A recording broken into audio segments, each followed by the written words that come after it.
Overdose, yeah. Sunday evening overdose. What? Sunday evening overdose. What? Sunday evening overdose.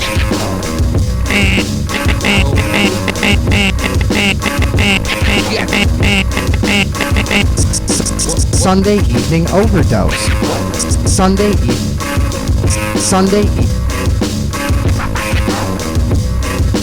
Yes, y'all. Sunday evening overdose. Thank you very much for tuning in across this great nation and many others. I always say that, right? Earthling in studio, as always. Thanks for being here. I've traveled far. Far and wide. Far and wide. We had a lot of fucking problems getting set up today. Fuck yeah. Fucking noises. Electricity screwing up signals and shit. Should have plugged it in. Who was here last week? I want to thank our last week's guest. Oh, it was Jimmy. Jimmy Byer. Jimmy Mischief. From the Frequencies. From the Frequencies was in studio. Who else? Yeah, he was all right. I don't think we had any other guests. That was it. We had a bunch of callers. Tonight, we've got Robin, let's see, I don't want to get this wrong. Robin Strom-Mackey. Robin Strom-Mackey. She is from the Delaware Paranormal Research Group. Robin Strom-Mackey, she's a former English teacher and journalist, also was a paranormal investigator, and now runs a blog called The Storm, which is about all things paranormal, and she kind of has an interesting dissection of a lot of broad paranormal topics and that kind of news and stuff. So Robin Strom-Mackey's coming in. Steve Watermelon Rhine. Steve is, I think, what he goes by. That's a real name? Steve Rhine Art is his page on Facebook. He's coming in to show us some of his pieces later, and he's going to hang out and hopefully have some fun with us. We got a shitload of shit to do today too. Action packed. Yeah, we're gonna have to move quick on some of this stuff. Before we bring our guest in, what are you bringing to the show tonight, Earthling? Oh, I think I'm gonna talk about the Hollow Earth a little bit. I also got bit by a sugar glider yesterday. What's a sugar glider? It's a marsupial. It's like a flying squirrel, but it's got super big eyes. It's like a chipmunk with gigantic eyeballs. It was like all cute, and then it fucking bit me, and I got diabetes. How did that happen? Because I was, it was like nibbling. Like, I was like, where did you encounter this thing? I was by my buddy's house. His sister has these exotic animals for some dumb reason. Mm-hmm. Broke its leg. Well, we getting into it now? Yeah, go ahead. So it broke its leg, and I guess it's like she has to go to a vet that's like exotic. It's super expensive. People and exotic She's got animals. two of them. Isn't that more of a thing for like cocaine dealers and like really, really successful professional athletes and shit? Like, no, it's really sad too because they just got them like in a dark corner behind the television, and nobody ever touches them because they bite. And they told me that they bite, but I didn't believe it. Hang on a second. Just what are you saying? Go ahead. You just tell him to hang out. Yeah, we'll have him in later. Okay. Guest's already here. Cool. He can hang out in here if he wants, but he's got to shut up. So I don't know why he would want that. Anyway, yeah, I got bit by a fucking a squirrel from the other side of the fucking planet pretty much last night. Hurt like a moe. Where did it bite you? My thumb. It broke skin too. It's healed up now. And was it a sugar glider? Yeah, they're super ferocious, but they're cute, Fuck that. So I was like trying to pet it, and I was like, "Oh, nibble, that's cute," and then he fucking bit the shit out of me. Okay, so if you guys want to join the show tonight, 630-599-7827, 630-599-7827. You can call in, you can question our guests, you can question us, whatever you fucking want to talk about. You need to fuck ourselves. You need some advice. No, there's some people just call in and tell us how they're going to fuck us up and kill us and shit. That's always really fun. So yeah, I mean, whatever you want to do, let us know. What else you brought? The Hollow Earth shit? Yeah, we got the Hollow Earth stuff going on, and we're going to talk about Vlad tonight? Vlad the Impaler. Yeah, there's some news in Vlad the Impaler. We will get to that, hopefully. We got fucking all sorts of news. What's the... dude. The guy who killed all the hookers, you got stuff on that dude. Oh, Jack the Ripper? Jack the Ripper. The guy who killed all the hookers. I forgot his name. So yeah, we got breaking news on Jack the Ripper. I don't know what. You know what's going on in our studio? I can't plug in my laptop or else we get this shitty buzzing sound. Oh, I know. I was here. During the break, we're going to have to fucking run an extension cord from another room or something and get this reset up.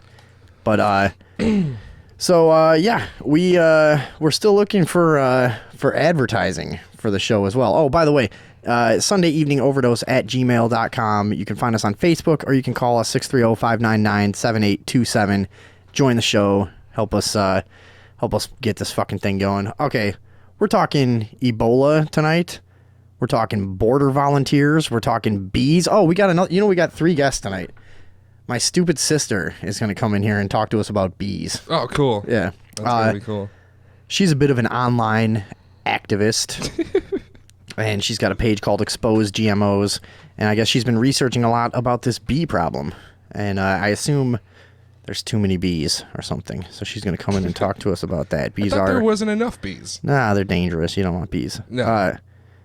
My roommate got attacked by hornets. Do we have the audio from the Jesse Ventura Human Z episode? We do, yeah. I've been a professional wrestler. A Navy SEAL. A governor. What office do I have to hold to let me in this lab? President? We got that. Shit. The creepy fucking robot we're going to talk about. Yeah. There's some guy cooked his girlfriend's dog and fed it to her. Why'd he do that? I don't know. There's a pastor that referred to women as penis homes. That's going to be good. We got all the normal sharks, aliens, police. The paranormal segment is covered with our guest, I would say. So we're not doing. Do you want to go paranormal straight news to tonight. the guest now?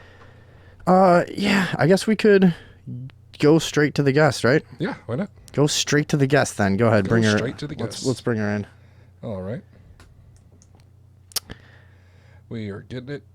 You got it there? I would just say press that pause button. I tried that. Didn't work. Oh, okay. All right. Robin, are you there? I'm here. Hi, Robin. Thanks for being on the show. No problem. So how you doing tonight? I'm doing just fine. Cool. All right. So once again, we are with Robin Strom-Mackey, former English teacher and journalist turned paranormal investigator, and now the writer of the blog The Storm. So everybody check her out. We put all her stuff up on our page. If you guys are playing along at home, we will be posting more of her stuff for the people at home. So anyways, we sent you a list of topics. Now, for anybody who hasn't checked it out, Robin's blog is really extensive, goes over all kinds of topics. We just picked a few things we wanted to talk about, and I guess we can just jump right into that stuff if it's all right with you. Certainly. Cool. Well, you know what? Let's take a second. Do you want to kind of introduce the work that you're doing and let people know just kind of what you're about and stuff with your blog and everything? Sure. I run the Delaware Paranormal Research Group, and I also write the blog. It's not The Storm, it's The Shore. The Shore, I'm sorry. That's right. I got it mixed up because of your but name. But it can be found at delaware.blogspot.com. So it's under delawareparanormal.blogspot.com. When I was spelling your name under The Shore. When I was spelling your name originally, you told me spell storm, but move the R before the O, and that for some reason stuck in my head. Sorry about that. So The Shore. It would be the perfect storm. So right. We have posted it a few times for everybody. Then there you go. Sorry about that. No problem. Anyways, go ahead. Sorry. So anyway, I write about. Well, the nice thing about blogging is that you can write about anything that touches your fancy. So I find topics that I think are interesting in my reading, and I decide to find out more about them because I have just this really big appetite for anything paranormal. So, and it's allowed me to kind of explore all the different avenues of the paranormal that I wouldn't otherwise get a chance to do. If you're just going out as a paranormal investigator, you don't see all the different things necessarily. So. And how long were you an investigator for? Well, I still do investigate. I just okay. don't do it as often as I used to. So it's been about 7 years now, I think. Oh, that cool. I've been investigating and writing. So actually, I guess before we get into these broader topics, are there any experiences or kind of like compelling evidence that you were able to compile as an investigator that you wanted to talk to us about, or any stories from that? Sure. I mean, obviously there's been lots of evidence. Probably my favorite episode, though, was when we were exploring an old fort in Delaware, an old Civil War fort that has been visited twice now by the TAPS team as well. Oh, okay. And we had just a wild night out there one evening. It was about midnight, and there was a team of 3 of us in the kitchen area of the old fort. It was just really, I don't think I've ever seen paranormal activity quite ramped up to that point, because we just started hearing voices, and out in the courtyard we kept seeing people going by, and we thought it was other investigators at the time, because we'd hear people and we'd see people moving around out in the courtyard right outside the door, and then we'd go out the door and we wouldn't see anyone. So we assumed, as I said, that it was other investigators. So we went back into the kitchen after two or three of these events. We went back in the kitchen and we were doing an EVP session, basically.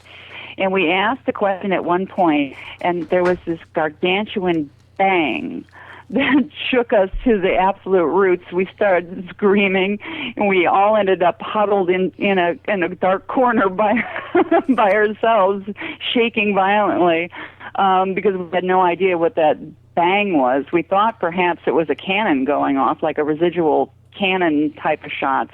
But it also sounded very much like a door slamming, but it was extremely loud. Sure. And so that was probably the paranormal experience that really rocked my world. It was just really, really wild. And I should say that the TAPS team, when they were out investigating the same fort, had the same experience, basically. They heard the same residual, I guess it was a residual sound. That kind of shocked them too. So when you had this, I like the correlation. When you heard it, did you also kind of like feel like the percussion from it too? Was it like something definitely in the physical world, or? Yeah, it was immediate, and it was in our distinct vicinity. I mean, the rest of the rest of the investigators throughout the fort heard it as well, but it was like right there. Mm-hmm. For us, so that's always when things get scary, is when they get brought into the tangible physical world, and it's some kind of violent sound like that. Right, it's shocking. So, and what other investigations stick out to you? We also did a EVP session that evening, which was really interesting. We had a long, protracted conversation using the dowsing rods with an individual. We did a long yes or no session with him. I've never seen that kind of energy before. You know, that it was that kind of long, protracted conversation with supposedly an entity.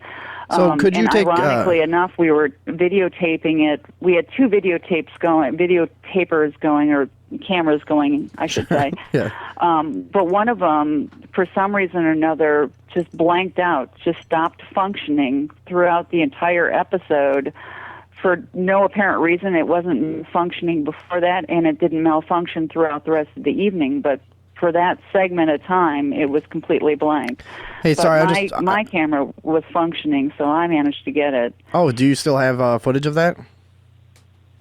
I do have footage of that, and I also have footage of we had a K2 meter on the ground at the same time, and it was going nuts. Unfortunately, we didn't get any EVPs. I thought it would have been a wonderful opportunity to get a really good EVP, but we didn't get one. Would we be able to... He was spending all his attention on the rods and the 2, so... Yeah, you know what? I just want to make a note. I guess we were kicked off the air for a second, and we're back on now. So if anybody's just joining okay. us, but don't worry, this will all be recorded for YouTube and everything. If anybody's just joining us, we're talking to Robin Strom-Mackey, author of the blog The Shore, and she is a paranormal writer, investigator, former journalist, and a bunch of interesting things. So for anybody who doesn't know, can you, this was one of the topics I wanted to get to with you anyways, was dowsing rods. And is that the same as a divining rod? It is. It's just another word for divining rod Okay. or another term for it. So now how do you use such a device in locating paranormal activity or spirits, or how would you describe it? How would I describe it? Well, it's basically a tool for, when you say divine rods, people are going to think, well, you use those to find water. Sure. They've also been used to find minerals and metals and petroleum, but really they're just kind of a tool to channel energy, or through, I should say. They're believed to be something that channels psi messages or unconscious messages Okay. through to your consciousness, if you will. And so you can use them basically to find anything that you want to find, because it's just a way to find energy. So now we're basically. talking about when you're using it to, you're talking about sort of a channeling process. Mm-hmm. What, we're kicked off again? Oh my God, what's happening? I guess we're kicked off the air again, but we'll keep going here for the recording. Still recording. Okay. It keeps booting it off the air. What the fuck? Okay, well let's keep going here. Sit down, Erdling. So what I'm getting here is we're talking about something similar to like an antenna for a TV or something. It's a way to tune into a type of an energy or broadcast or something, and then you can, so the proper medium can interpret that. Is that the idea? Yeah, that's a really good way to describe it. Cool. I hadn't thought of that, but yes, exactly. You can use them to read any type of energy that you direct them to read, basically. So as long as you've got Or the right, so the theory goes. right, and I theoretically understand that, not in a scientific way so much as a conceptual way, but yeah, I mean, I guess that's so that's something that you've personally used, or do you have a medium that does that with you? I have never investigated with mediums. I don't really know how I feel about that, but no, I use them myself. Now, when the rods go off, I don't consider that hardcore proof that there's a spirit in the area, but I use it. It's kind of like what you said. I use it kind of as an antenna for picking up. Oh, there might be something going on over here, and so then we take our equipment and we go over there with an EMF detector and a voice recorder, and try to see if we can back up what we're getting off the rods with actual evidence. So I kind of use them as an instigator, I guess, or not an instigator, but a way of determining where the activity might be happening. I don't use them as, the rods went up, therefore there's a spirit here. Right. You see what I mean? Definitely, and I'm kind of the same way, where we've had kind of both types. I don't know if there's obviously way more than two types, I guess, but we've had, I would consider like two different types of paranormal investigation teams, and that's to me ones that rely on mediums and ones that don't. And I'm kind of the same way, where I'm just, don't know that I've ever seen any real convincing evidence of like total psychic communication like that. What would you say about that?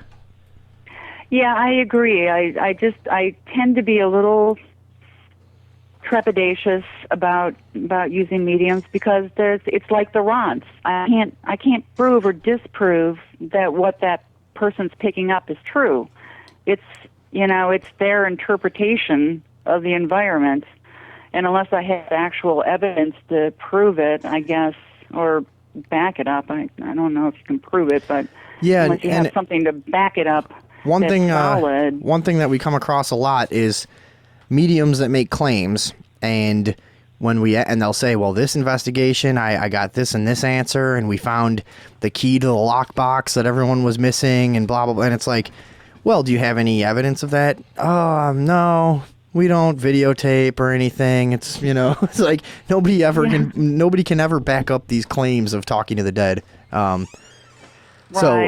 Right, and you just kind of like, okay. Yeah, you don't want to be, and really, I also don't want to close my mind to the possibility, I guess. But it's just the more I go on, the harder it is to believe that stuff. Yeah. So you're more into the scientific angle than I would suppose, and from reading your blog, I know you write about some paranormal equipment and procedures and investigation stuff like that. Let's get to shadow people. Do you mind if we do that? No, sure. So what is that? Are these like the out of the corner of the eye things everybody talks about, or? Well, I think a lot of times this happens in bouts of sleep paralysis, doesn't it? Where that's not necessarily the case. Shadow people have been seen in broad daylight. And, right out in the open, they've been known to chase people, maybe, down a street. There's even been accounts of Shadow Man coming up to a car window and, like, knocking on the window. So it doesn't always happen when someone's asleep. So they're and a lot of ghosts are described in a similar fashion, but they're supposed to be dark shadow figures. I know that seems redundant, but sure. of a human being. And they're usually either described as sexless or male. They're almost never described as being female, which is interesting. How would you tell that? I mean, I think people will probably interpret a threatening presence as more male than female naturally, though. Just a silhouette, right? Right. Yeah. So. Well, you didn't grow up with my mother, then. Yeah. But yeah, perhaps. Okay. But they also have been described. Some of them have red glowing eyes. I also have an account from a fellow investigator that described a shadow person that he saw as having yellow glowing eyes. Mm-hmm. So where do you think this phenomenon started? Do you know anything about how long people have been reporting this stuff? I don't know, but I would imagine it goes back forever. It's happened so often, and there's been so many accounts that they now separate shadow people from other paranormal accounts. So sure, okay. They become, in effect, their own category. So. And I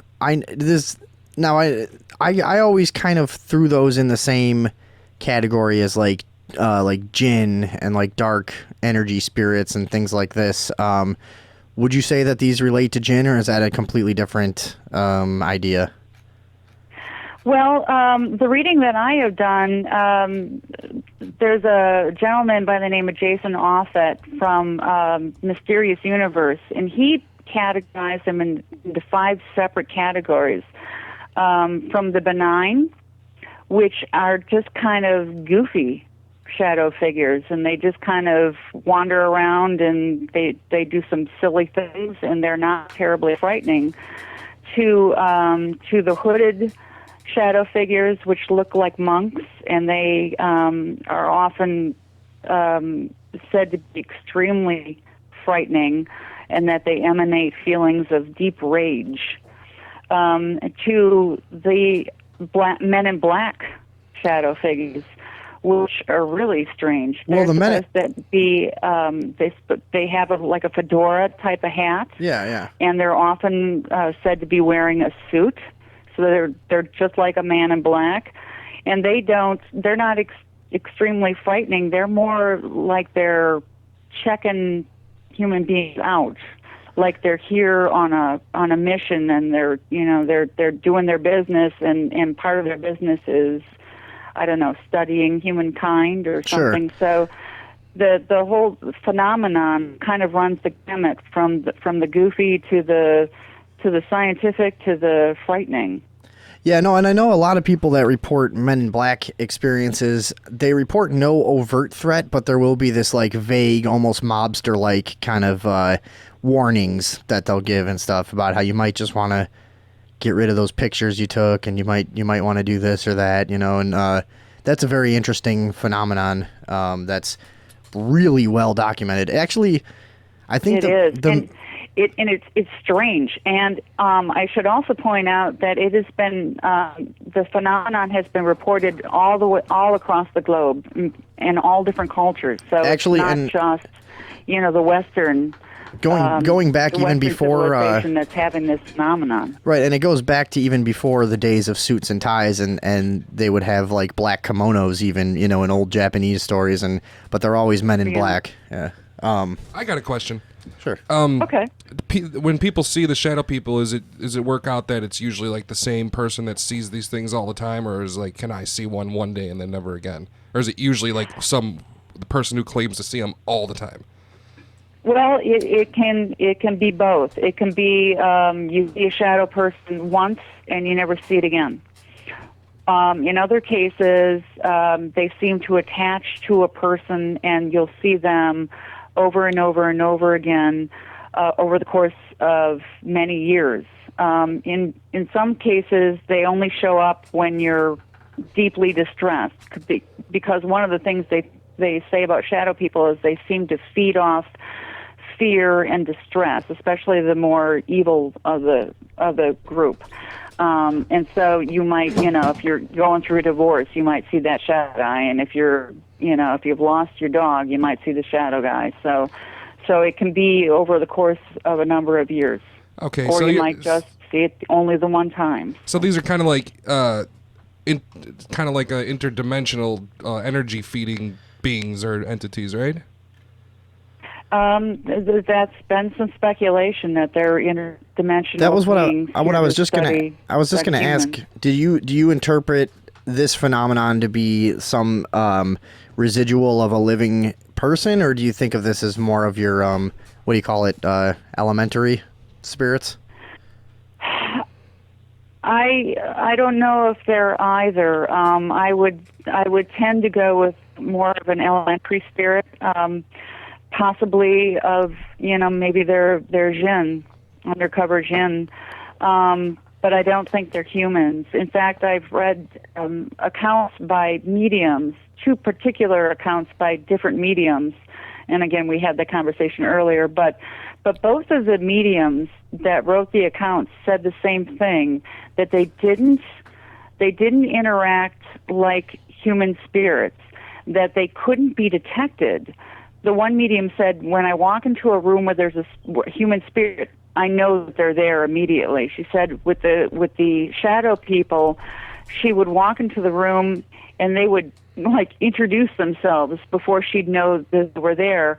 And it was only after they left the vicinity that she could sense them. So I thought that was an interesting account, and by two separate mediums saying basically the same thing, that they don't detect them like they do human spirits. So yeah, that is interesting. So I, for some reason my gut told me they weren't like human, either. So let's so since we touched on the jinn, this is a really interesting thing, and I know like most people would consider jinn to just be one version of in the same kind of thing as demon mythology, right?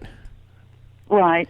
So this is a Middle Eastern take on a demon, pretty much, but it's kind of become the most popular term for researchers these days. But what can you tell us, and how would you define a jinn? Is it these are always evil, or are there positive jinns too? they're like the shadow people. They run the gamut. I should say that for us in the Western world, the jinn had become the genie in the bottle, the I believe in genie, who granted wishes. Aladdin, Robin Williams is crazy, genie type of thing. Right. That's what we're talking about when we're talking about the jinn, or at least that's the westernized version of them. For the Muslims, they're something completely different. Like you said, they are basically the equivalent of demons for the Muslim in the Muslim religion. In fact, the Quran has basically the same story as our westernized Satan. There was a jinn by the name of Iblis. He was told the jinn were on Earth supposedly before humans. Then God created humans, and the jinn were told to bend the knee basically to the humans, his greatest and last creation. Well, Iblis was not happy about this, and he refused to bend the knee, and he and his followers were banished basically to hell. So the story of Iblis, who by the way took on the name of Shaitan, which is very similar of course to Satan, which means enemy or adversary in their language. Interesting how all those religions tend to have the same stories, just in different words. Yeah. They do. And, the interesting thing about when I started investigating or I started reading about the jinn, and then I started reading about the shadow people, and then I was reading about the elementary spirits, the same elements of the jinn seem to run kind of through all of them. So the name seems to, the symbols seem to be coming up again and again and again. So you start to wonder if it's not the jinn undercover of darkness, if you will. Sure, yeah. But so the jinn are supposed to be created of the purest flame, or the essence of the purest flame, or plasma, which is also they divide the elementary spirits into four. Spirits of the air, spirits of the water, spirits of the earth, and spirits of the fire. And the elementary spirits, the spirits of the fire, are called salamanders, and their leader is called jinn. So again, it's all very interesting if you start to see the similarities. So definitely, the salamanders are supposed to be of purest fire, and they are supposed to take on reptilian. They're supposed to look like reptiles or small reptiles or dragons. Now we're getting somewhere. Yeah. And that's exactly what the jinn are supposed to look like. So, yeah. So have you ever looked into?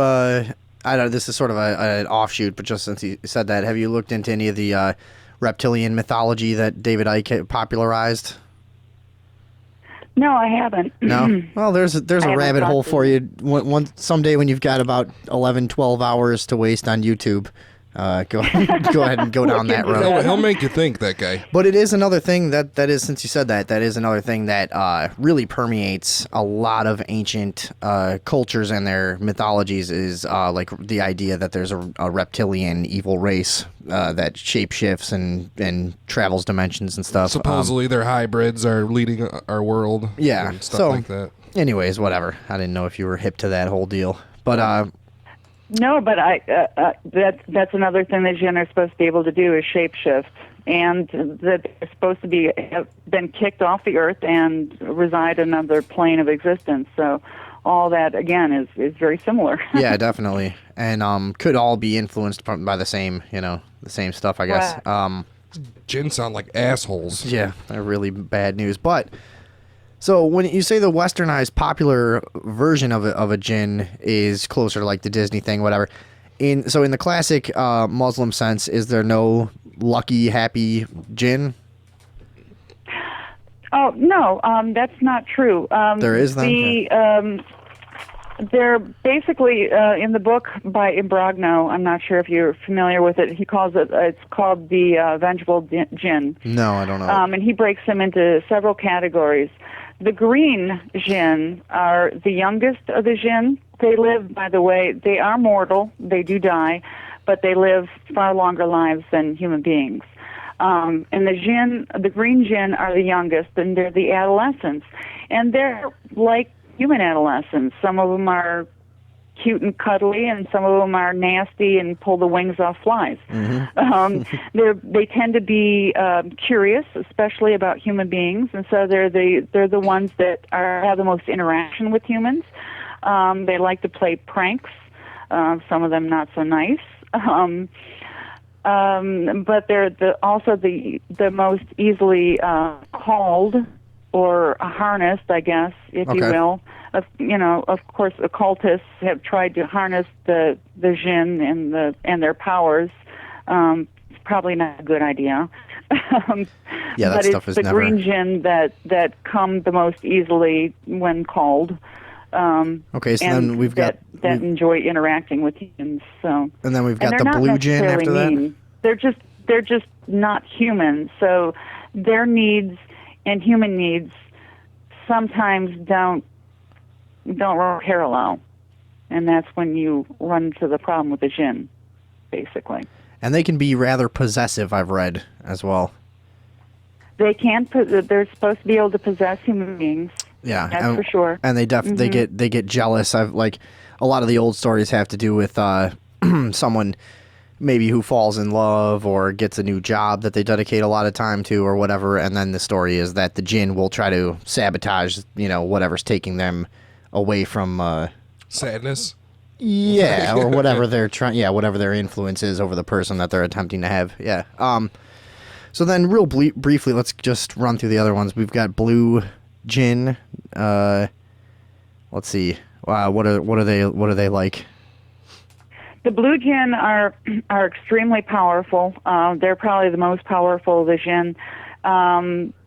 They were supposedly banished when human beings took over the earth, so there's very few of them left, according to literature. But some of them might have avoided being banished, and they're thought to live in the deep recesses of the earth, especially the desert. Of course, we're talking about the Muslims. So sure, okay. And then the red jinn.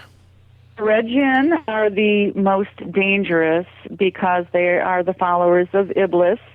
They're out to get human beings, and they're the ones that are going to promise you the world and then pull the rug out from under you, basically. And Iblis is again. They're going to promise you things.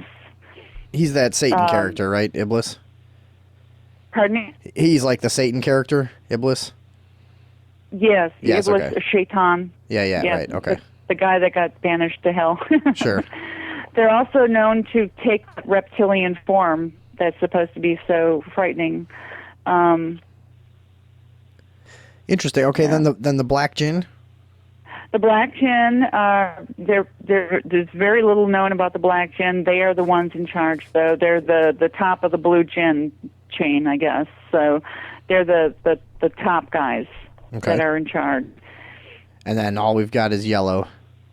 And the yellow jinn are isolationists, basically. They tend to be the Unabombers of the jinn. They hide out, and not much is known about them. Right, so, and write bizarre right-wing manifestos out in the woods. That's the yellow jinn. Okay, cool. So wrapping that up, I know it's already 9:40. We'll have to get through this. Let's see. What's the black dog? The black dog phenomenon is interesting also. And I know you, that's something that seemed like it was of special interest to you, right? It was, because ironically, I had a friend who had a black dog episode, and I've been trying to get her to write it down for me for years now. But basically, she was on a road trip with her children. She has 3 children, I believe, or did at the time. They're all grown up now, but and they were on a road trip, and you encountered a black dog who chased the car and was seen by all 4 of the passengers in the car.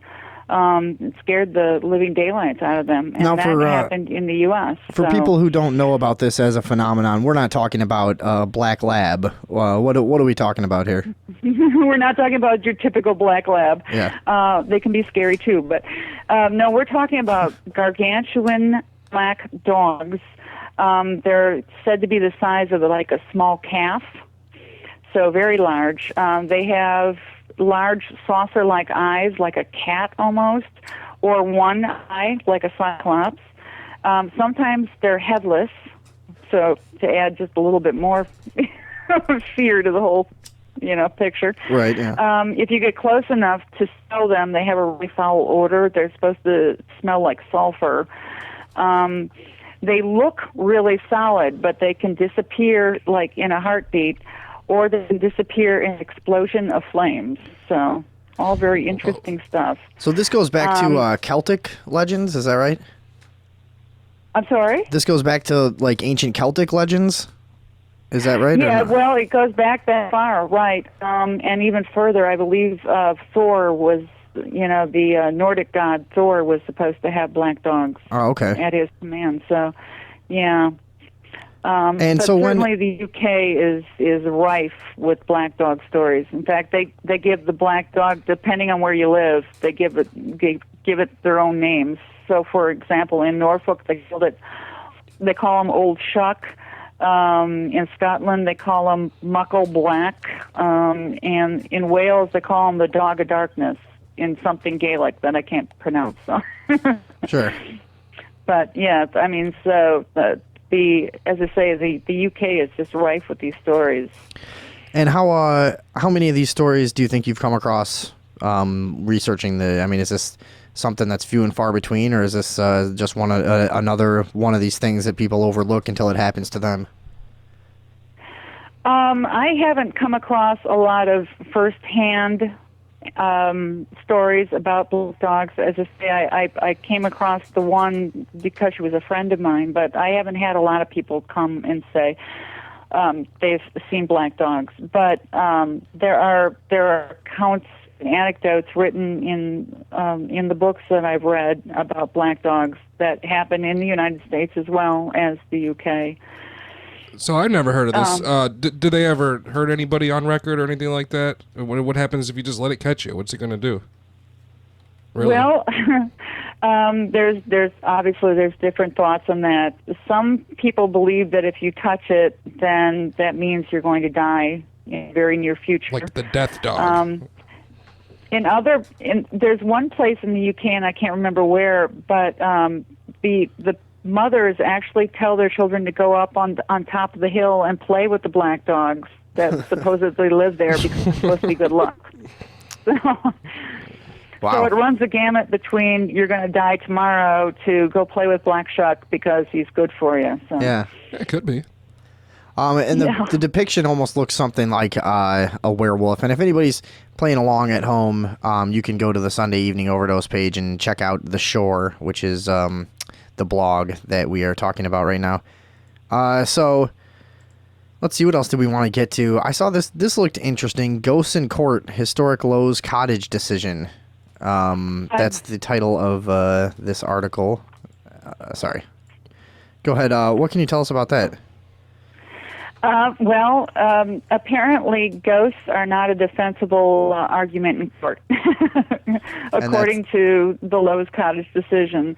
There was this couple, Andrew and Josie Smith, that bought this little cottage in Derbyshire, Mayfield, Derbyshire, England in 1994. They moved in and they started supposedly experiencing a lot of things. According to the wife, she saw candles move. She saw mist that she couldn't see through. She recounted rooms where the temperature was quite a bit lower than it should have been. She saw objects that were thrown about. She saw a ghost of a young woman in Victorian dress.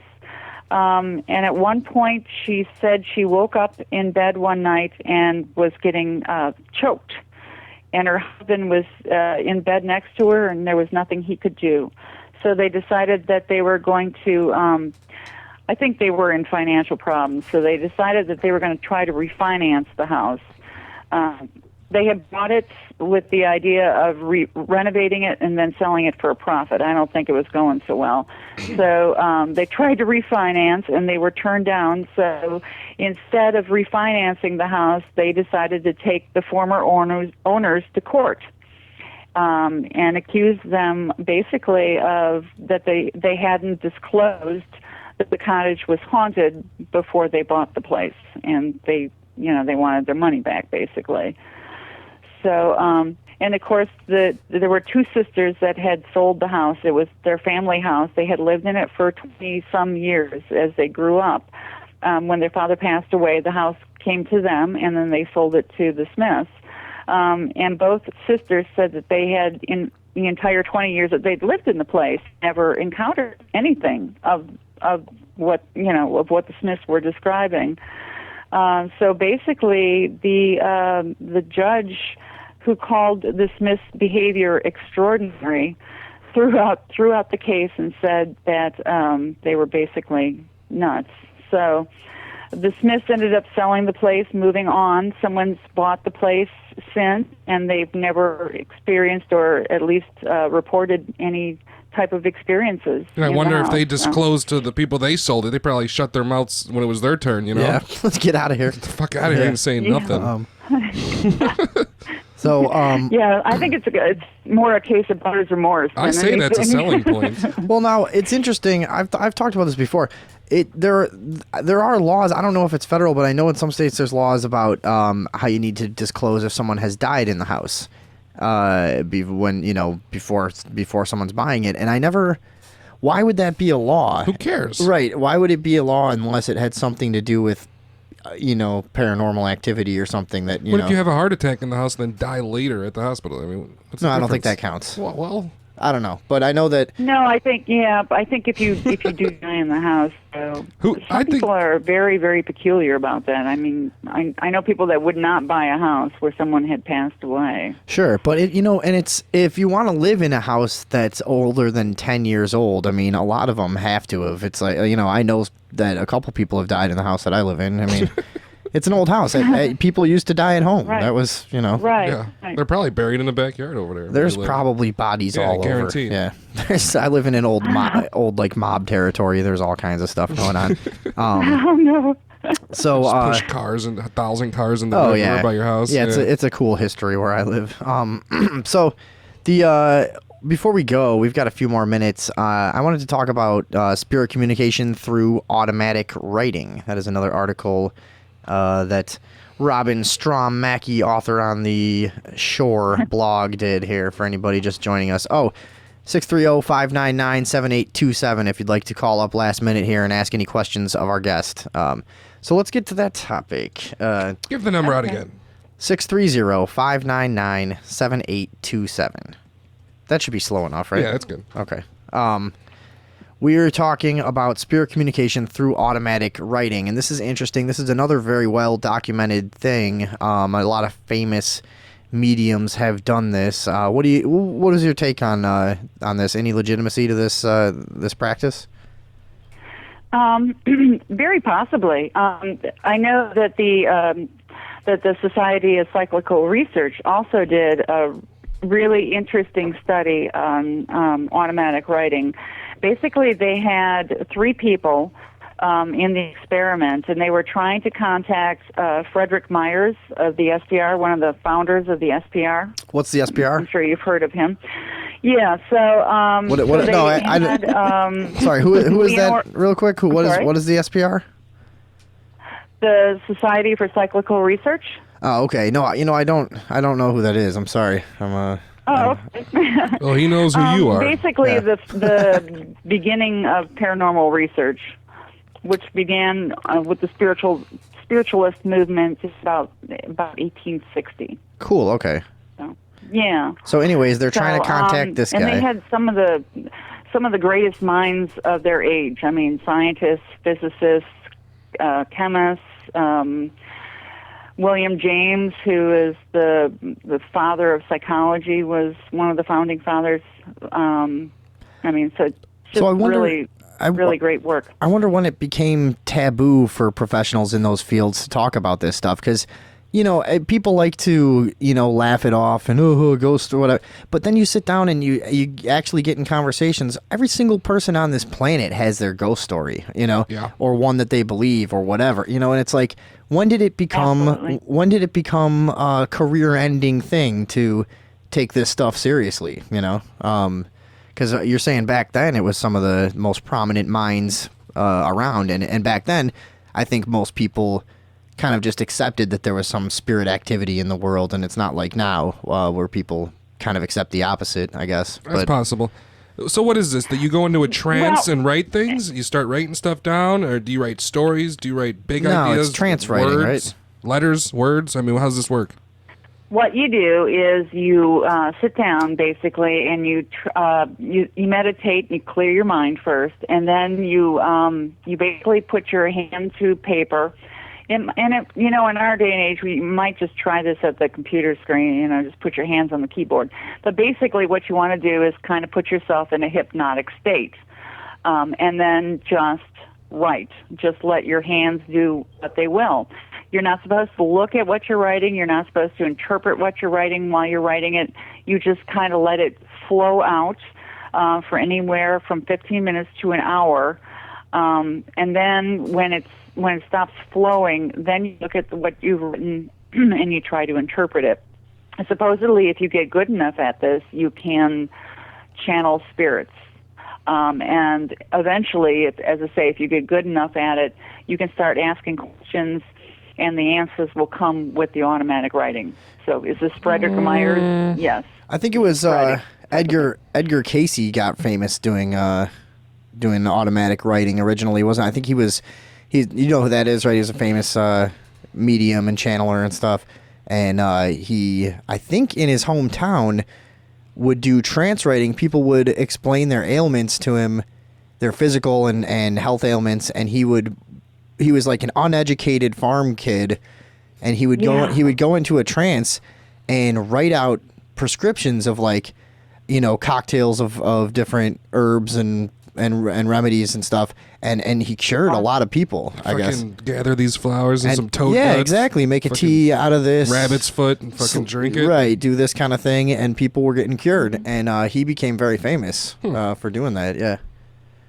Well, and that's I hadn't heard of that one, but there have been people that have no artistic ability that sat down and drew or painted masterpieces. There was one guy that was supposedly channeling composers that he didn't have much in the way of musical talent, but he was writing pieces of music. Wow. And there was even a woman who was a St. Louis housewife with no education whatsoever that over the course of 20 years was supposedly channeling a writer, and she wrote over these 20 years. She wrote out several novels, a play, 5,000 poems, and several short stories. Oh, and it's funny. I wouldn't tell anybody. Well, but that's all my skill. A lot of prolific artists would say something similar in that, and I'm a writer myself, and I would say something similar in that when I'm writing my most profound stuff, I'm not sweating over it in some kind of complex thought process. It's really flowing through me, and most artists would say that when they're really in the moment. It's so you're possessed by somebody that's exactly like you, kind of. You're accessing but you might some. be channeling. The idea of going into the hypnotic state is you're channeling your subconscious, where again all those repressed ideas and emotions, are living, waiting for their moment to get out. And I should say that automatic writing, if you Google automatic writing, it's also a tool that's big for creative writers. So sure, they'll right. often say to get in the mood for writing. I used to hate that. Automatic writing. So. I used to hate doing that in high school. I remember I was like, they would tell us to do that, and I'm like, this is so stupid. Come on, whatever. Just scribble. And I used to just scribble and protest about it. But so let's see. We got a 4 or 5 minutes left with our guest here, and one other thing that I wanted to talk about. This is something, so as I've been researching paranormal stuff over the years, I noticed there's a connection between water, and this has been a lot of investigators have talked about this. It seems like water is a major conductor for paranormal activity, and it almost has to be present in some place that there's a lot of, in a place where that's very active. Is it flowing water, or is it just water, like lake would do? I think it more has to do with flowing. Conducting energy, like having water somewhere nearby or in the air, even or whatever. What would you say about that? Yeah, it doesn't have to be flowing water, but even like a open well in the basement can be considered, is enough water, or a river flowing, over the property or something. The article that I wrote was based on Troy Taylor's theory about water. Not that it was a conductor of electricity so much as water has has a memory. And that was kind of proven by a French scientist called Jacques Benveniste, who proved that water, he was doing an experiment with water and a substance, and they made a mistake. They actually diluted the substance to the point where it was just water and the substance was gone. But when they did the experiment, the experiment would still have the same results. And so they thought, well, something's gone wrong. So they tried the experiment again, and again it had the same result. It was positive for the substance, even though the substance wasn't in the water. And so they did this 100 times, and then 200 times, and 300 times, and always came up with the same result. And they had to come to the conclusion that water has a memory. So if something, if water has come in contact with something, it remembers it. So now Taylor sorry, go took ahead. it one step further and said, well, if water can remember substances or chemicals, can it also remember events or auditory or visual phenomena, and then play it back like a recorder? And then which is I hate to bore people. It's like I always go over this same point about how residual hauntings are just like a tape playing back, and Absolutely. a lot of people proposed it's conditions of the electromagnetic field and ways that it can be manipulated and perceived by some but not others, and on down the line, and that makes a lot of sense. Now, scientifically, it's been proven that water has this type of memory, and yeah, I mean, they're like liquid crystal. It's like liquid crystal. Like that's how people believe that they have. Well, crystal definitely has a lot of information holding power. Yeah, it's like supposedly a crystal is like. I've heard all about that stuff with the water. I heard that they took DNA, and the water somehow remembered what DNA was in the water that wasn't in it anymore. So yeah, same thing, same type of thing. Yeah. Okay. That was more recent same though. idea. I read some story about that. Well, what I love about this theory too, and then I'll shut up, but is the fact that residual haunts the activity will tend to decline over time. And he speculated that it's because the water that's stored in the wood, in the brooks, and the building materials starts to evaporate. But if you remember correctly, when you start refurbishing or you start tearing out walls to rebuild a house, all of a sudden the activity starts to uptick. His theory kind of explains that, because now you're exposing wood or building materials that haven't been exposed to the air for a long time. They still have that memory. They're still storing that water, and now it's open to the air and it starts to evaporate, and the activity seems to increase. So I thought it was a really good theory from so many standpoints. It explains residual haunts, and it also explains why during renovations the activity will seem to increase. Yeah, and I think a lot of mediums would say that when you renovate the house, you make the ghost angry. This is a lot more plausible, I think, scientific. Probably because you're rattling the water around and shit, the moisture in the walls. Well, that's exactly what she's saying. Yeah. Yeah.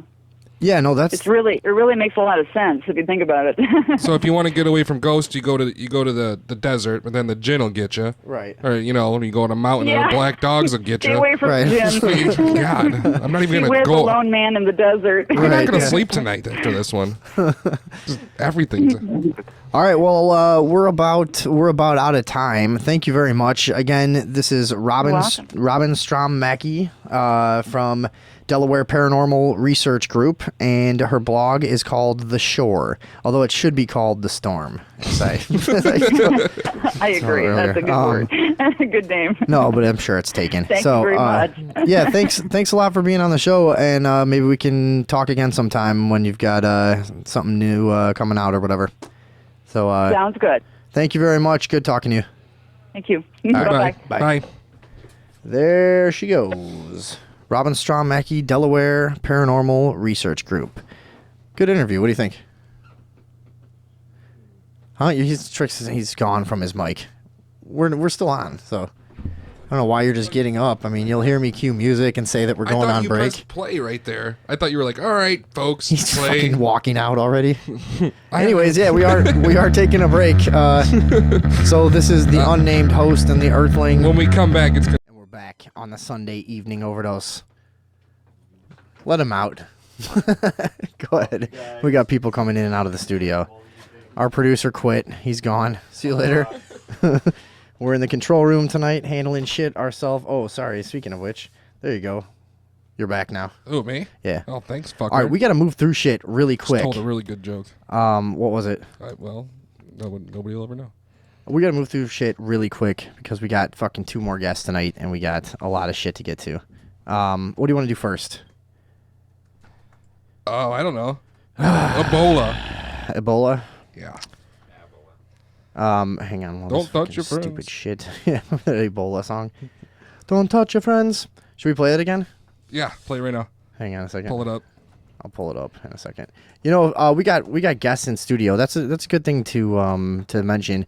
If you ever want to view the show live, you can stop by the studio. Just send us a message.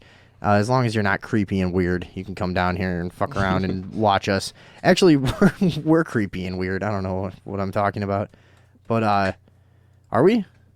Are we creepy and weird? I think to like women under 25, we must be by now, right? Oh, guaranteed. I can't even like say anything normal. They're not going to talk to us, no. right? They get upset. Like if I order for something from a restaurant and the chick at the counter is under 25, she like hates me immediately. Yeah. I don't know why. I'm trying to fucking open this fucking shit. Open it. God. Virologist. It's this is a virologist said this. It's too late. Ebola will kill 5 million. That'll be bad.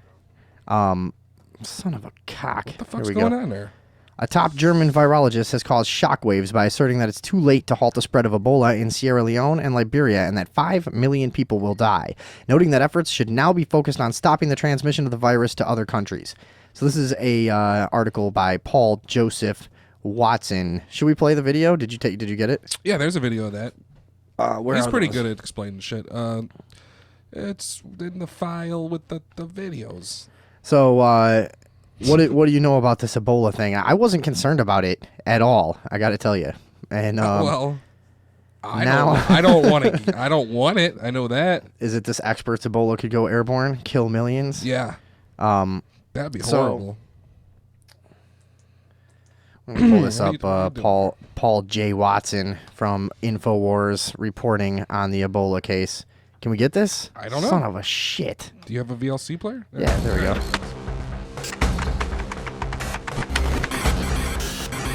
This is some compelling their graphics intro, they got yeah. with InfoWars now. I liked it Doctors better. and virologists are now You know confirming what InfoWars first reported over a month ago, Hang on a second. which is that the Ebola virus has mutated, may have gone air. Can I just say that I liked InfoWars better when it was like Alex Jones in a dirty t-shirt just sitting at like a card table screaming and swearing, like spitting and breaking things. Like, that was way better. Sweating his ass off. and could kill millions. In a piece for the New York Times today, Michael T. Alsterholm, the director of the Center for Infectious Disease Research and Policy at the University of Minnesota, writes that an Ebola virus could mutate to become transmissible through the air. The current Ebola virus's hyper-evolution is unprecedented. There has been more human-to-human transmission in the past 4 months than most likely occurred in the last 500 to 1,000 years. Eek. Each new infection represents trillions of throws of the genetic dice, writes Osterholm. He continues, quote, if certain mutations occurred, it would mean that just breathing would put one at risk of contracting Ebola. Infections could spread quickly to every part of the globe, as the H1N1 influenza virus did in 2009. Watch out, watch out, watch God out. damn it. Look out! Eagle just came in here. Fucking Christ. All right, I was bored of Ebola anyways. What do you think? I don't know. If it is airborne, I guess we're all fucked anyway. That eagle was definitely airborne. Yeah, most definitely. Maybe he's got Ebola. Paul Joseph Watson bores me. I think he's good. He doesn't swear like us. Yeah. So, everybody got the gist of that? Fucking Ebola is gonna kill everyone. All right, let's move on. Do you want to talk about 9/11? What is that? That's something new that's going on or something. What was that? It's supposed to be your gag that you don't know what 9/11 is? Yeah. What is? Okay. Can you explain it? There was a plane crash thing. Buildings fall down. There's a video for once aired clip, only aired once. It's a 9/11 for some reason. I guess because the anniversary. Yeah. Yeah, I heard file. about this. Hang on, let me pull that up. Right in there. It's labeled. Which one is this? This is some clip that was what happened in the clip? Set it up for us. Do you even know? I didn't. No, I didn't. And you didn't get it. It's not here. No, I got it. It's not here. Oh. Oops. Fucking jerk ass. Hunter S. Thompson. We'll find it. We'll get it. Yeah. Hunter S. Thompson. 9/12/01 ESPN column predicted exactly what would happen in the aftermath of 9/11. You want to hear about this? Sure. Good. Hunter S. Thompson was not sure how Hunter S. Thompson was ever able to be lucid enough to achieve such spooky clairvoyance with his booze and cocaine-laden daily routine. Who wrote this? The Cajun Boy. Fuck you, the Cajun Boy. This is from uprocks.com. This is a blogger. All right, but we're putting it on. Keep that dog. We have a dog in here. Keep that dog under control. Where'd he go? What's his name? He's gone? All right, just let him out. He's fine out there. When Howard Stern and the rest of us were irrationally losing our minds and screaming for blood as virtually all sense of clarity and calm seemed to vanish and the fall of the World Trade Center towers, he was predicting with the fall of the... whatever. He was predicting all this shit. All right, here's Hunter S. Thompson's piece from the day after the 9/11 tragedies. The towers are gone now, reduced to bloody rubble, along with all hopes for peace in our time, in the United States or any other country. Make no mistake about it. We are at war now with somebody, and we will stay at war with that mysterious enemy for the rest of our lives. Yep. It will be a religious war, a sort of Christian jihad, fueled by religious hatred and led by merciless fanatics on both sides. It will be guerrilla warfare on a global scale, no front lines, and no identifiable enemy. We are going to punish somebody for this attack, but just who or what will be blown to smithereens for it is hard to say. Maybe Afghanistan, maybe Pakistan or Iraq, or possibly all three at once. Who knows? Not even the generals in what remains of the Pentagon or the New York papers calling for war seem to know who did it or where to look for them. This is going to be a very expensive war, and victory is not guaranteed. For anyone, and certainly not for anyone as baffled as George W. Bush. All he knows is that his father started the war for a long time ago and that he, the goofy child president, has been chosen by fate in the global oil industry to finish it now. He will declare a national security emergency and clamp down hard on everybody, no matter where they live or why. If the guilty won't hold up their hands and confess, he and the generals will ferret them out by force. Sadly, I doubt anyone was more right at the time about what was to come. Sounds pretty good. What do you think? That was pretty right on, right? Yeah, that sounds right on. Hunter S. Thompson. And I don't think he did a ton of fucking drugs as he got older either, by the way. He was a loopy motherfucker, though. Cajun Boy. Yeah, but that was also just part of his persona, you know? Think so? Yeah. Well, why would your persona to be fucking stale? Because like a weirdo? Because that's how he sold books and, you know, I guess so. that's how he sold his story. So we got this thing. I remember what this thing that was only broadcast once on 9/11 was. This was a reporter up close basically saying that no plane hit the Pentagon. So let's take a listen to this. Actually, it was Bob Franken with an eyewitness who said it appeared that Boeing 757, the American Airlines jet, landed short of the Pentagon. Can you give us any better idea of how much of the plane actually impacted the building? You know, it might have appeared that way, but from my close-up inspection, there's no evidence of a plane having crashed anywhere near the Pentagon. The only site is the actual site of the building that's crashed in, and as I said, the only pieces left that you can see are small enough that you could pick up in your hand. There are no large tail sections, wing sections, a fuselage, nothing like that anywhere around, which would indicate that the entire plane crashed into the side of the Pentagon and then caused the side to collapse. Now, even though if you look at the pictures of the Pentagon, you see that the floors have all collapsed, that didn't happen immediately. It wasn't until almost about 45 minutes later that the structure was weakened. All right, so there you go. For anybody that missed it, where was it right about here? Large tail sections, wings left that you can see. Site is the actual side of the building that's crashed in, and as I said, the only pieces left. From my close-up inspection, there's no evidence of a plane having crashed anywhere near the Pentagon. No evidence of a plane having crashed anywhere near the Pentagon. What the hell was that noise a second ago? The dog. That was the dog? Yeah, there's somebody at the door probably. They have. I guess dogs have good ears better than humans. Oh, I never heard about that. Yeah, I'd read about it one time. That's interesting. All right, well, do we have anything else in 9/11 news? I don't want to get stuck on 9/11 because we could talk about it for fucking 2 days and no one will give a shit. It's not even interesting. No one cares. Let's talk about that. Nobody. No one cares about. Saw planes at the Twin Towers. You're not on the show. Well, you can hear me. I was just gesturing so you could listen to the headphones, so you could listen. You're not here yet. You'll know when you're here. No, you can use the headphones. Well, I can hear you guys in real life, though. Yeah, but it was so that you guys, the people in the studio, if they want to fucking be involved in the show, that they can fucking hear what's going on. Can we close the door, please? Hey, we're doing a show. Nobody was supposed to be talking in here. Can you guys, please? And take the dog. Thank you. All right, so where are we at now? What? What's going on here? All right, if you guys are going to talk, get out of here. Holy fuck. I want to talk about Pastor Penis. Oh, that guy. Yeah. Yeah. Can we call him Pastor Penis? Yeah, sure. Sure. All right. This fucking guy. He referred to women as penis homes, which makes sense. I mean, evangelical megachurch begins closing branches after pastor calls women penis homes. Washington-based Mars Hill Church will close 15 branches following controversy over founder Mark Driscoll. All right. This is from Salon.com. The Washington-based Jenny Kuttner. This article better be good or we will talk shit about you. The Washington-based evangelical megachurch Mars Hill is shutting some of its doors. Following controversy over founder Mark Driscoll's well-documented homophobic and sexist remarks, church officials announced over the weekend that they would be closing several of the Mars Hill's 15 Pacific Northwest branches, citing financial difficulties caused by negative media attention. Several staff and clergy members have also been laid off.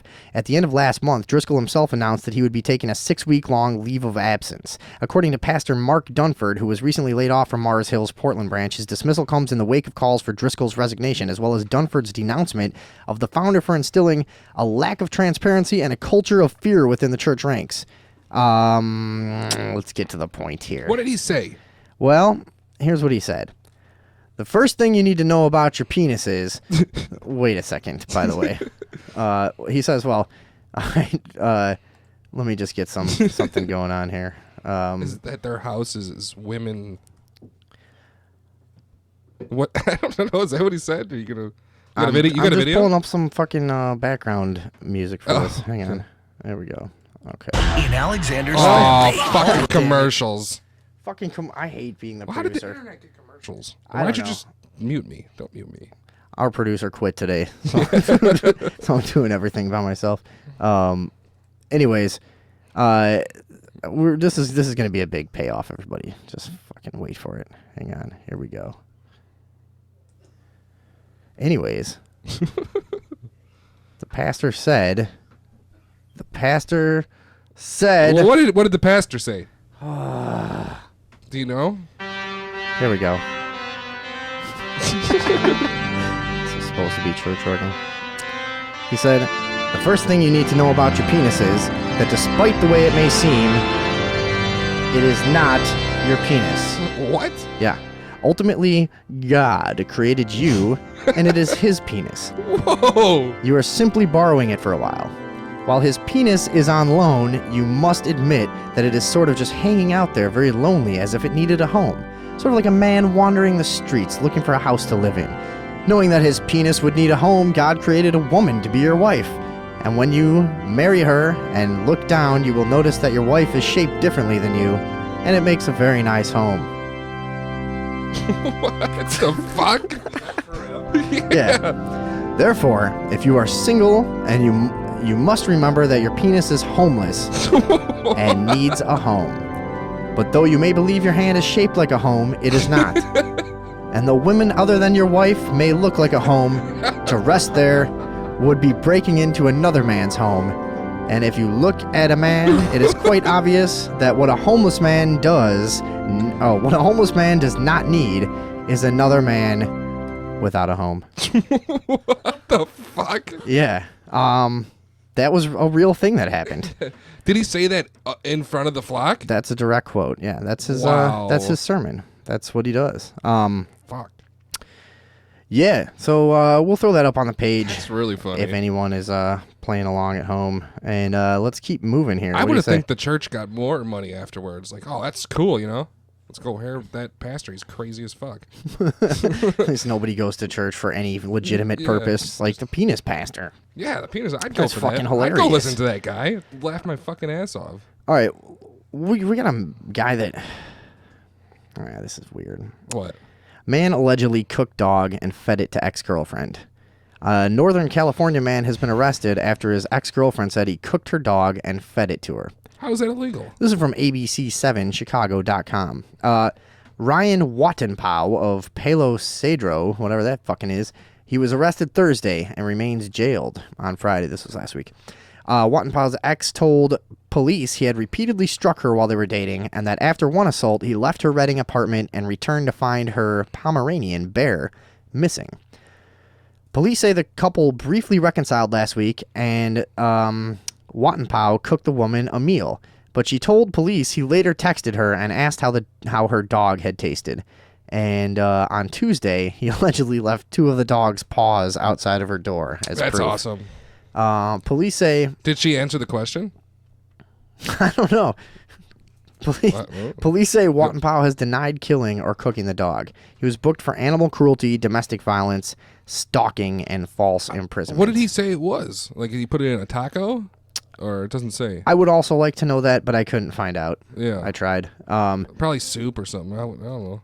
So there's that guy. For some reason, I thought that would be funny. That is funny. Yeah, it's all right. I don't think it should be illegal to eat an animal. To eat a dog? No. No, I don't There's really another. care. I saw another story. I don't know, like last week or something. There was this dude. He puts a fish in a fucking drink and then drinks it. Yeah. And they arrested him for animal cruelty. What? People eat fish all the fucking time. What are you talking about? Yeah, and a lot of seafood is served But I like think- either just dead or live. Yeah, I think know? it's because he put it in a booze. I eat live seafood You know a what lot. I mean? He put it in booze? Booze. Like he put it in like a So you're not allowed- Long Island. So And it's like... But he drank it right away. He didn't like just let it sit there. He just wham, slammed it. Yeah. Everybody eats fish. Who fucking cares? And nobody gives a shit about fish either. And if they say they do, they're lying. How about Jack the Ripper? What? I don't know. You looked that one up. What is that? What's going on with that? CBS News has it that a British author and amateur sleuth says he has unmasked Jack the Ripper, the pseudonymous serial killer who allegedly murdered at least 5 prostitutes in London more than 125 years ago. No one was ever charged with the murders that plagued London's East End in 1888, but Russell Edwards claimed a bloodstained shawl he bought at a 2007 auction helped identify the killer as Aaron Kosminski, a Polish immigrant who was 23 years old at the time of the killings, who died in an asylum in 1899. Edwards' book on the subject, Naming Jack the Ripper, is expected to be released in the United Kingdom on Tuesday. 5 murders between August 31st, 1888 and November 9th, 1888 have historically been blamed on a single killer, Jack the Ripper. We don't need the whole fucking backstory. Over the years, he became notorious. Well, everybody knows it anyways. Anyways, this guy became captivated, the author of this book, with the murders and spent all of his spare time investigating them. And he bought this shawl in 2007, which was reportedly found by the body of Catherine Eddowes, one of the victims. After buying it, he enlisted the help of an expert in molecular biology who was reportedly able to extract DNA from the shawl. And they say the DNA led them to identify the killer as Kosminski. So, he had been named for years as one of the 6 key suspects in the killing, by the way. So this all kind of matches up. On the testing, the first result showed a 99.2% match. Since the DNA has 2 complementary strands, we went on and tested the other DNA strand, which gave a perfect 100% match. This is the expert that did the testing. So, so now we know. Now we know. Now it's over. How many hookers did he kill? I don't know. Not even that many. Like back then, you didn't have 6, to do right? that much. Yeah. Like, it oh was my like, god. It's like Did he? now. Do you know how many hookers you would have to kill to fucking make a splash in any kind of like historical documentation at this point? Yeah, right. There's like a guy kills 6 hookers. That's just like, oh, that nasty Puerto Rican. We'll throw him in jail and fucking get rid of him. No, it's true. Nobody else is gonna remember his name. Did he fuck him first, or did he just kill them? I The think Ripper. that he just killed them, if I remember right. I don't think. Yeah, pass that over, bros. I don't think that he. I don't think that it was a sexual thing with him. I think it was more a. Actually, it was. I think theorized that he was like in a state of moral outrage that they were sure. prostitutes. That and he sounds was, about like, right. I would do something like that. passing judgment on them. So I'd do that. I'd kill some people that were bad. yeah. What do you want to keep going with weird stuff? Judge. Oh, well, what do you got there? What's at the top? Let's not get into any of our serious news yet. What's Let's at go. the top there? Where? All the way. Border volunteers? I guess. Sure. Fuck it, whatever. Okay. We want to do this, by the way. We got a video of this. Oh, do we? Yeah. This is something that everyone from our show wants to do is take off down to the border and volunteer to protect our country from illegal immigrants. If I can get bankrolled, I'd do it. Just for the hell of it. I don't even really I care would do that it. It much. would be fun as hell. Hell Are you yeah. kidding? Just shooting Mexicans all day?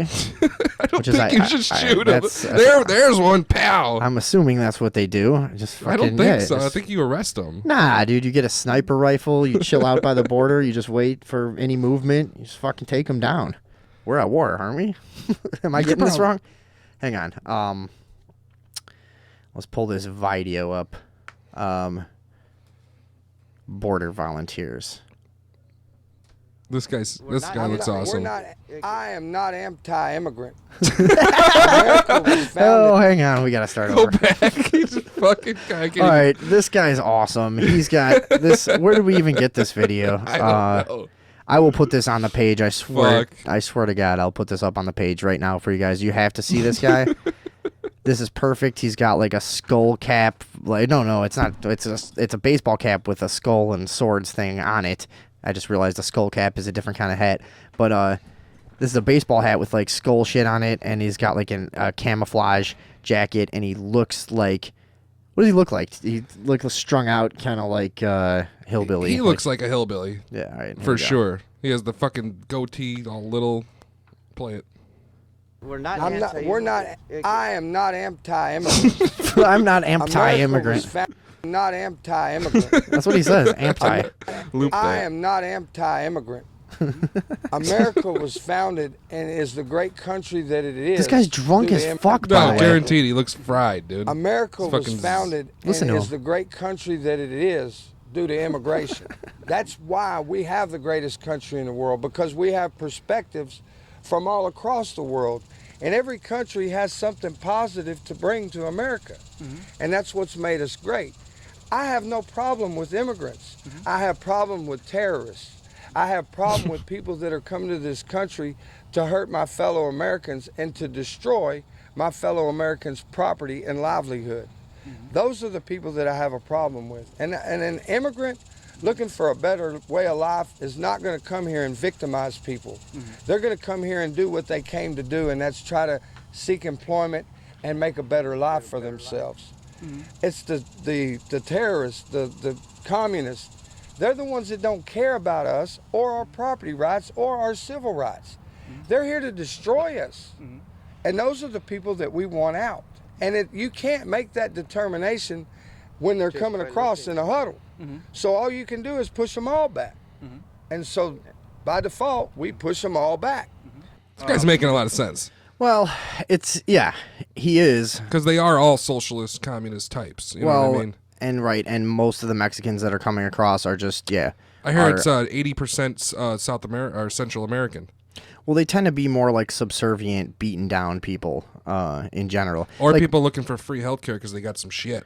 Yeah, or also just kind of exploiting the common thread in Mexican culture and education to just come to the U.S. and take whatever you can get and bring it back to Mexico. I mean, any Mexican that you're talking to that's honest will tell you that is a fucking, a major cultural thread for them. I heard it's illegal to repo cars in Mexico, so they just drive down there at their Escalade when they're good and ready.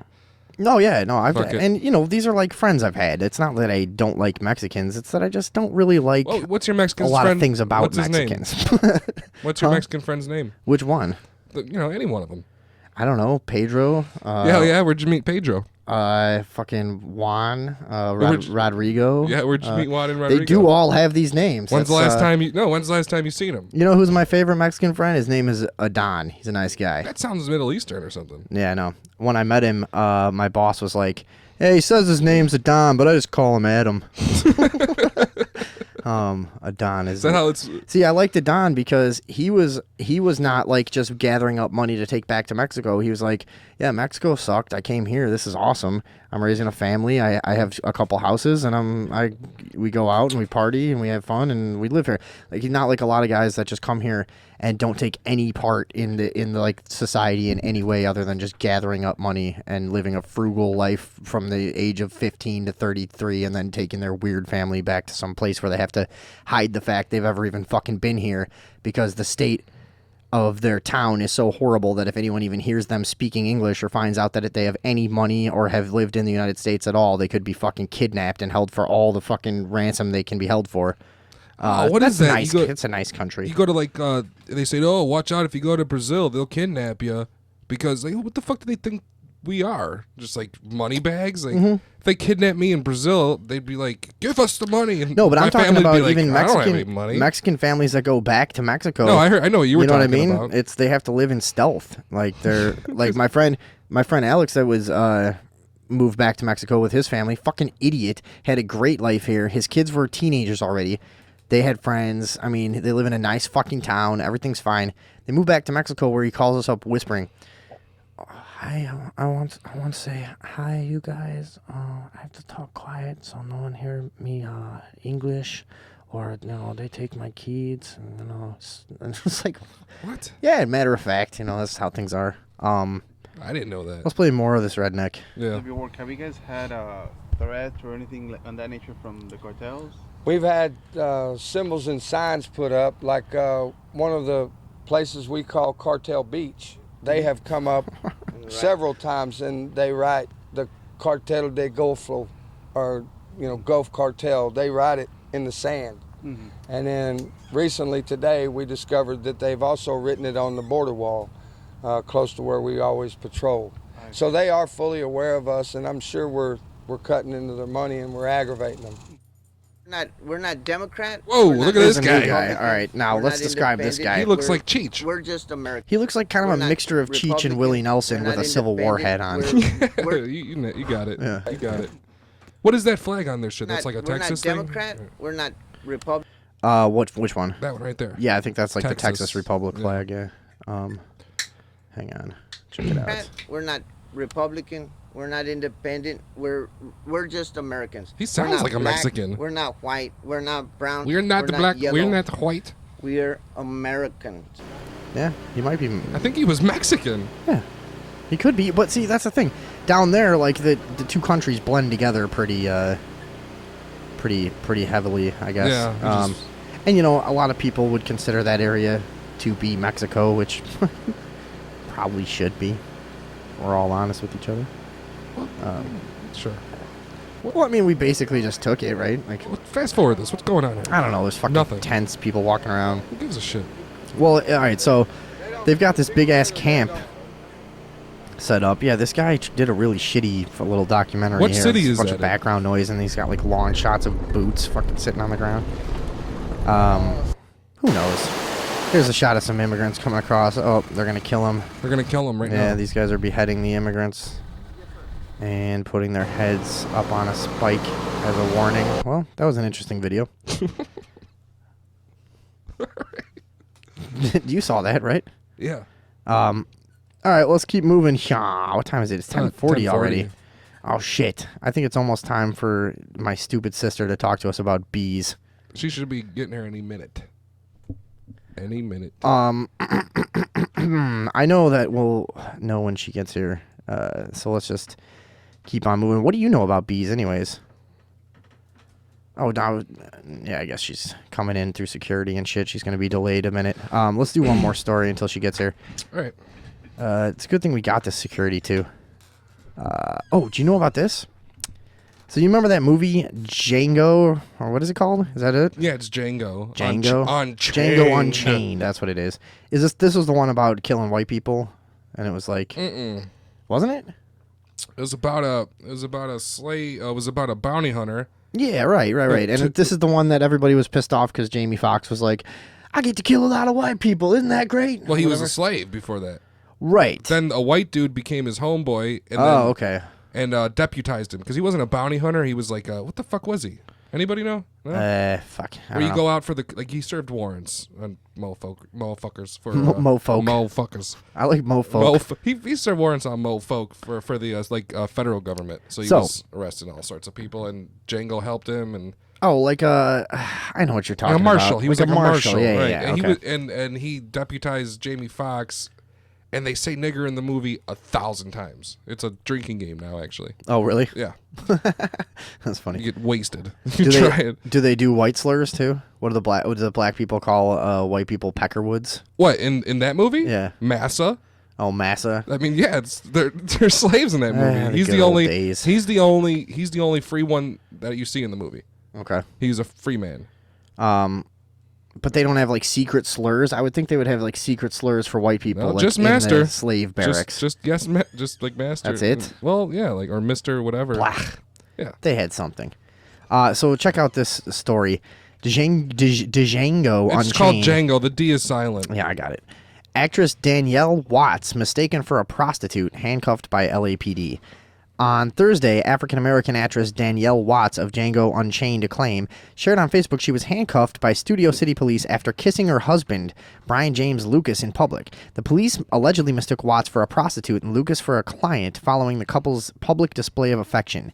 Watts posted photos of herself standing in front of an officer and crying. Today... Yeah, yeah. Today I was handcuffed and detained by 2 police officers from the Studio City Police Department after refusing to agree that I had done something wrong by showing affection, fully clothed in a public place. She wrote on Facebook. Watts, who previously appeared in the popular comedy Weeds and blah, blah, blah. Was she Django's woman in that movie, or was she white? Fuck, I don't know. What is she? Danielle Watts. I think she's black. Yeah, okay, she probably played his wife then, right?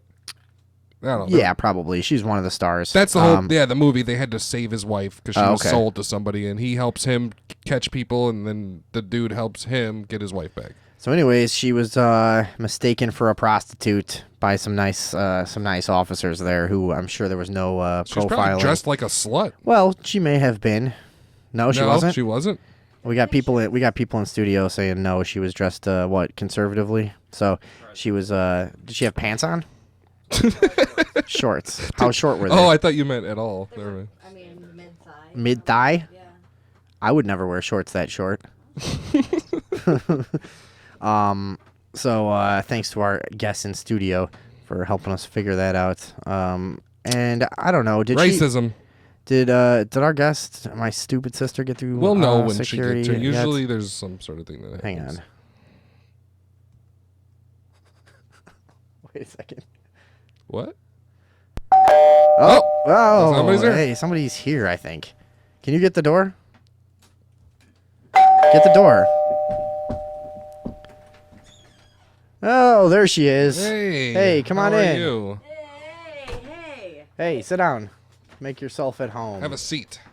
My sister Andrea Micko is here, and she's gonna supposedly talk to us about bees. Bees? Check your mic. Do you got your mic on? Is my mic on? Yeah. Bees. So, what's going on? I know that there's too many bees. That's the thing, right? No, opposite. Oh, by the way, she is told a online activist specializing in GMOs and food-related problems? Food-related problems, chemical-related problems, diet-related problems, things that large corporations are doing to our food and our bodies without our consent, and what they're doing to the bees. What are they doing to the bees? They're killing them. On purpose? Yeah, probably. We're talking about GMOs, right? We're talking about lots of things. Mainly, it's the Monsanto pesticide Roundup. Which is their most popular product. Their most popular product. It's used all over the world. And the active ingredient is glyphosate, right? Yes. Okay. Yeah, that's the thing. Okay, what do you know about it? What they're doing is they are actually using this pesticide so much that it's becoming part of plants outside of the actual genetic modifications with pesticides. I thought that they purposely genetically modified it into There's the plants. that too. Oh, but There's also that too, naturally. But also the overuse of the pesticides themselves have changed the genetics of the plants. So bees are picking up these pesticides in the pollen and in other parts of the plant and bringing it back to the hives. And then it gets, it gets passed down generation to generation to generation. And then these bees are all losing their minds and abandoning their homes, and then they die. Really? They just fly off. Yeah, that's it's called colony collapse syndrome. Fucking out of here! It's literally like brain rot of the hive mind.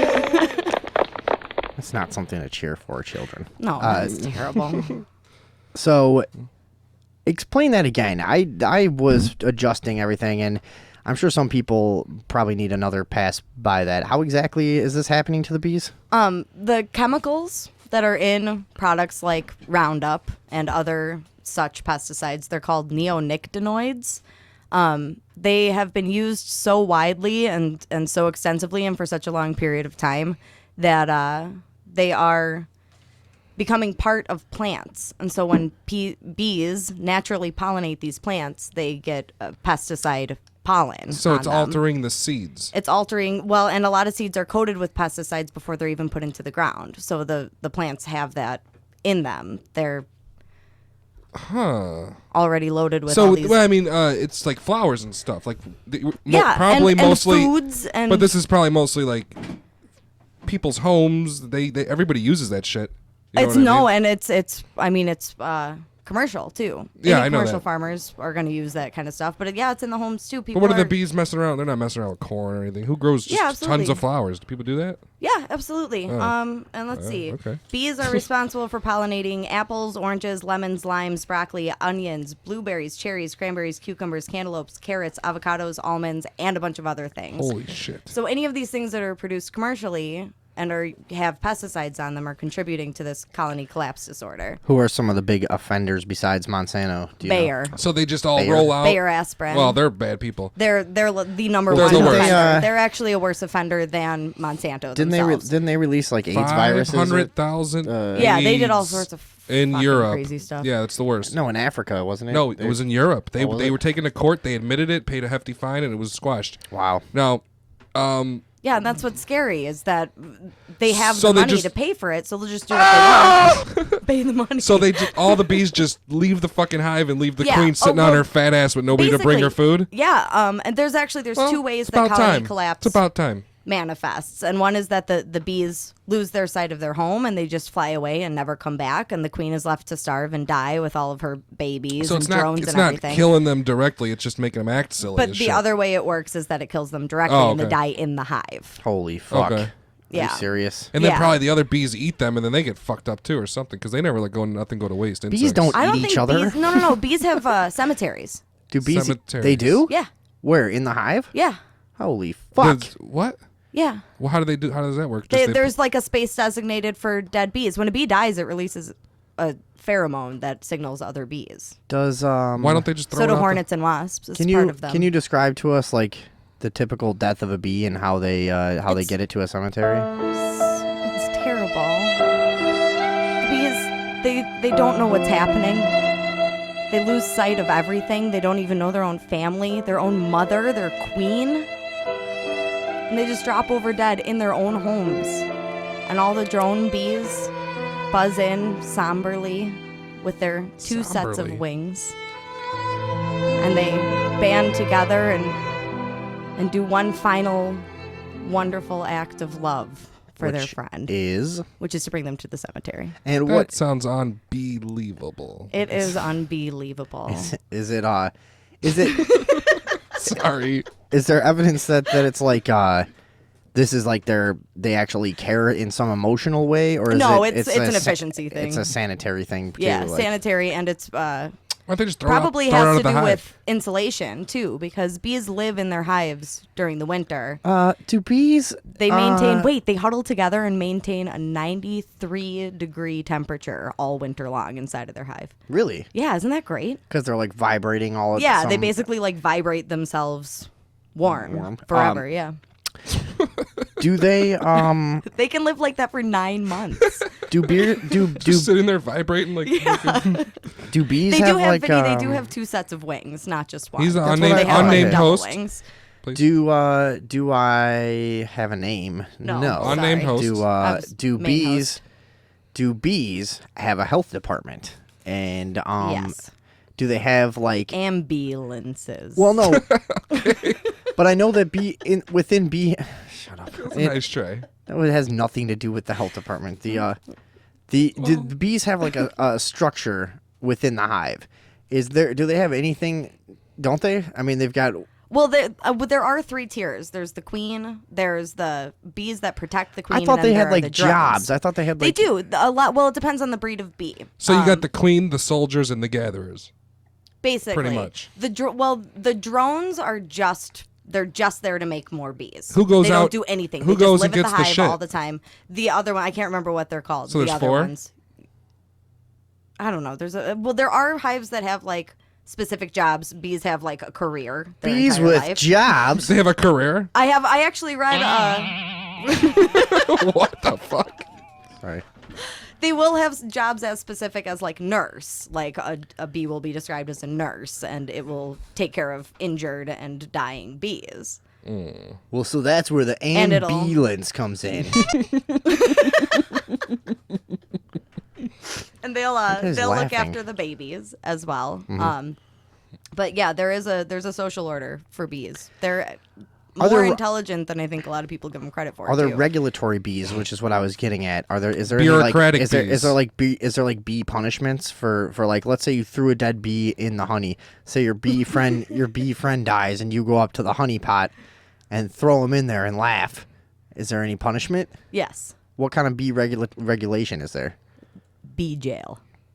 Is that true? Then you're not being true. serious, are you? No, I'm not being serious. All right, what else Okay. do you want to tell us about stupid bees? You could have. That would have fooled me if you said yes. I'd have been like, really? Bee prison. Yes, there's bee prison for Well, bees. If if BA and B. Never mind. No, that was go ahead. fucking. Wait, go ahead and try that. Say that again. Well, how do you Go ahead and finish that. How was that gonna go? If BA Yeah. and the other B. Uh-huh. See, I didn't even. Never mind this. Just get out of here. Good try. BB. I didn't want to say it. Go on. BB. Well, the point of all this is that every human being can do something by themselves to make lives better for honeybees. 1/3 of the honeybees in the United States have disappeared over the past 8 years. Since 2006, we've lost 1/3 of our honeybee hives. That's bad news. That's It's a breakdown really bad news. of like the Oh, food that's It's chain. so bad. Wait. Sorry. I have something here. There is a place in the world where bees have completely gone extinct. Where? The southern Sichuan province in China. And the honeybee has gone completely extinct there because of heavy pesticide use starting in the 1980s. And now all of their foods that they want to be pollinated, that would normally be pollinated by bees, has to be hand pollinated by humans. How do you do that? And if that were to happen, I can tell you. Isn't there a job shortage It's in this difficult country, and anyways? very Though. expensive. Hold on. I don't right? know if I like this whole bee thing. Pollen of the fruits must be gathered, carefully prepared, then manually dusted onto hundreds of thousands of flowers with tiny brushes made of feather down. That sounds like sexual God, harassment. I would hate that though. I hate little tedious things like that. Would be like my personal hell. You have to pollinate tiny plants with like flimsy little fucking feathers. Like I just kill. That is, I'm not into suicide per se, but I would maybe. If the honeybees went extinct in the United States to do the same hand pollination techniques, it would cost $90 billion a year. Well, that's good. That's employment. Where's that money going to come from? From Monsanto. From the demand. Fuck. From the demand. This is how the economy works. Listen, I'll tell you where it comes from. $40 a pound for apples. You let the fruit go extinct, okay? The fruit. First. All the things we're worried about here. Controlled shortages. You let it all go extinct, and then you start a company where you hand pollinate, and you do that. You drive the demand way up. That's where the money comes from. You're voting that we just go ahead and eliminate the bees. Yeah, I don't like bees. They're nerve-wracking when one's in your house. Bees and dogs are the only two living creatures on Earth that can sense fear. Have you ever had a bee? You know that? Yeah, I could tell that's true. I know it's true. It's a thing. Yeah. Have you ever had a bee in your car?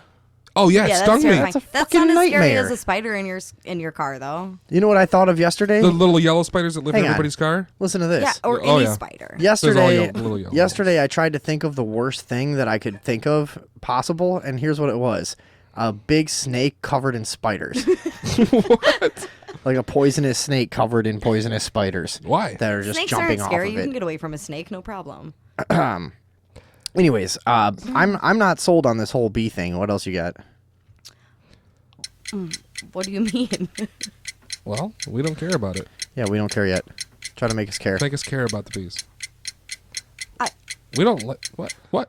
I mean, if the heartbreaking story of the bees carrying their friends to the hives. Hey, watch out! Look out! Oh my God, what is that? Fucking eagles in the studio, Eagle. like always. That was Pedro. You guys should call somebody about Yeah, that. we That's are. scary. We have there's a hole in the roof and a bunch of fucking eagles got in, started a nest. So what else did we exhaust all your bee search? Correct. Do the thing for you, fucker. What? Do the thing. The bee What, search. this because it was a good joke? No, do the other thing. No, that was a good joke. No, I want to talk about things people can do if they do care. It is everybody's problem. We share the world with everyone. Yeah. So there's a wide variety of plants that you can plant that will attract bees. Attract. And keep them happy and healthy. A lot of them are native to the area that we are currently in. I see bees all the time. I don't know about you. Yeah, there's bees everywhere. There's too many bees by my house. I saw like No. 50 bumblebees the other day Where? on these purple flowers. I saw. I'll bet they were one of the flowers. Well, for bees. I saw a really big one, and I walked up, I looked at it, and then he like broke apart, and he was 50 little. no, ones. upon approaching, then you just look around, and they were on like almost every flower. That's There's great. tons of Hang them. on. That's Do you know awesome. what? Do you know what happened to me the other day? I was walking through a field of flowers, and I pissed off this bee. God, that door could not be squeakier. I know, it's pissed, great, though. I pissed off this bee, and we got into like a shoving match, and I was like pushing him back, and he was flying at me, and then they fucking send out that emergency signal to all the other Pheromone. bees. So all the fucking other bees come up and they form into like a giant baseball bat and smack. No, listen. They form into a giant baseball bat, smack me in the head.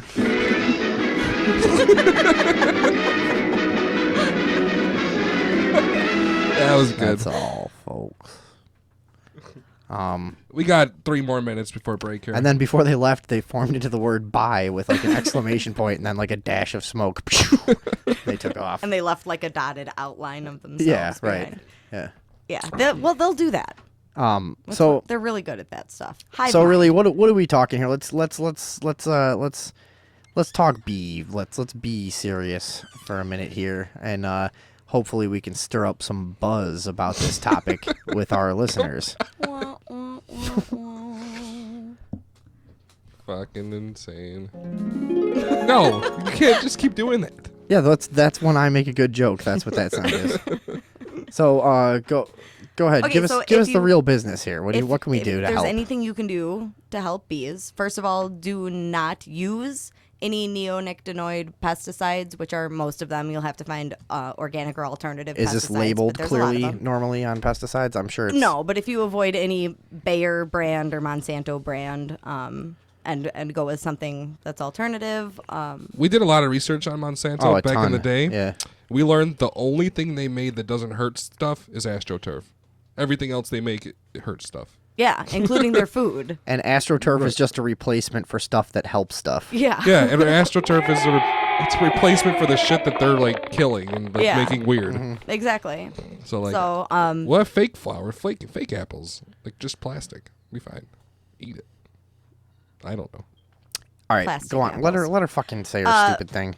you can plant flowers such as zinnias, chrysanthemums, or echinacea. Chrysanthemums? Chrysanthemum. Do people say it like that? Chrysanthemums? Is that how I said it? What? I don't know what that I is. think it's chrysanthemums. Whatever. It's spelled with a Y. They're flowers.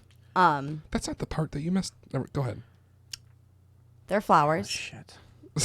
God. You can plant any of those. There's also, you can sign a petition to ask Lowe's and Home Depot to drop Roundup and other neonicotinoid pesticides. Where can we do that? The website is credomobilize.com. Will you post all this stuff on our page? Absolutely. Okay.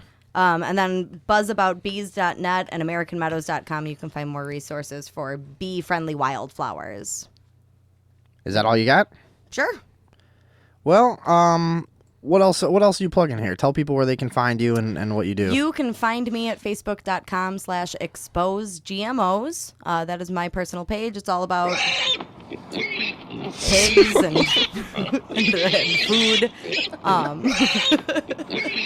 It's about treating your body right and not giving money to the guys who are trying to poison you. I want our species to mutate into a freakish thing. I'm down with that. Yeah, that's fine with me too. Yeah. I'd like All to right, become. yeah. I'd like us and bees to start working crossing closer over, together to make that transition. Yeah. Which we all know as inevitable. Yeah, I could see that. Okay, are you done? Yeah. All right, that's my Thanks. stupid sister Andrea in here. She's like does shit online that's supposed to be good. Go check it out. And I guess we're going to head towards a break in a minute here. What are we going to do when we come back? I know we got Steve of Steve Rhine Art is going to be in the studio, but I want to save that for midnight. No, we can have them next. Should we do it hour, next? Third hour, yeah. Yeah, but we got to get through like the news first. So what? So let's do it like I don't know. We'll play it by ear. We'll see when he gets here. All right. You want us to get good and sauce before we start That's talking what I was kind of thinking. I think what you're saying. Kind of what I was thinking. Like, all right. I kind of wanted to bring him on for the drunk hour. This guy's probably like, just let me get 20 minutes and let me get the fuck out of here. Is it? Yeah. Some fucking crack to sell. Yeah. All right. Well, just kidding. I'm just kidding. We're gonna head to a break. Sunday Evening Overdose.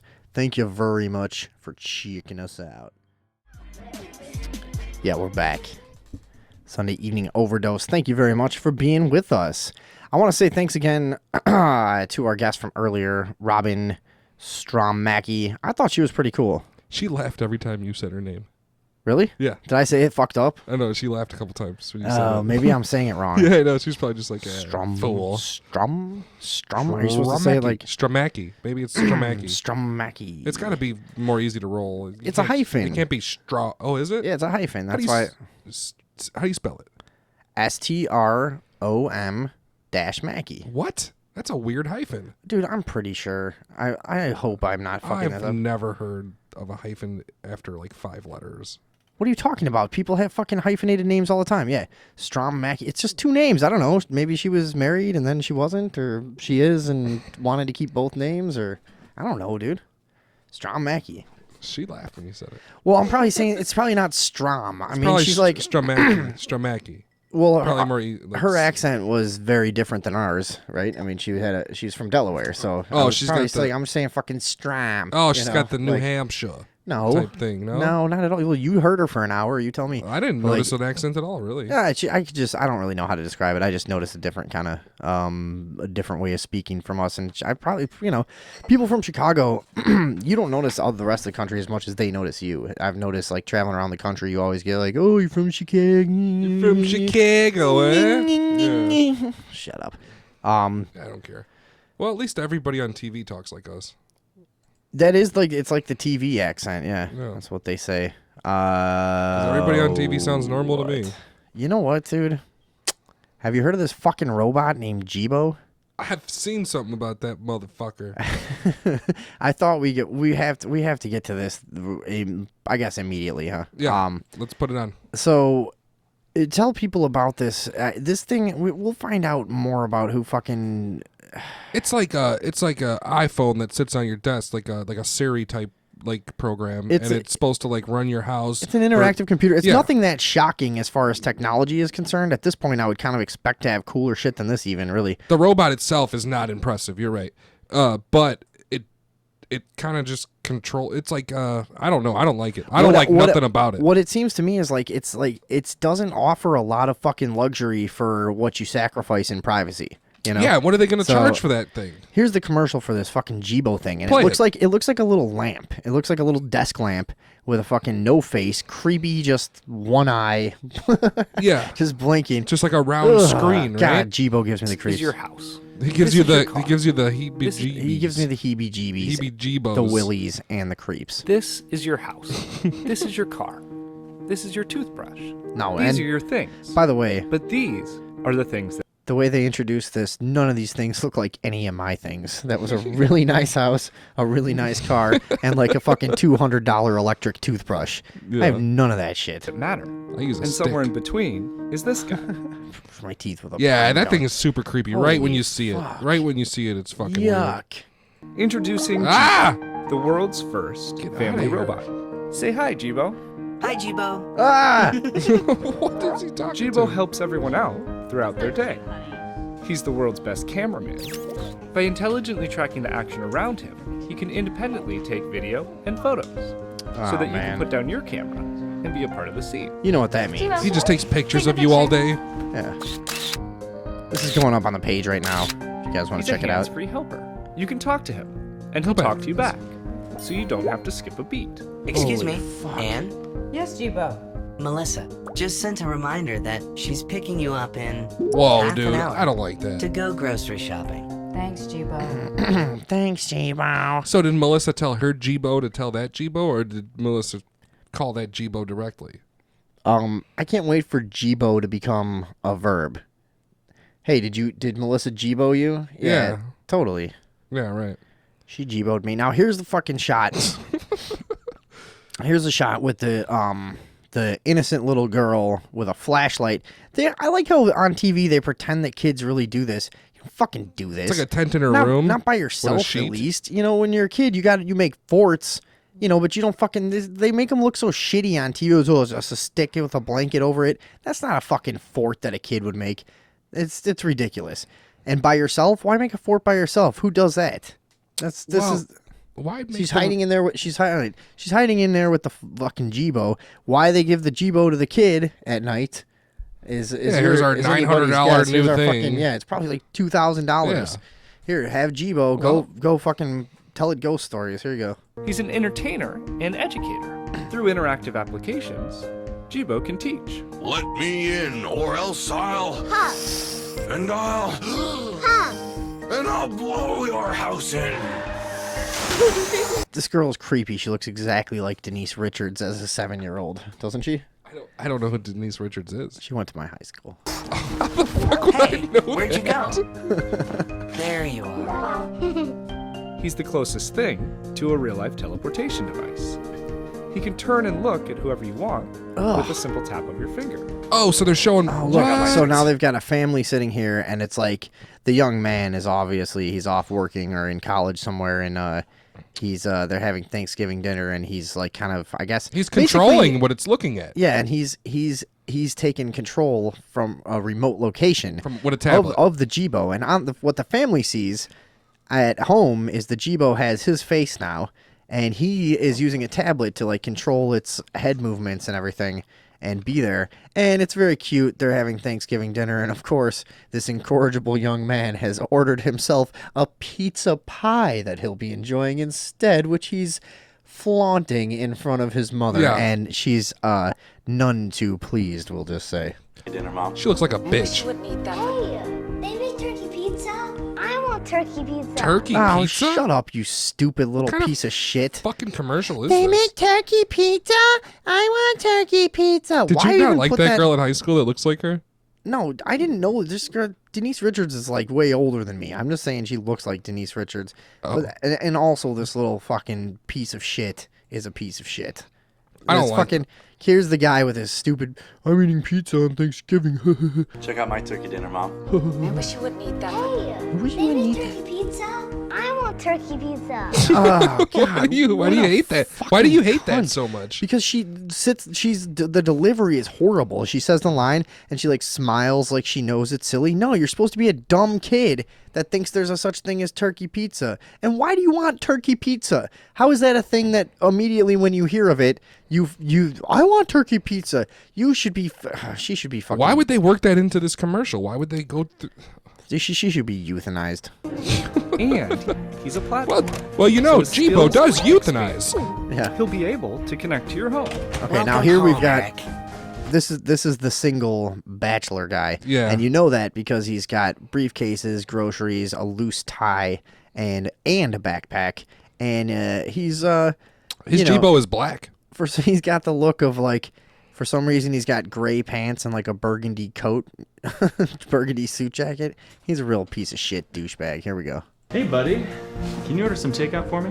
Sure thing. Oh, can you order some takeout for me? Dude, if I worked at a restaurant, Jibo called up, I'd be like, Fuck he'd be like, you, Jibo. We would like some. I'd be like, what the fuck is this? I'd hang up right away. No, this is a scam of some kind. We're not doing that. I don't like it at all. No, neither do I. Chinese, as usual? You know me so well. Oh, what a sense of humor, you little robot fucking weirdo. And even be a great wingman. You have a voice message from Ashley. Uh-oh. Hey, you might want to get yourself checked. Looks like a lady left him a little message on the Jibo. Want to hear it? Absolutely. Hey, call me when you're home. Better make Shall that I takeout order for you two, condoms? Wait a second. Did you hear the punchline there? No, I missed it. I was talking like an idiot. Yeah. Go back. Hang on. You, Jibo. We've dreamt of it for years. What? Better make that takeout for two, Jibo. Okay. We've dreamt of it for years, and now he's finally here. And he's not just an aluminum shell, nor is he just a 3-axis motor system. Oh, God. He's not even just a connected device. He's one of the family. Uh-oh. You know what? And then it's a sock. What did you think it was at first? It was a sexual innuendo, but then it's a little girl. Exactly. When I first saw this, it looks like panties get thrown on it on the Jibo. It says it's like part of the family, and then some like nondescript cloth is thrown on it about the size of like, and your mind goes to panties. No, I immediately. thought it immediately. Okay, so because they just showed the guy hooking up with the chick. Right, exactly. Oh, that's true, too. Right, they just showed the guy like, okay, order Chinese for two. Then there's a cloth being thrown on him like you would see in a movie when people having sex and they don't want to show it. It's the classic shot. And it's a little girl. And then they pan back and it's the little girl has thrown her sock on him. Oh, dude, this is sick. It's weird. That's like a subtle fucking like psychological weird thing there, though, you know? They did that on purpose too, and then they guaranteed. Like, and then this little girl's like this little girl's caressing the robot as if it's real. Yeah, and the robot's got a heart on its face now. God. Jibo, this little bot of mine. What the fuck was that? Well, this little bot of mine. Yeah, I know, but how would that? Let it shine. This little bot of mine. What's the real song? This little light of mine. Light? L-I-G-H-T? Yeah. Okay. No, it was about MC Light. L-Y-T-E. Idiot. What if technology actually treated you like a... You can check that out at myjibo.com, but now we have to listen to this weird... It says she's a CEO, doesn't it? Asiatic-looking woman. I'm not sure what she is. She does look like something. She's got prominent... cheekbones. Yeah. What if technology actually treated you like a human being? What if technology helps you to feel closer to the ones you love?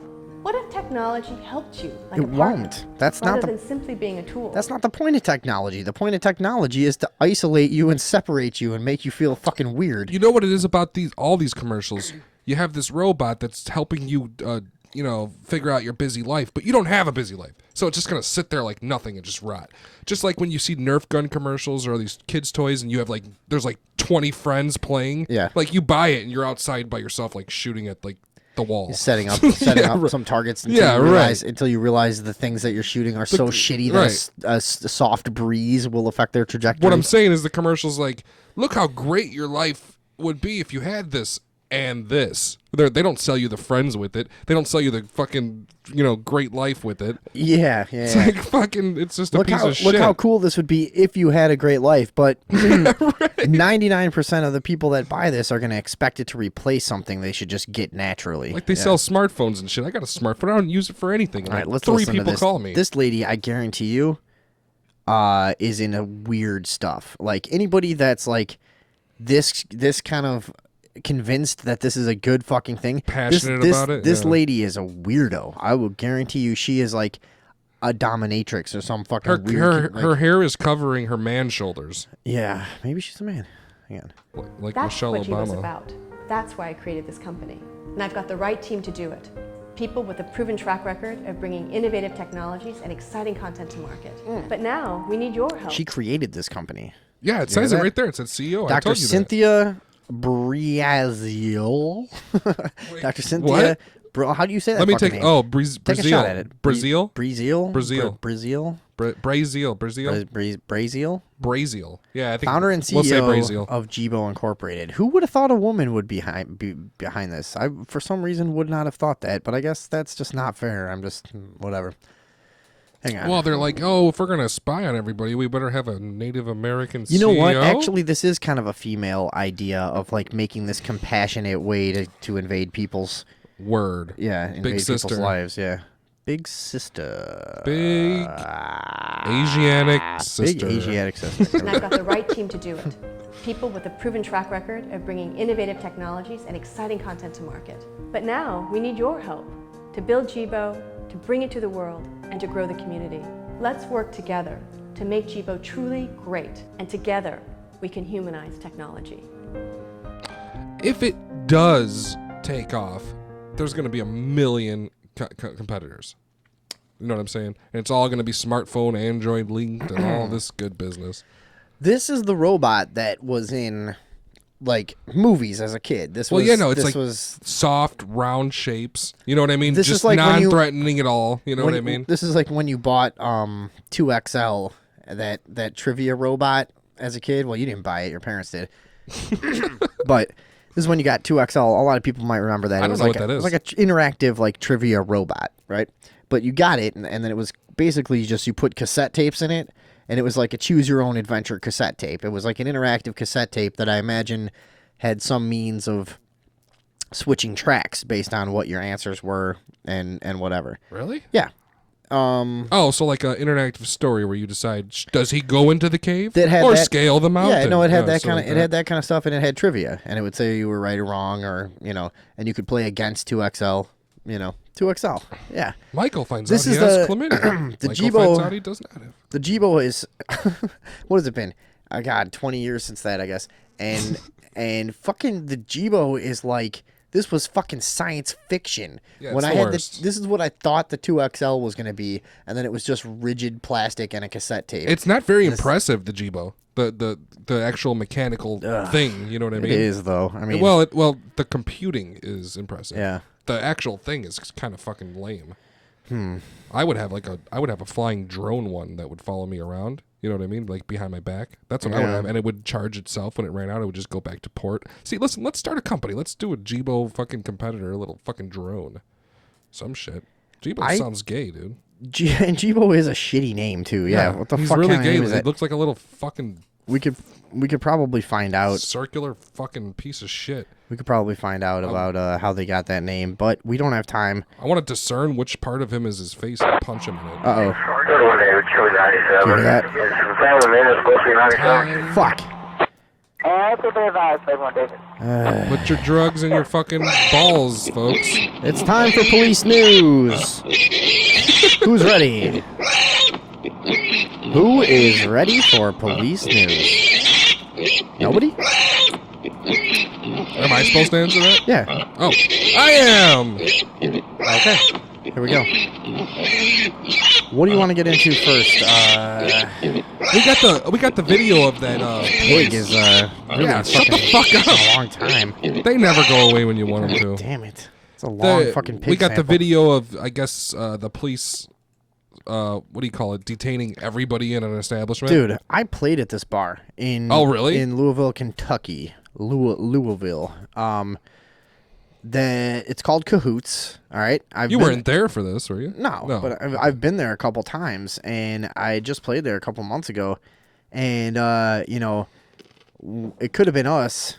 And if this had happened when I was there, we would have definitely had weed. This is within my jurisdiction. I'm allowed to record this. I'm allowed to record this. He is. I'm allowed to record this. Keep recording, dude. Relax. Oh, one of them shit iPhone vertical videos. So this is the Cahoots in Louisville. This is like one of the main music spots on Bardstown down in the Highlands. This is the cops have pretty much just taken over the bar here, and for whatever reason, this happens when someone fucking smells weed or some bullshit, and they want to act like that's a major disrespect, like you're fucking throwing it in their face, so they come in and try to throw their weight around. And these are some fucking, downtown drinking district cops with fucking khaki shorts, polo shirts, and shit like that. Here, check this out. Keep recording, dude. Relax. All right. If you don't have anything on you, you have nothing to worry about. We all straight?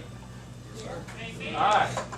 Now, show of hands. Who's got something on they shouldn't have? What? Fucking No cunt. one? Is this for real? Dude, I wish this... Yeah. No, that's a real cop. If I was the owner, I'd say, get the fuck out of here. Yeah. We're going to work the way around. Everyone's a cunt. And if you go by, if you're clean, then you get to go This is in like the door. school. Yeah, pay my You guys on tab. that?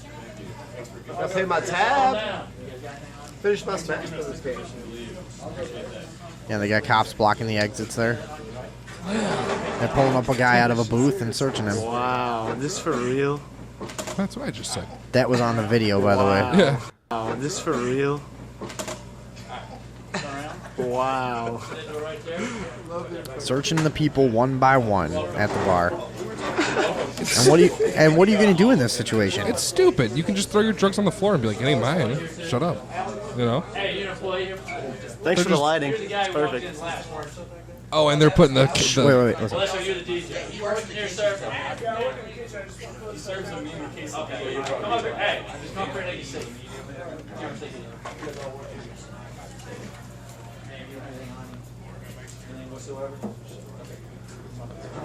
Holy fuck. If I was the owner of that joint, I'd fucking shoot those guys. I'd be like, get out of here or I'm going to shoot you. In a perfect world, there would be more people in that bar with guns than there were cops. Yeah, with and guns. they wouldn't even try it. And they'd say, "Yeah, suck my fucking dick, you fucking pig piece of shit." Get the fuck I wouldn't outta do here. it. I'd be like, fuck you. No way. You know what? I might draw the line there. That might be where it happens for me. I'm always waiting for that moment where I'm just like, you know what? I don't care what happens to me. It's on my soul right now, the decision I make if I'm letting these fucking people bully me. So I don't know. What do you think you would do in that situation? You're sitting in the fucking booth. The cops come in. I'd break the beer bottle up into a million pieces and put it in all of my pockets. And he'd be like, do you have anything in your pockets that's going to cut me? I'd be like, yeah, they're all full of glass. And he'd be like, wise guy, huh? And he fucking cut the shit out of himself. And I'd be like, I fucking told you. You know? Yeah, dude. Really though, what do you do when you're sitting there? I guarantee you. I wouldn't go to a bar where everybody wouldn't do something. Yeah, you would, dude. Yeah, I would. You would. What How would are you I gonna do? fucking I don't control know. Me and you were there. What would you do? Fuck, dude. I'd like to think that I would put up a stand, but like, all right, what do you do? Okay, I know what I do. If I had nothing on me, I would refuse to do anything. When they told me to stand up, I would tell them to suck my dick. No, really. You would say suck my dick. Oh, fuck yeah, dude. Yeah, you should right. see how I talk to cops when I don't have weed on me. Yeah, you should see how I talked to the Chicago cops the other day when they pulled me over for no reason. And, Oh, yeah? And fucking handcuffed me and threw me in the back of their car for an hour and searched my car when I didn't consent to it. They're fucking crazy scary. Oh, yeah, dude. They're crazy. How did you talk to them? Like, please, sir, let me go? No, I was stern, but they just made fun of me and fucking manhandled me. I was like, I don't consent to a search of my car. They found nothing, but they fucking just destroyed everything. That happened to you the other day? Yeah, and I was in the back of the car, and they left me in there, and then when they opened the door, I was like, listen, dude. Yeah, it happened like last week. I was like, listen, dude, if I didn't do anything illegal and you didn't find shit in my car, you need to get me out of these fucking handcuffs and out of this fucking car right now. And he's like, okay, we'll get you out in a second. And then they tried to get me to admit that somebody smoked weed in my car at some point to justify searching it after I told them they could not, because it didn't smell like weed in the car. But they were like, "Oh, when's the last time you smoked weed in your car?" I was like, "Never." You don't smoke. You don't really smoke weed in your car, right? Oh fuck no, dude! I don't want to go to jail forever. No. I mean, I do. I know that. No, much, I don't. but- I don't. I'm not a big weed guy. Yeah. But yeah, cops suck dick, dude, for sure. I think that if I was in that bar, here's what it would be. If I had weed on me. You want me to pretend to be the cop? All right, son, stand up. We're gonna search you. No, is this if I have weed on me or no? What do you? Well, whatever. Okay, here's what it is. Yeah, you got weed. If I have weed on me, the whole time I've been slowly like working it from my pocket and like stashing it somewhere. But then I still don't want him to like examine me too much, so I'm gonna probably just go along with things and like try to stash it and come back and get it later. Just so you can just get the fuck just out so I of can there. just get out of the situation. Okay, so you don't have anything on you. So if I don't have anything on me, and I stand up, sir. Yeah. Was it too loud? Yeah. Okay. Alright, so I'm yelling in the mic. Sorry. Well, back up when you yell. Oh, okay. I mean, holy fuck. Gauge it, huh? Teaching you this shit. You're a grown man. I'm a grown man. So if I had nothing on me at all, nothing in my car, whatever, I'm gonna say no. I might not say suck my dick. I might. I don't know. Would you say it or not? I've said ridiculous stuff. What's to the cops. most ridiculous thing you said to a cop? Fuck. I don't know. When I was 17, some cop tried to stop me at like a White Hen fucking little convenience store, and he didn't identify himself as a cop. I knew he was a cop. He had one of those neck badges on, but he was like plain clothes. And like a necklace with the badge. Yeah, right. Okay. Like necklace thing and lanyard, whatever. And he's like, and there was a cop car outside, whatever. I knew he was a cop, but he came up and he said, "Where are you guys coming from?" And I said, "It's none of your fucking business." And because I was like 17, I didn't give a shit about nothing. You can't even go to jail I was like a little piece of shit, like Huck Finn, just like doing drugs and running around in rivers and fucking tricking people and stuff. Tricking people. Yeah, well, I was like a weird druggy Huck Finn. So the cop, I told him none of your fucking business, and of course, what do you think he does?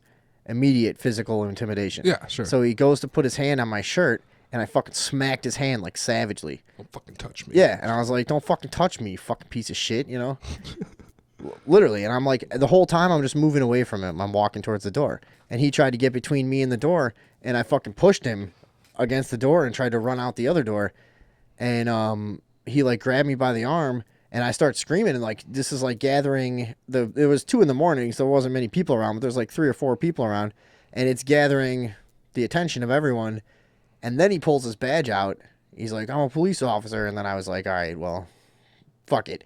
And I told him he was a piece of shit and I hated him. I had nothing on me. I was like, "You're a piece of shit and I hate you." Yeah, I was like, "I fucking hate you. You can't just stop me. I'm not doing anything wrong, You suspect me of a crime?" I mean, I knew this back then. I was raised in that kind of family where we did not like police. And I hate police. So, that might be the craziest thing. I don't know, dude. Since then, I've mostly had weed on me pretty much every time I've talked to a cop. I actually asked a cop when I was in Knoxville. We were looking for a place to smoke a blunt, and I saw some cops, and I was like, "Hey, you guys know, like, a cool, quiet place to, like, hang out for an hour or two? We just want to, like, be by ourselves and some, like, park or something." They gave us directions Were they cool? to a place. No, they didn't know we were going to go there and smoke Well, weed. they Yeah, they're like, "Hey, yeah, walk up like 4 blocks over here, 6 blocks that way. You'll go to this little park, cool." So we went there and got high. But whatever. This is fucking derailing. We got any other cop news? Yeah, we got cop news up the ass. Tons of cop news. So that's weird that fucking happened to you the other night, though. No, it did, and I was too ashamed to tell you about it because Why? I was manhandled. I couldn't do anything about it. It made me feel fucking like a little bitch, so I didn't want to tell you. I would immediately call and tell you if I owned a cop. You know what I mean? Yeah. But I was like, "You ain't searching my car." They're like, "Put your fucking hands behind your motherfucking back." Like, and I was like, "Oh," I was like, "For what?" He's like, and then he said, "You're not being detained or arrested." And I said, "Okay, then why are you know what I'm saying?" He told me, "You're not being detained or arrested," but handcuffed me and threw me in his fucking car. They're not allowed to do that, are they? But who gives a shit? They do whatever they want. That's But these the thing, Chicago cops, you can't mess with. I mean, if it was like my city, it would have been a completely different story. Right, the suburbs. These guys are nuts, dude. Well, because in the city limits, they're just complete fucking savages. And that's They're just because they fucking- get like bit by fucking junkies and shit. Of course. Well, Like, I mean, and that's the problem with it is like the job is fucked up. Society is fucked up. You can't fucking be a good cop. Like, you know what the job that they're asked to do is so fucked up that like they all get like that. They're just nuts. They're completely nuts. And you know what? But you should judge someone when you see somebody. You know that I'm not a fucking weird junkie or nothing. You know what I'm saying? Like, I was talking properly. I was obliging or whatever, doing whatever they said. Right. I was like, I got my license here. I got my fucking, here. And they're like, I don't give a fuck. We're fucking searching you. You're fucking blocking the fucking. But then again, like we both openly hate police and would like to kill them. Oh, if we they knew could- that. if we could get away with it, which we can't. and Yeah, we my murder aren't. stares. I had to control them when they looked at me. Yeah, I I had to be mean- like, okay, murder stare off. So from their Murder stare on. perspective, they have a justified fear. I mean, Well, because I have a murder. I hate them, and they could but- feel and my we have energy. and we have a justified fear of them. And hate- it's well. all right. So check this out: police compliance weapon blinds targets. Remember these fucking things? We've No. we've researched this before. Retinal obfuscation gun. Oh, is this a flashlight type device? Yeah, dude. It's oh, a fucking yeah. We know all about like these. a stun gun for your eyes. It's a flashbang, essentially. Yeah, it fucks your brain up. No, flashbang. No, It makes you. I know what you said, but Oh. it's like a giant flash of fucking light. Listen, a firm that provides non-lethal equipment to law enforcement is set to release a new. It's called a compliance weapon. Excuse me, fucking hiccuping. It's called a compliance weapon. It temporarily blinds targets for up to 15 minutes amidst a national conversation about the militarization of police in the aftermath of the unrest in Ferguson, Missouri. Wait, 15 minutes you go blind? Yeah, dude. How does it work? Does Well- it have a description? Yeah. Shield Defense Systems makes it, and it's a company in Reno, Nevada. It's called the Zero Retinal Obfuscation. Yeah, retinal obfuscation gun. So, according to the firm's website, the weapon obstructs the target's vision for. Well, we already said this. They're just repeating it. This article sucks. What's the name of the company? Shield Defense Systems. Shield Defense Systems. Shield Defense. Shield Defense Systems. We're putting you on blast. That's right. The company claims that the weapon inflicts no lasting damage on the target and does not harm their retina and cornea. Although we heard the same thing about taser weapons, which have killed over 500 people in the United Last States. 15 minutes. What are they talking about? Dude. It's lasting. Oh, my God. So we've heard about this before. We actually did a YouTube video a long time ago that included those light weapons. What was the name of that one company? Fuck, I don't know. We can try to pull that They up were later. they had a flicker weapon that would make you fucking get all that would just give you like seizures. Yeah. No, it would make you like not be able to stand up. And they were selling it to they were puke. selling it to like private contracting God. those fucking missionary, God. Blackwater and shit like that. What are they called? And, no, wasn't it the guys in California that are like the fake police that replace the real police? There's like some company. Oh, like privatized police. I think they're called the Police of the United States of America or something. Dude, like I'm that. cool with privatized police. I don't give a shit. As long as you can. I'd way rather have that than people who aren't accountable. Well, you to can a customer. sue them and then not get tax money. You know what I mean? You'll get their money. They'll get their money, and Yeah, also right. they have an incentive as a business to keep their clients happy. The police we have now do nothing but harass us. But their clients are the city boards that are paying them.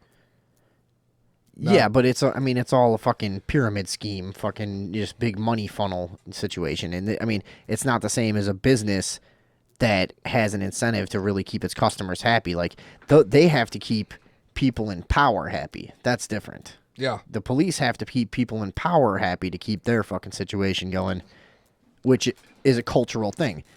Being a cop is there's cop culture. There's fucking whole families that do it. There's all they want to keep that lifestyle. They enjoy it. They might fucking have some cliched little things. Oh, it doesn't pay well and blah. No, they fucking enjoy it. They like it. Rob drug dealers all the time. Right. Yeah. Hey, moving along. What do we got next? When a cop is the rapist. This is from thedailybeast.com. A Los Angeles sheriff's deputy has pleaded no contest to charges that he raped 2 women while he was on the job. This is part of an alarming trend. They rape them in the same time? Or was it two separate things? That would be a hell of a fucking feat. Well, if you punch them in the face. Yeah, that's true. 1, 2. Or make them punch each other in the face. Yeah, you can play it. You can just play it both them. You ways. get them in the car and just tell, hey, Sandy, while you were out of the car, Rhonda was really talking a lot of shit about you. Just fucking get them to fight, knock each other out, and then rape them. All right. Both crimes occurred in September 2010. The first incident included forcible sodomizing of a 24-year-old woman. He fucked her in the ass? Yeah, and he offered her sex in exchange for not arresting her. Well, so he took her to a desert where the crime occurred. 2 nights later, Sanchez Wait, so pulled she her- agreed? I don't know, dude. That's what it says? No, it doesn't sound like it. I mean, it sounds like he probably intimidated her. Well, he offered her sex to not arrest her, and she was like, okay. You know what I mean? I don't know. It says forcible sodomizing. So. Well, he probably didn't tell her he was going to put it in number 2 hole. Yeah. 2 nights later, Sanchez pulled over a 36-year-old woman on a drunk driving suspicion and attempted to bribe her with sexual favors. According to the Los Angeles County District Attorney's Office, this is only one of several recent cases of sexual violence where a police officer has been accused or convicted of abusing his power and authority to abuse women while on the job. In January 2012, a Milwaukee jury convicted a policeman of violating the civil rights of a woman by raping her. Yeah, I'm sure this happens all the time, right? That's probably one of the main motivations to be a cop is you just got to be hoping you pull over hot girls. I wouldn't call that rape. I would call that. Well, but I would call all right, that who cares? blackmail. I mean, they agreed. He didn't forcibly fuck them. He just used his authority to take them to jail to make them agree to it. Yeah, that probably. I You know guess what I'm saying? If they said no and then he still did it, that'd be rape. Yeah, but who knows? I mean, they're not giving all the details here. He may have given like some vague threats of like, and like tapped on his gun or something. You better fucking comply with You this. better comply with this gun or you're going to have to deal with this one. Yeah. The victim did not report the incident for 3 weeks, fearing reprisal if she reported the crime. It happens a lot. So there you go. Rapist cop, Jose Rigoberto Sanchez, 29 years old. Rigoberto? Rigoberto. That's not. Yeah. No, that's a typo. It's Roberto. You don't think it's Rigoberto? No, I've never heard that name in my life. That's what Point it it says. out. Point it out. It's right there. Rigoberto. Sanchez. Rigoberto. Last name Sanchez. Jose. Just call him Jose Sanchez. That's very distinct. Infuriated. That's why they put that middle name in there. His parents like, all right, well, Jose. Say, fuck. We gotta give this. We gotta give this motherfucker a hell of a middle name. like John D'Artagnan Can Smith. I tell a Mexican joke? I don't know. What is it gonna be like? Why aren't Mexicans allowed to be firefighters? I told this before. Never mind. And it's really stupid It is, too. but it's the only thing I can say that's not offensive. God, it satisfies my racism. It's a horrible joke. Jose versus Hose B. Yeah, because they can't tell the Shut difference up. between Well, it's Jose and stupid. Hose B. Yeah, that's great. It doesn't make any sense. It does make sense. Well, you're right. It doesn't make any sense. Indiana sheriff wants military vehicles because the USA has become a war zone. All right. Pulaski County, Indiana. As the Department of Defense continues to flood America's local police departments with military equipment, some cops are letting the propaganda and the free toys go to their heads. One sheriff in Indiana let out a disturbing admission that he views America as a battlefield, making it imperative, in his opinion, to equip his duties with gear fresh out of the hands of U.S. soldiers fighting overseas. The United States of America has become a war zone, said Pulaski County Sheriff Michael Gare in an interview, blah, blah, blah. Blah, blah, blah, blah, blah, blah, blah. Pulaski County is extremely rural, containing only 13,124 residents. In 2012, Pulaski County had only 11 cases of theft, 1 murder, and a grand total of 17 property crimes. That's probably the same guy. Despite this, yeah, all those property crimes. Yeah, right? It's probably 1 or 2 guys. No, Despite 11 robberies? That's probably the same dude. Or 6, what did it say? 11 thefts. Yeah, it's probably the same Larcenies. dude. Despite this, sprawling farm country has procured hundreds of military items valued at over $5 million under Sheriff Gayer's. Gayer's? Yeah, I guess. Gayer leadership. The items listed. Gayer? I don't care. Gayer. Whatever. Who cares? Gayer. The items listed in a database at the Indy Star range from dozens of vehicles, weapons, tactical equipment, bayonets, tools, and more. These guys are going fucking nuts. They're out in the middle of nowhere. This shit should be Barney Fife still. You know what I mean? You go to small towns where it's still like that. Like, that's what should be going on. What did they give them? Dude, everything. They got $5 million. For what? For, I don't know. To police nothing? To police nothing. To police cows. Sheriff Gayer elaborates about the perceived battlefronts he faces on the department website.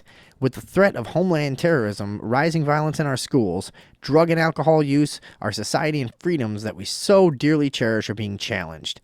So this is like paranoid rural people that are seeing like the encroachment of like drugs and pop culture and shit. It was are probably just all freaking out. psyop, dude. They probably just went in there and started robbing people, and they were just like, "You need all this shit. Take this shit." Yeah, you think they could be doing that they're nationwide. Getting, Why they're not? getting coached from higher up. Like you need Sure. this. You got to Sure. take this, and it's all just part of the perception. In my city, they Homeland Security gave them a few million for a new control room, for a new dispatch room. Oh, did they? Yeah, and they gave them all assault weapons. They put them in the trunk. You know, yeah, it's really weird. I talked to the cops there. They told me, and you know, it's creepy. So here you go. It's fucked up. You need this assault weapon, even though there's never been a murder in the city. Ever. Yeah. Ever. It's fucking 10 blocks by 10 blocks, that city. What did we have? We had another video about some guy standing his ground while the cops are poisoning him. They're pointing lasers at his chest, I guess. Have you seen this? I didn't see that video. This is from the freethoughtproject.com.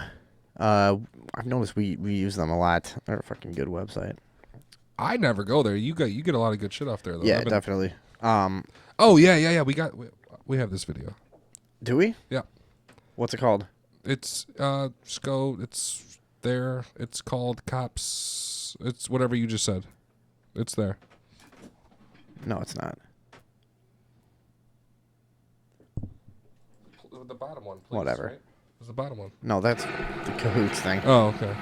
Let's see what we got This here. thing is like 10 minutes long. Fucking Really? Christ. Fast forward it. What's going on here? Some standoff. Let's see.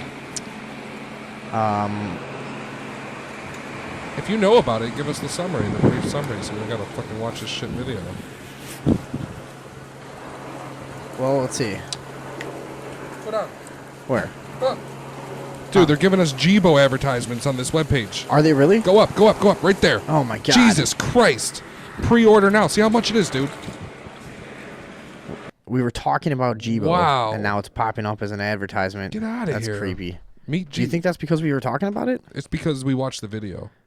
Oh no, that was off a down. That was on a thumb drive. Never I'm so mind. stupid. Do you think it's because we were talking about it? And that's 20 watched videos about it. No, Like, but that was a downloaded video. That's $2,800, $2,300. Okay, look here, $600. That's it. Yeah. Hang on. So there's a bunch of different editions. I guess it goes up to 900. So $199 for the one. What is that? Oh, it's $199 $199 now, $349 at ship. That's just some other payment plan, but it looks like the nice one's about like $899. Developer edition. For $7.99, you can buy one and give one. Oh yeah, they're pushing this thing, dude. Yeah, they're gonna be giving the Jibo away. Fucking Christ. Let's go back to this fucking guy. Let's see. This is some standoff. In San Diego, police traumatized an innocent man by pointing dozens of laser-sighted machine guns at him as he stepped out onto his balcony Tuesday morning. I want to get to this. Where do we find this fucking guy? Here we go. These fucking cops are maniacs, dude. They are. They're fucking nutbags. Here. We'll be out of your hair, all right? All right, here we go. This guy just walked out on his balcony. We'll be out of here soon, okay? But just do what we say and we'll be out of your hair, all right? Oh, dude's got his hands up on his balcony and a bunch of laser fucking sights on his chest. You can't tell that from this video, though, can you? Yeah, you can see him. I can't see him.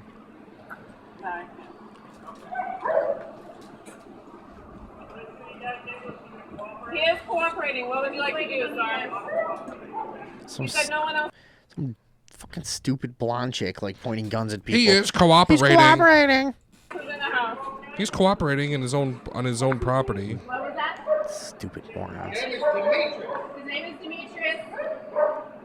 Yes, he can hear me fine. What would you you like us to do? He's going to stay out on the balcony for now. I'd walk in my house. Yeah.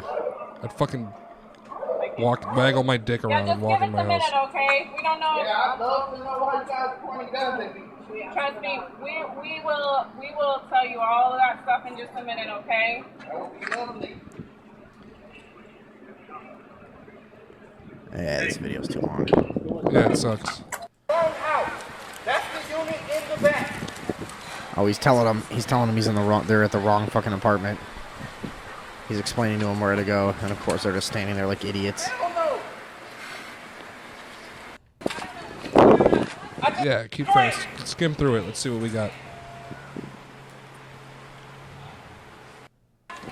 Cypher! Why the fuck I can have the gun pointed at me? There we go.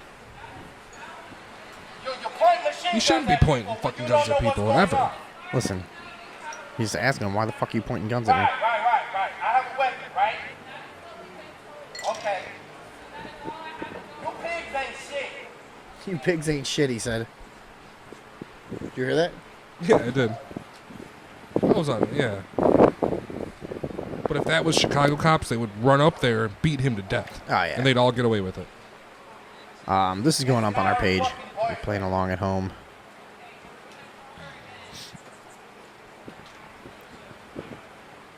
It's the fucking neighbor. It's the fucking neighbor. All right. Well, we did that. Yeah, fuck that. That video's way too long. Yeah. We need things quickly. So, let's see. We got a few more minutes before break, and then we're going to be bringing in Steve Rhine. Steve Rhine Art. What did you call him earlier? Steve Watermelon Rhine. Steve Water is that what he goes by? Sometimes. He's got a couple different names. We'll talk to him about that. Right. He's got some music. He's got some sculptures, some paintings, I think. We're going to talk to him about all that shit. What else do we want to squeeze in here before we fucking break? Pull up our itinerary. See what we got going on. All right. Because I'm ready to talk about it for several minutes. Let's see here. We've got a lot of shit still. Do we? Yeah. We've got fucking. I got more Felix and Fingers Yeah, videos. fuck them. Let's play that. Yeah. Hang on. Those guys are so fucking I stale. found this video. So this is a wedding band that we just make fun of. Put this on the Facebook too. And I don't know why we do this early, but I had to see these fucking zero fucking idiots perform one night because I couldn't leave. I couldn't be a dick like waiting outside all night. And it was just ear rape for fucking 3 hours. It's not that they're guys. like special or profound. It's that not you that you have a personal vendetta. You had to sit through it. It's not even that I expect anything out of a wedding band. I mean, a wedding band is gonna be terrible, but it's like this was just so special. Just listen to these guys. Here we go. I found a nice compilation video that they actually made themselves, thinking that they would promote their piece of shit Felix and Fingers train wreck. Here we go. Time. Look at her dancing. Just take it off. Let's paint the tank. Sounds god awful, dude. I should explain. If you don't know, these are two guys on Yamaha keyboards. One of them playing the fucking drum samples on the keyboard live, like a drum set, and the other guy just pounding fucking basic piano parts to pop songs and singing just like a couple of fucking drunk idiots. And they're not drunk. They're like sober theater nerds, you know? Well, I played this stuff for a friend of mine, and I played it like they're doing like a bunch of like early hip hop stuff, and it's like it's equivalent to blackface. It really like these guys are so fucking cheesy and crackerish that it's like they're just like co-opting a culture like sarcastically, and it's fucking bizarre. Did you ever find out what they charge? No, but they're probably charging like $5,000. We're working on that. I got a little something in the works. All right, for the fans. But hang on. Here we come, here we go. We gonna rock. Easy come, easy go. Now we on top. Sounds like shit. Body rock. Girls, they are so pretty. This is good. Riding up down Broadway on the old Sunday run. And all the girls say, all these people are really enjoying this too. They're wasted. Fucking wasted, yeah. At like 4 in the afternoon, it's like still light outside in this video.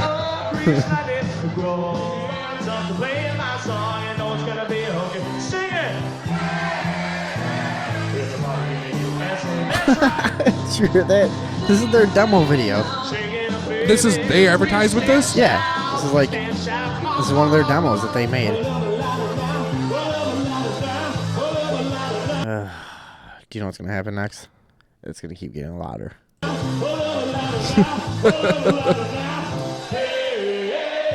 They just show this fucking dud for 1 second.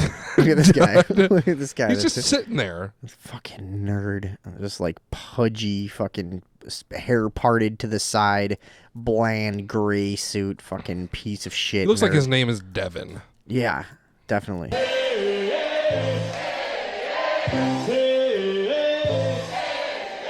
Bunch of fucking ugly fat girls dancing. Yeah, that's what it is.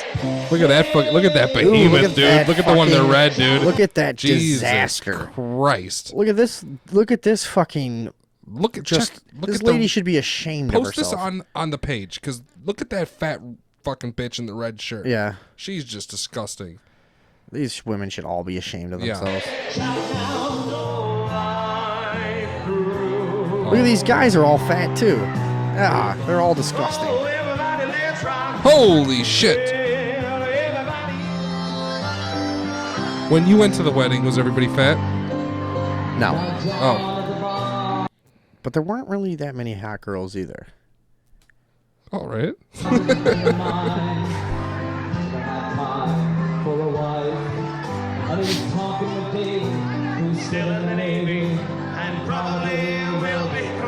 All right, let's stop this video right here. Stop the video. Mhm. Get your final thoughts, and we got to go to break. What do you think? I'm just personally offended that people like this are calling themselves musicians and they're making a living playing fucking horribly cheap fucking Yamaha synthesizer sets, and that I'm really upset that people are this dumb on average, that they hire shit entertainment like this. I'm just upset by the whole thing. Who would you, if you got married, who would you hire?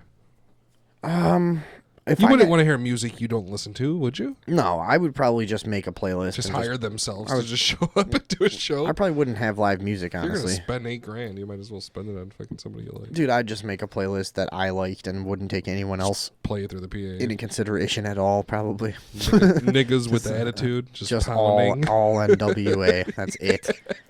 Fucking sit in the corner and just get fucked up. Looks like our guest has take off his shoes. Is he here? He's in the other room. He took off his Alright. shoes. He's just walking around. Well, we're gonna get to this. Let's take a quick break, and we'll be back with what? When we get back, we're gonna have our guests on the Hey, show. Yeah, you go ahead. You got it. No, you got it. You got it. Steve Rhine There is going to you be go. on with us when we come back. Stay tuned on the Sunday Evening Overdose, please.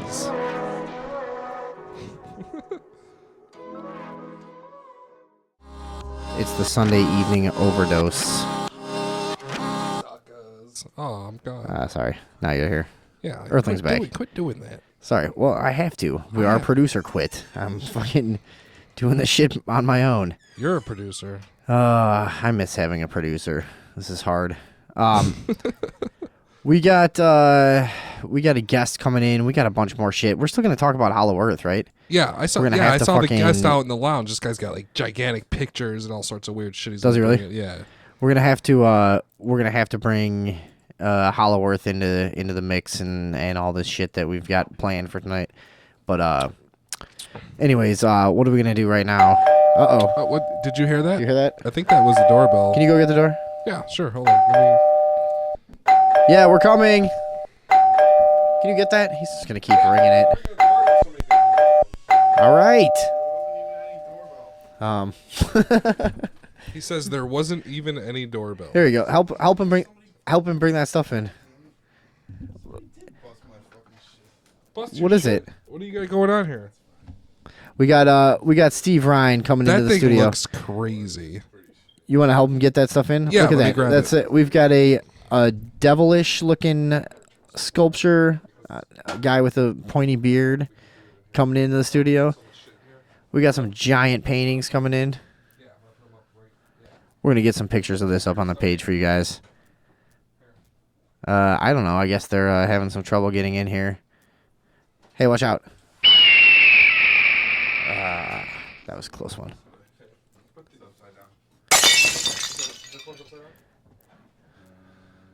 So we're trying to decide if paintings are upside down or not. Yeah, there you go. It's a face.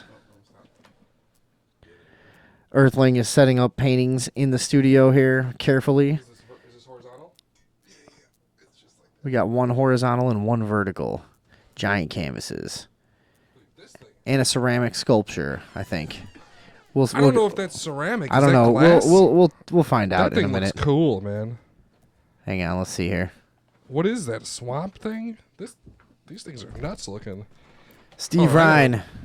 Gotta reposition Sitting this down. thing. What's going on, man? How are you? Thanks for coming by.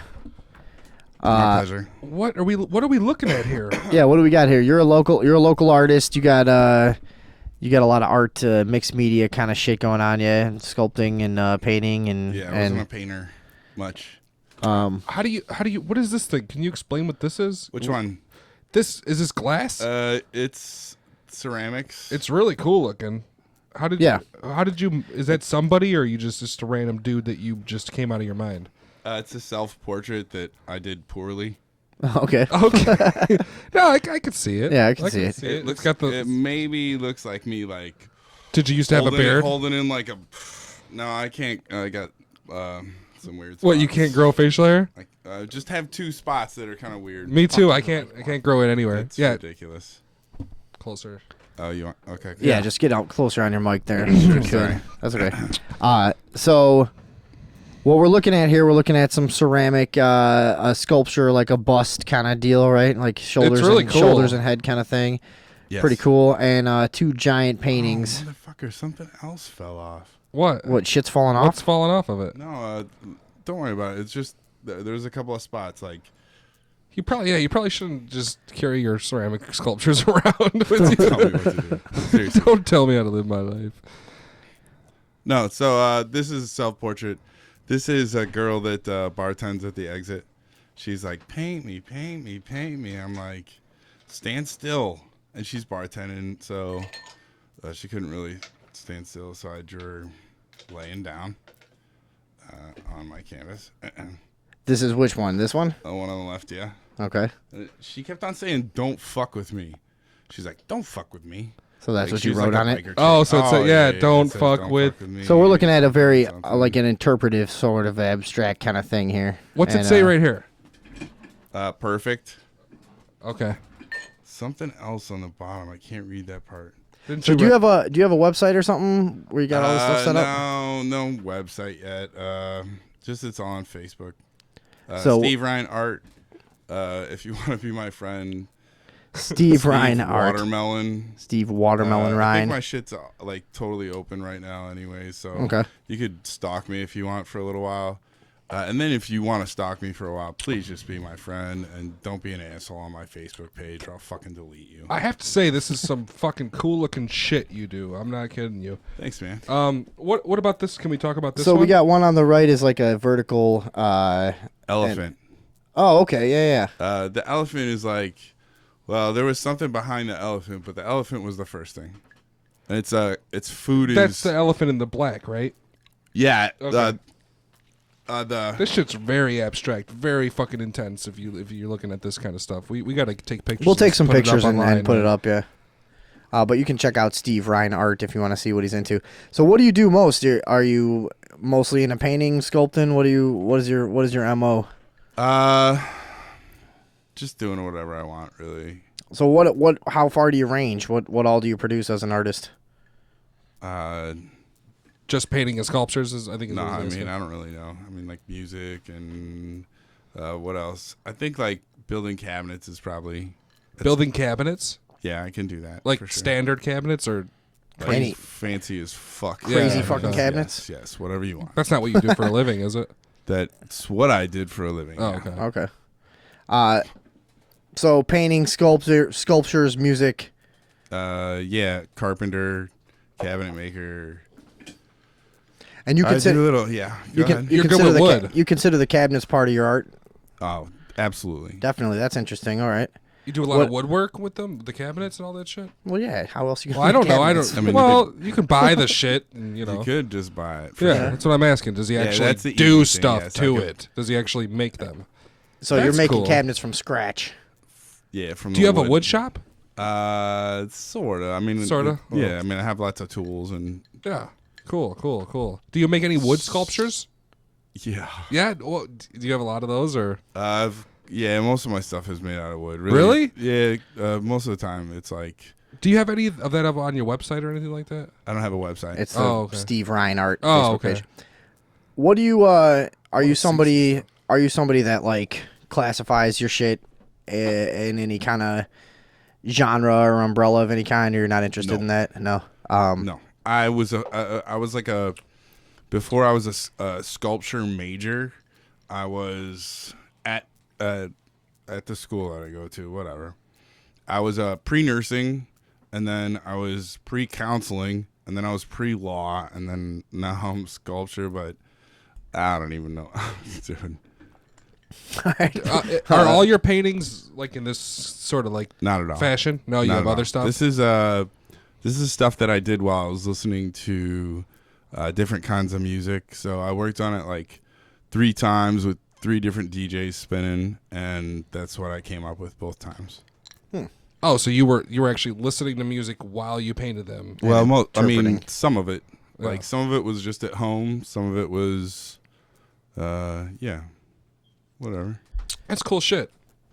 Thank you. I like it. I like it a lot. It's That fucking one's called chaotic, dude. Yeah, it is chaotic. Food is good, and this one is called probably Don't Fuck With Me. Okay. All right.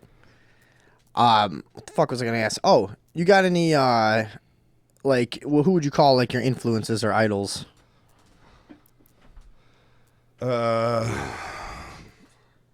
Everybody. Anybody? Ever. Everybody. That's awesome. Everybody ever, probably. Yeah. You know, some of the new country shit is like a little bit popcorn fucking, you know, but Yeah. I mean, you know, everything is produced for the masses, and I think, you know, they do a pretty good job at like feeding the masses whatever it is that they need. If they need Mexican music, seriously, hey, give them Mexican music. As far as you go, see, I don't know a lot of fucking like painters' names and visual artists. Are you into that world where you can talk about 100 different guys? And at this point, yeah, for sure. Like, I've been going to art school for this is my 3rd year, 3rd and a half year or something. Dude, I know fucking everybody for sure. So who do you like? What are you into? Sometimes I like some stuff. Sometimes I fucking hate everything. Yeah. It kind of depends on how much sleep I've gotten. Honestly. Because some stuff, you know, just whatever. Sometimes, like, things are rude that shouldn't be, and it's offensive. And then other times. In art, like, are you talking about? Yeah. Okay. In art. Sometimes things are offensive in the wrong way, and it's, you know, irritating. And you're getting the attention of people in the wrong way. And you're not into that. Yeah, no, not at all. So I've had that problem before too, where it's like you like to appreciate somebody's bravery in art and stuff, and then it gets to a point where there's no artistic statement. There's just this act that's like, hey, look at me, look what I wasn't afraid to do, you know, and it doesn't have very much value. Yeah. Yeah. I mean, just honestly, there's something about like the street artists right now. Sure. That like a lot of it is really good, and a lot of it is really offensive. Like there's that. What do you think is offensive? Like stupid shit, like that like clouds up, you know, every single bathroom ever. Oh, like, and it's just scribes, girls' just fucking numbers, and all. Yeah. You know what I mean? Like the stuff that just doesn't mean anything is really like meant to hurt somebody. Fuck that. Like, or what about people that just scrawl their name just everywhere, and it's not even like, you know, it's not even a piece really. It's kind of like taggers. I think no, it's not like even. You know, it's like a marker giant writers. piece. You know, It's like a giant piece. Like here's the thing, a lot of the marker writers are like making their mark everywhere. So like some of the old school street artists, some of the guys that are super famous and cannot show their face anywhere because they would literally be arrested for like so many tags ever. Dude, those guys are fucking, some of them are amazing artists. I see shit stopped at a train that that blows things away that I've seen in museums. I mean, and it's like absolutely these guys and these kids are out there, and a lot of people call it wasting their talent, but I would argue you're putting it on a canvas that travels the fucking country. Absolutely. Some poor kid, any part of the country grabs, $20 of spray paint, and their work travels and tours. I've seen some it's pretty fucking intense cool train art art, form. too, Oh, it's awesome. yeah. Dude, there's shit out there that will just make you. I mean, especially if you've attempted. I don't know. Do you work with spray paint at all, or a little bit? Yeah, just this summer I started. Okay, yeah. So it's fucking not easy. It's really it's not an easy medium. Neither of It's these like ones are, yeah. Yeah, no, this wasn't any spray paint. I guess no. Neither of these. But what is that? But spray paint is fucking. Oh, this one is a little bit spray paint. You can see the orange that says okay, like where at the bottom it says food is okay. Yeah, There's totally. a little bit of Yeah. that, but it's just one color so far.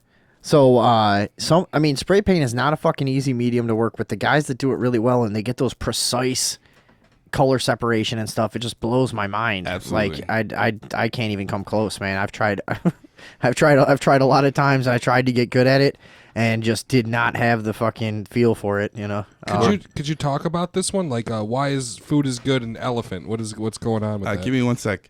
Like working on a big scale is really difficult. Like sometimes it's like you really need to be able to like break everything apart. Mhm. So like working on a big scale with painting for me was really difficult because I never really painted. I mean, when I was a little kid, you get the 8.5 by 11s. You know what I mean? But other than that, okay, watercolors. Yeah, whatever. So when you start working with spray paint outside of like spray painting furniture to like refinish it or whatever, then all of a sudden like you're like, oh shit, I can make some cool shit. Oh yeah. So food is okay, like, or food is good. Like it says okay, but underneath it says good. Like food is good. Like it tastes good for sure. That's but for like, damn sure. Yeah, no, I like that fucking. Oh, I'll tell you, yeah. For sure.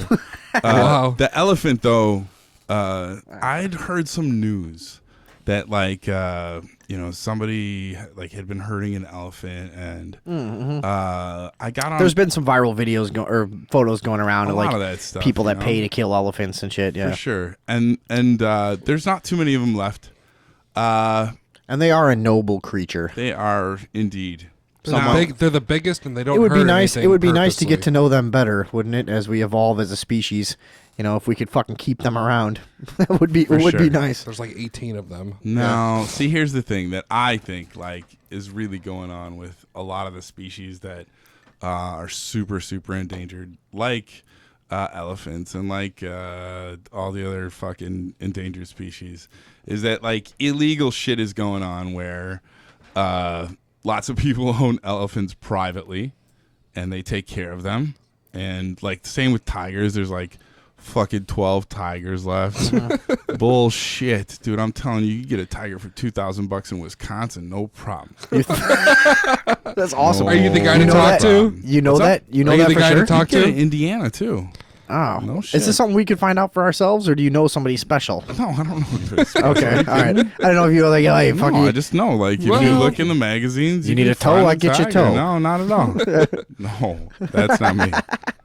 Yeah, Jaguar. I got a Jaguar. I could get Jaguars. I could get. Dude, you could catch a jaguar. if you wanted to. So what's your point about then? They're artificially scarce, To a certain extent, for sure. and for what purpose? Do you think?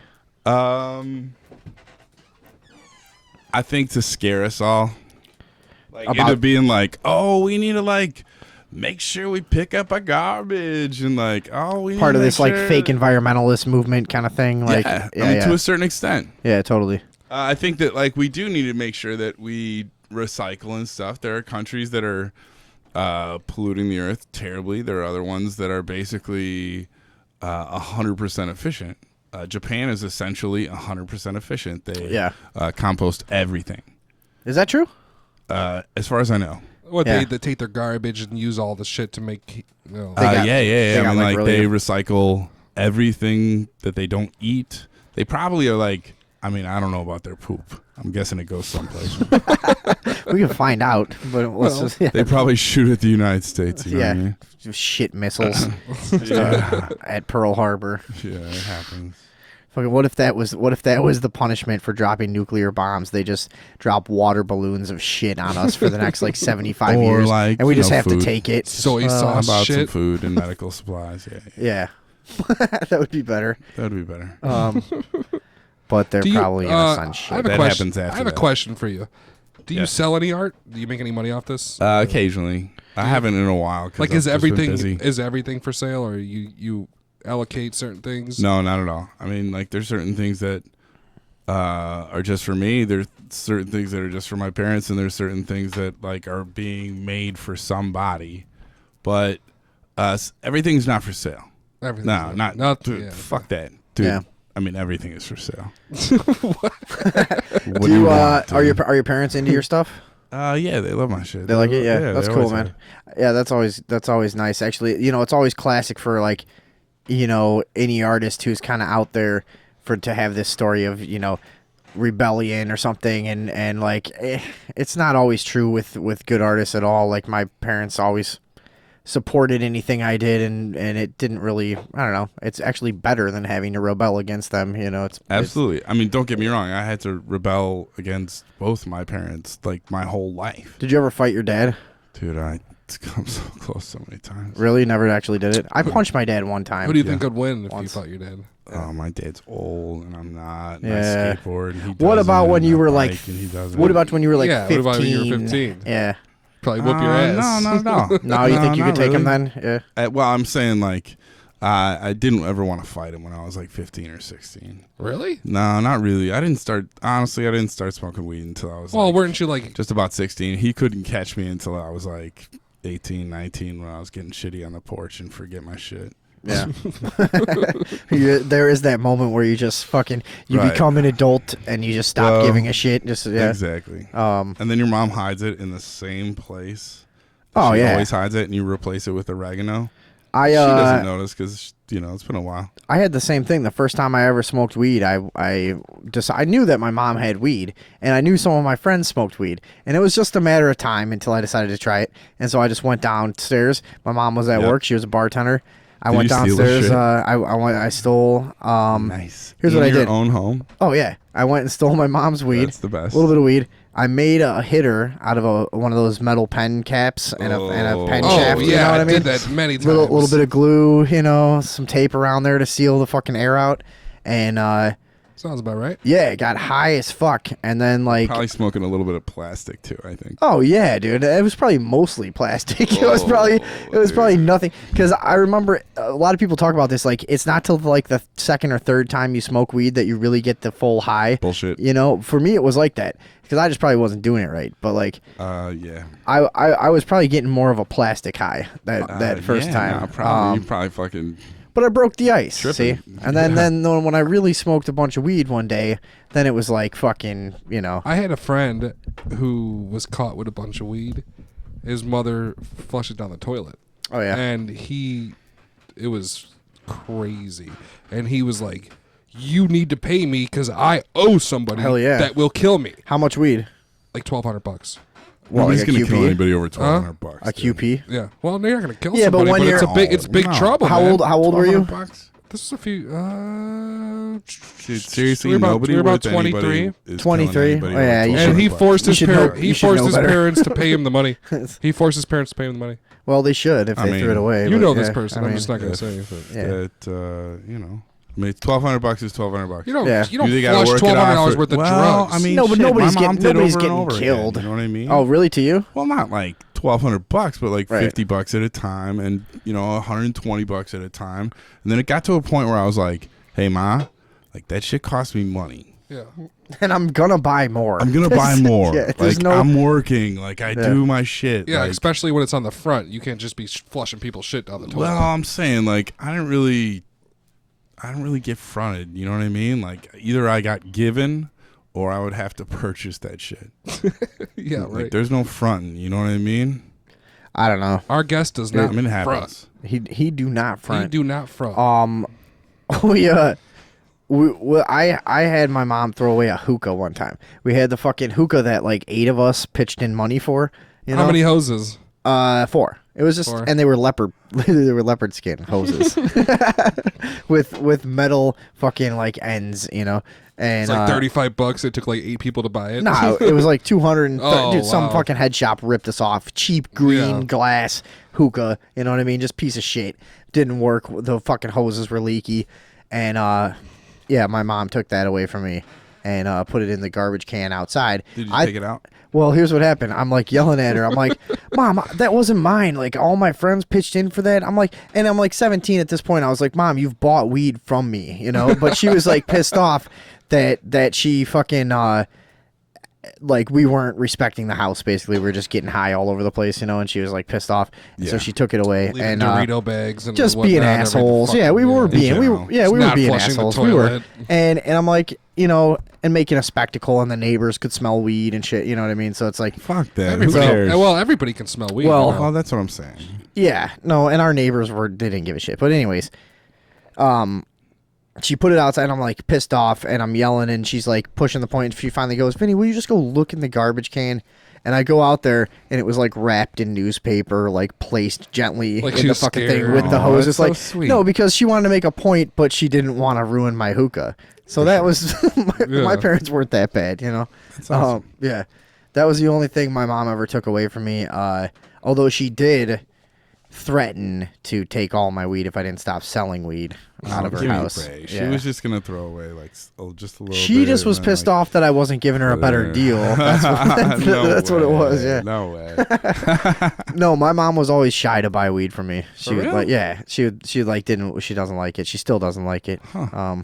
But Dude, I'm telling you, like my buddy, like it was in high school. My buddy sold pot, and he would keep it in a garbage bag, like just a garbage bag, giant And sack of his- weed. His mom, like, she was buying it from him, but she'd always get mad when she'd find the garbage bag. She'd be like, Yeah, you can. So you better stop. You should keep that. son." Yeah, you should keep that shit hidden. And better. then, like, you know, of course, like 20 of his friends are stopping by every single day, and like they're hanging out for like 20 minutes. Sometimes kind of in a hurry because they're going to like a real great Oh, yeah, when Beastie you're Boys concert or something. You know what I mean? They when just you're need like to stop by 17, and, like, Mom, I left a CD in Ryan's car. work out with a bowling ball. He's coming by to drop a CD off.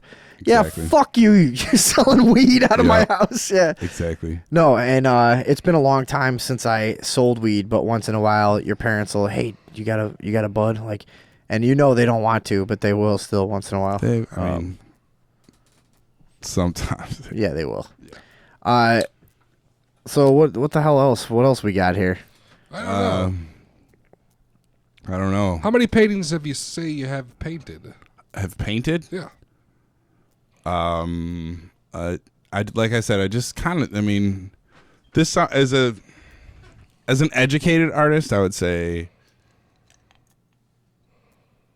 maybe like 60 on canvases. I'd say probably That's since 60. you've gone to college or what? What do you no, feel like this summer? I probably made 60 paintings. What do you feel about the paintings before you were pretty educated? fast pace. Are they that's like some of your best stuff or what? Dude, it's like, you know, it's all a progression. Yeah. When I was a kid, I made little kid paintings. Now I paint bartenders' asses. You know what I mean? Okay. Like, look at that ass right there. Dude, it wasn't like she was fucking, you know, posing for me. I don't mean to seem like a dick. No, or I'm saying nothing. like, take a look at that ass. You're kind of being a dick. No, I don't mean to be a dick, I'm but just I kidding, dude. I'm just cannot, kidding. I cannot Look at see an that ass on there. No, that dude, you can't see an ass because you're stupid. It's a giant, fucking huge, Dude, it's nice, very giant juicy ass right and there. she's wearing a bandana. Yeah. Thank you. That's a hot bitch. And if you Yes. can't see it, it's because you don't know how to appreciate art. Thank you. Fuck you. You're welcome. Seriously. Yeah, no, that's a very was beautiful, dude. Yeah, she's beautiful. She's breathtaking. You guys But giving me she the, wouldn't you guys pose jiving for me? a second. No, She wouldn't stand still. She wouldn't smile. She wouldn't do shit. She was like, "Don't fuck with me." I was like, "Give me 2 more drinks," and she'd be like, "When are you gonna paint me?" How'd And you I know was this like, broad? I met her at the bar, and I was Oh yeah? drinking. Yeah. Would you describe her as a broad or a dame? I would describe her as a biker chick. Biker chick. I don't Biker think that was chick? one of the options. Yeah. I don't Well, give a broads and dames, they're not biker chicks. That is a different thing, I guess. Like a broad. For sure. Yeah, we all know it is. Broad is like, hey, I'm from New Jersey and I'm a broad. I'm a broad. A dame. Somebody a who goes to dame is church. like she's classy, but she'll stay out late. You know. And Is that right? Yeah, I think so. I think You a dame drinks. looked for A validation dame. on that. Well, Right, a dame. right, A right. dame. I think that's right. A dame, like she'll drink bourbon. I think. You Yeah, know, and right. and like she knows a little piano. She can sing, but she has a Exactly. raspy voice. Exactly. You Has know? a lovely something necklace You that can her tell grandmother gave her. she's attractive, but she's been too badly hurt too long ago to even mess around. She doesn't care. You know what I mean? That's That's like the girl in fucking that's a dame. every movie ever. Yeah, exactly. Fucking dames. Yeah. Footloose. And Oh yeah, dames. Give it up for dames. who doesn't like dames? 60 paintings this summer? Probably. That's insane. That's nuts. How do you find the time? Exactly. It doesn't take very long, man. Do you have a full time job or? Yeah, I work all the How do you time. find- All that's the time. That's still a miraculous amount of paintings. What do you do full time? Make paintings sometimes. Like I do a lot of different things every day. What's- This morning I gardened. Okay, so you're That's- you're kind of just pulling a bunch of things together. Yeah, for sure. That's cool. That's Just a good way work to all the live. time. Yeah. What you mentioned that you consider cabinet making to be part of your art. What would you describe? Could you tell us about maybe the most exceptional cabinet you've ever made? Is there some insane cabinet that would blow our minds, or what? I'm not really sure. I think like what's most impressive about my repertoire is that I used to match cabinets for Frank Lloyd Wright, for sure. Match cabinets? Yeah, like we would go into the houses and whoever would go and like take a look at the style of cabinet and basically make some measurements and we'd replicate them. And it was Frank Lloyd Wright's original design? Oh yeah. Did he? So Frank Lloyd Wright, did he go so far as to design the fucking the cabinets He was in a the fucking home? lunatic. Wow. A fucking lunatic. I didn't realize that. he was And the furniture? short. Holy Super shit. short. Wow. Super short. So Was he really? Yeah, the first. There's a lot of his shit around here. Dude, You know that. it's all over the place. It's you a can, lot. Like yeah. you can seriously get a Frank Lloyd Wright for like 150 grand. No. You fucking go in the country where they're falling apart. Oh, really? Because he was a lunatic and all the So he contractors designed stuff. hated him. He designed stuff way out there. All over the place. Wherever there's rich people, they were like, "Oh, give us a Frank Lloyd Wright." Wow. But the contractors hated him because he was an asshole. Oh yeah. Oh yeah. And so like just. And did up he get their personally asses for sure. involved with a lot of Everything. his projects? Like Everything. He turned a house 90 degrees.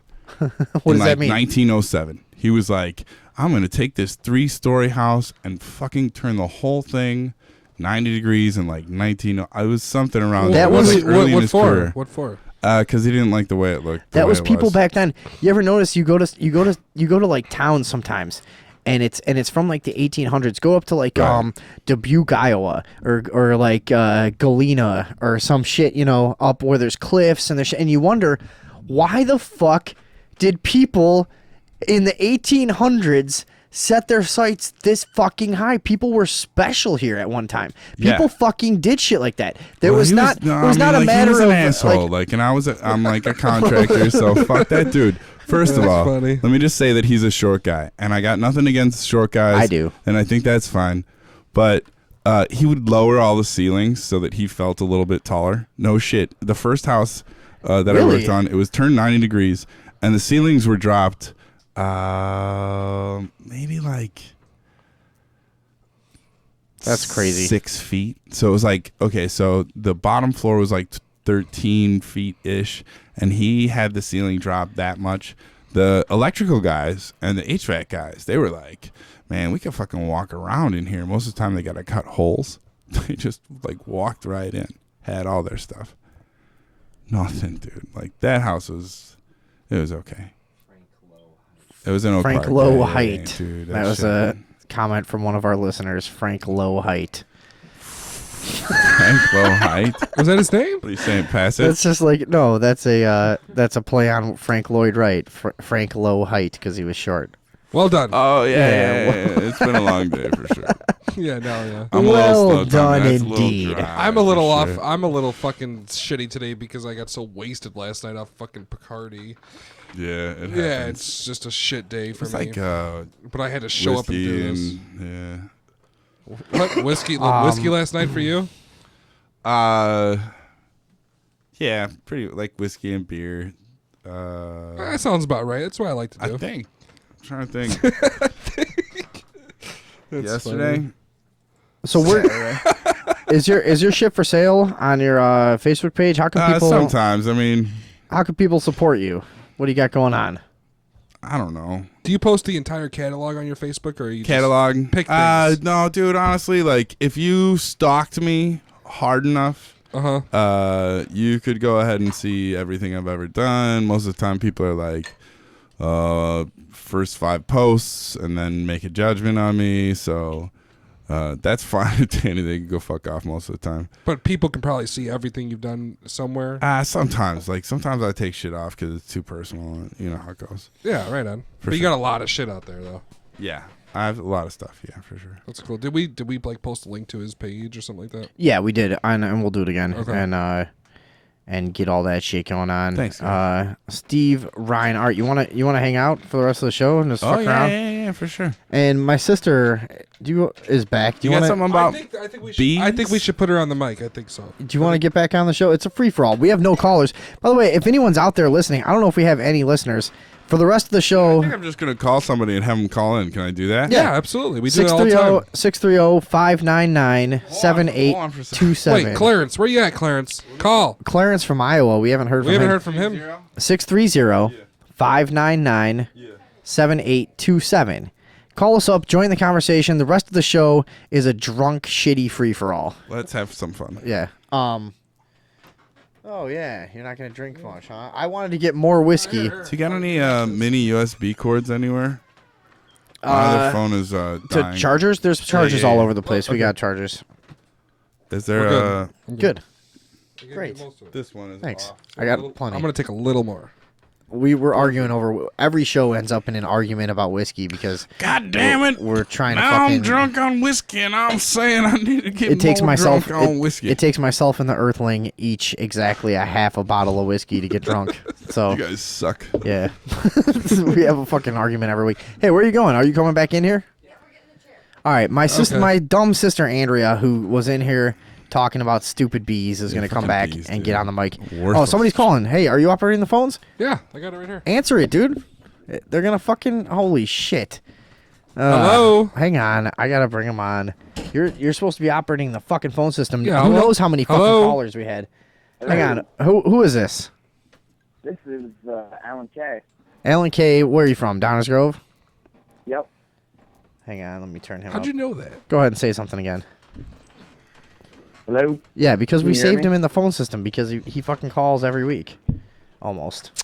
What's going on tonight, Alan? He's one of our loyal fucking supporters. Hello? Alan, what's up? What's going Not on? much, man. How's it going? What are you just hanging out tonight, or you got something in specific to say, or what? I have nothing specific to say. I was playing some That's D&D earlier, and now I'm just hanging out listening to the show. Excuse me. Sounds you were terrific. you were doing some what? Playing some what? Dungeons and Dragons. Did you say playing Dungeons and Dragons? He said I think playing he said, Dungeons and Dragons. I don't have a 10. Is my mic levels okay? Yeah, you're right. Okay. Sorry. I feel like I can't hear it somehow. It's all right, folks. We don't have any headphones over here. We're just guessing at what's going on right now. Sounds like applause. You guys don't have headphones? No, you have 2 pairs. Ah, son of a bitch. Hang on. We're gonna get this fucking situation figured out. Do you? Cause So, the unnamed host of the show just fucking is the headphone goblin, just that's okay. corralled all of them into his lap for some reason. Caller, what do you got going on tonight? What do you All have right, anything to everybody. say? Everybody got mics. Everybody good? Yeah, I think we're All right. all. All right. In studio is Steve Ryan? Rhine, Steve Rhine Art on Facebook, and my You sister. can call me Andrea, Watermelon if you want. Steve Watermelon Rhine. What you guys You doing? just call me Watermelon if you want. Okay, caller, do you have a question for our guest, Yeah, no, Steve there's- Steve Ryan? I sure I had I'm sorry, I kind of the first part of the interview, so I didn't catch the guest's name. I'm very interested in what he was talking about, though, with the rebuilding of Frank Lloyd Wright furniture. That's pretty interesting. Oh yeah, what was the gentleman's name? He's a cabinet maker. His name is Steve Rhine, among many other things that he does. This is a real caller? Yeah. Absolutely. Oh, okay. Like, I had no idea. Sometimes I'm like, is this like, seriously? No. It's been a long day. And hey, if you guys want to join, 630-599-7827. One Call more up time. and One more time. 630-599-7827. The question was, what was the question? Yeah, what was the question? I hadn't catch your name. It was Stephen. What was your last name again? It was Steve Rhine. Steve Rhine. Okay, cool. Yeah. And you mentioned that what was it specifically that you do? You restore cabinets or I'm a something along those student. lines? I go to NIU. Well, he's an artist. He does all kinds of shit. does fuck Holy with shit. cabinets, though. God damn it. This caller just started listening, and he's interested in. What was your okay. original question? Yeah, you were what- talking yeah, about. I'm sorry. You were talking about how he mentioned cabinets. What did you say? Ask him again. Yeah, go ahead. Okay, so what kind of medium do you do as an artist normally? Oh God, we did Why this are you all. changing Nah. all of this? It's like You asked a crayons specific and question chalk. about cabinets. Crayon. Why don't you just keep going? Nah, it's He likes cool, he melts candles on Everything. stuff. Yeah. Whatever. That's what I did. Yeah. No, I've done a lot of stuff for sure. Embroidery. Really intricate embroidery. I Is there a mean, girl not here? So much embroidery. Oh well, maybe a little bit. Yeah. You ever done taxidermy? I haven't. No. No. For some reason, I thought that was going to be a yes. I got God bit damn by it. a That's sugar the one thing lighter. I haven't done, dude. No. Yeah. I should though, because I find dead animals all over the place. All right, so Alan, listen, he does all kinds of shit. We're gonna post some pictures of his work in the studio here that he brought in. He brought in like a whole wall of art here, and we're gonna do some pictures. Of all I'm that too shit. stupid to see it. That's Yeah. what they told me. It's like that. It's Sorry, like, I asked any questions that you guys have gone over already. Like I said, I kind of tuned in a There's little supposed to be late. an ass, Don't but worry I about don't see an ass. Ask something different. Yeah, it's something different. yeah, fucking ask a Maybe good we The should- first Okay. question was pretty Let's see. Do you believe in ghosts? Do I believe in ghosts? good. Yeah. Yeah, do you believe in ghosts? I object to that question. Why would Why I do you believe in object? ghosts? Why do you object to that question? Well, because I think it's like an archaic way of asking it. Because like, if you ask somebody, do you believe in all ghosts? right, it's- my apologies. Do you believe in the legitimacy of people who report paranormal activities? And if so, to who what kno- degree that's do an you individual believe in thing. that? Like, what do you think about I think that? the question. Like, when people claim that they've seen ghosts and stuff. Yeah, I don't or really whatever. care. Who do you support? What do He you do? doesn't How care. tall are you? Where'd you come from? No, I'm serious, What race dude. are you? Like, of course. Like, dude, everybody believes in ghosts except for, like, nobody. Everybody believes in ghosts. They're fucking real. Dude, if you're in fucking Louisiana, you do not fuck with ghosts. You know what I'm saying? I think he's asking for you to share an experience. Oh, ghosts? Fair enough. Do you have a fair ghost? enough. Wait, Do hang you have on. a ghost story? Yeah, sure. Do you have a ghost story for us? No. No. This guy. Sorry. This guy is fucking so I'm like nuts. good I with the like ghost this guy. story. That's cool. Like, holy shit. Everybody usually has like when you get in these conversations with people, it's like it could be any fucking random group of yuppies or artistic people or fucking churchgoers or fucking Satanists that you know. It doesn't matter. Everybody has like their ghost story or their cousin had one or their families. Oh yeah, you know. I mean for sure. Like, Dude, I had like 3 ghost stories at this least, week. At You least know what I'm like saying? 1 in 4 people that I meet like have had like kind Probably of what 4 or you describe 5. as paranormal experience. Yeah. Do you guys ever heard of the hollow Earth theory? Yeah. Well, what do you think about that? I haven't. We got 9 minutes What are you before the talking break. about? You want to run this now? Hang on, let's I'd for this rather talk about geocentrism. for this last. Well, that's in What the, does that mean? That's relevant. It is relevant. So the in-studio session here is my stupid sister and her dumb douchebag fiance, and Boo, marriage. We're not engaged. You guys are engaged. No. You guys are Hey, engaged. Vinny, I thought you were engaged. Yeah, I didn't. You're an no, engagement. You Shut guys up. are Main host. You guys are Did you getting get you guys are getting married. Married And Steve, like an idiot. Steve Rhine. Main host. Yes. Main host. Okay, and the Earthling. The Earth. Let's all try to stop talking over each other and do a radio show here. Boyfriend. This is my douchebag boyfriend. Our guy says, "Fuck you." Oh, and the douchebag boyfriend, David Box. Oh snap! Say hello. Ask Say that hello. girl to marry. Say it again. Me? What up, Trey? What up, Bob? Oh, Okay, we got Alan Sir? Kellis. Alan, and, you're still on the phone. Yeah. All right, so let's talk about the Earthling. Earthling brought a topic to the show. Earthling's only been on the show what, 3 weeks? This is probably my fourth or third. I've been doing I'm this. not sure. I've been doing this a while. Well, I did and, phone. I did phone in last hours. That's Yeah, what I did. he used to be the phone in last. I was just hour a guest. fan, and then he called me and said, "You're kind of cool. Come in, come and be Just on the show. I want come and I try want it you out." as my life mate." Yeah. And I said, "Okay." Really? That was weird. Yeah. So life mate. Yeah. I don't, no, he didn't say it No, like I'm that. sure he did. Well, that's what I interpreted. He was it probably as. like, "Hey, you want to come over and have some wine?" That's the problem. Is you that know, how you roll? No. when you Oh. try when you try to include people in your life, they often interpret it as romantic when they shouldn't. This is not the first time it's happened to me. I'm sure it won't be the last.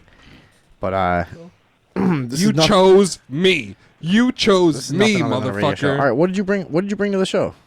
Well, I have a whole bunch of stuff. If you open up the show links file, Yeah, we got it. It's right here. It's the Hollow Earth. You guys ever heard of the do you Hollow know Earth about theory? how about you guys? Let's go around the panel. David Box, you know about the Hollow Earth theory? I've heard of it, but I don't really remember. What have you heard about it? Like underground cities and Okay, that not like you Area never heard about the 51 Hollow labs Earth or anything. Have you heard about the Hollow Earth? It sounds familiar, but I don't know any details. Have you heard of the Hollow Earth? Like Lord of the Rings style? I think I don't think anybody knows about this, man. Well, no, there are some references in the Lord of the Rings, and like I think probably the most famous work is 20,000 Leagues Under the Sea, and there's just tons of literature and pop culture of its day, and I guess what's now. Alan, fucking chill out. Oh wait, Alan, have you heard of the Hollow Earth? Yeah, gonna Alan, ask you him, heard of sir? the Hollow Earth theory? Okay, nobody's Alright, ever well. heard of the Hollow Earth theory. He sucks. Here's what's going on. So we got most of the fucking cultures, early cultures. What are you doing, Alan? What are you? Are you rumbling the phone jagging around? it? Put it. He's gone. Alan, are you there? Hello. Yeah. What's All up? right. Stop fucking rumbling your phone around. You're ruining our radio show. Oh. Yeah. My apologies. Good. Go. Been at the bar, dude. So we're talking Hollow Earth here, Hey, and we all been at the bar, dude. It's fine. This is a strange concept, dude. People need to like hear this, and then Yeah. it's thought provoking as well. So it challenges everything you know about reality, and also like Absolutely. most good theories, it explains some things which were before unexplained. Absolutely. It explains like the Northern Lights. Beautiful. It kind of ties together a shitload of early mythology that makes no sense unless there were some cavernous realm to escape to. Oh, the gigantic Nordics. It makes perfect sense, man. I mean, it ties together, but so does any other. That's the art of a good theory. Is that it ties things together and it explains things that can't be proven. We're just doing really. a summary. So, Now we can get into that when we get into the pudding. what did you bring us here? What's this first thing? Let me see. What do you got there? What's it say? Okay. This here, what you're looking at, is a blogger on a message board giving a timeline of the inner Earth expedition. Yeah. And how there's like 3 or 4 coordinators that have been completely, they've been completely they just left for mysterious reasons, or they died. The most famous is Admiral Byrd, right? No, this is about the coordinators of the Inner Earth North Pole expedition, whatever. All right, this society is raising money to go there with a boat. Nobody's ever done this before. The only people that have been there is military. This is the first. You know what I'm saying? I think this guy is dead though, isn't he? Who? The fucking guy that was putting that together. One of them. Yeah, go back to that. Read that. Do you have the video it's or very no? brief. It's 3 short paragraphs, 4 short paragraphs. All right, Go here back we to go. that. It explains it all. This is bizarre. This trip has been in the works since 2003. They had millions of dollars raised and a Russian icebreaker arranged. The original planner of the trip died of sudden onset brain cancer 3 months before the departure. Yeah, that's the guy. All right, so this stuff happens when anybody tries to fucking get to the Hollow Earth. There's usually official oppression.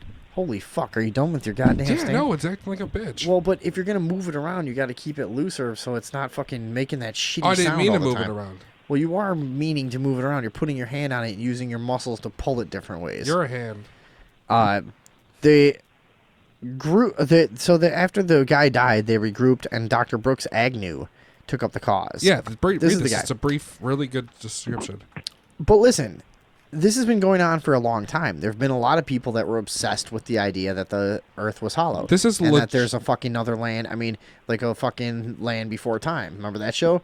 That's the same fucking idea. No, there's a lot about this, but let's focus on this, though. This would tell you that the people that are actually literally trying to go there openly keep having these hang-ups.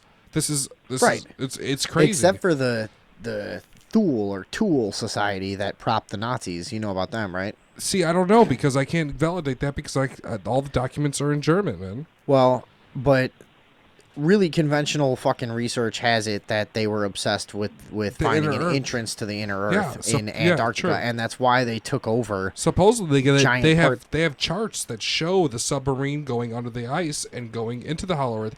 They have charts.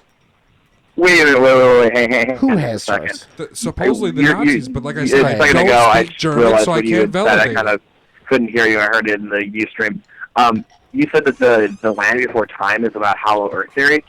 I think a lot of stuff is, yeah. That's I mean, time travel. It's not necessarily about hollow Earth theory, but they fall into a hole where there's like two suns and there's still dinosaurs and there's all this weird stuff going on. I mean, as much as 20,000 Leagues Under the Sea is about it, then that's what it's about. Well, I thought the idea was just that's literally just personified dinosaurs, like before they went extinct or whatever. Where do you think they? Should I break this down real fast? They fell in a hole. Where do you think they went? Should I break this down real fast? The Hollow Earth. They fell in a fucking hole. The land before time. They fell in a hole. Maybe nobody's understanding this. The family. The Hollow Earth theory says that the bottom of our feet are closest to the bottom of the people who live on the inside of the crust. I'm sorry. Feet. Okay. So in your They perspective, are they standing go upside extinct. down to before us. they went extinct and/or went underground. My psychologist, I should use more two-sided language here if we're going to debate this. Trying to explain the theory.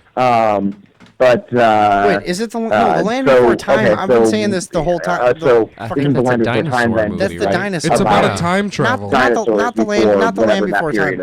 The land underground. All right, shut up! Holy shit! Yeah, shut what is this up. guy talking about? Cut this guy off. Shut up! Put him on hold. Fucking Christ! Case actually happens to Put him be. on hold. He can't hear us for some reason. He just keeps talking and we just keep telling him to shut the shit up. Plus, all right, I was fucking that up. I was trying to explain the theory. So the crust itself is gravitational in its center. So that 11 whatever miles beneath us, people are standing upside down to us because the gravity is in the crust only, and there's a sun in the middle of the earth. Right. Right, you got it. And I have a bunch of articles in the file. There's a sun in the middle of the earth. Can we listen to this? And people that are inside are like 10 feet tall, have blonde hair, and are superior. They were on a routine expedition. And they fucking got trapped in this thing. It's a time thing. I used to watch this show. Whatever, it's the Land of Lost. That's not the one I wanted. I used to watch that show. Yeah. They fell in a hole and they went in the fucking dinosaur land. That's about the Hollow Earth. They went back in time. According to ourhollowearth.com, thank you, it's the lost 10 tribes of Israel that live in perfect harmony. Dude, there's so many theories about who's in there. There's always Israel involved in every theory, actually, though. Yeah. These people were... Their flying saucers in defense of their country at times are seen on our surface world. But do we all understand what exactly the theory is? Well, that ties into... Do we? Hang on. You don't? What don't you understand about it? Get on the microphone. Well, I don't know. You're the guy with the answers. Do you understand what it is? That the Earth is hollow. So and at there's shit the North there? Pole, at the South Pole, there's an entrance underneath the ice cap. Okay. And it just goes in. So there's a hole at the top and the bottom of a sphere. And the crust itself is a certain depth. And the people on the other side have gravity to where they're upside down to us. And there's a fucking sun in the middle of the Earth. That's the theory. And at the North Pole, you can supposedly sail right into it. The theory itself, too, is that basically, like, the way that conventional science has it is we've got a crust and a mantle and then a magma Nothing in between. core or whatever. It's not the core, but the whatever it's fucking called. Giant fucking magma level.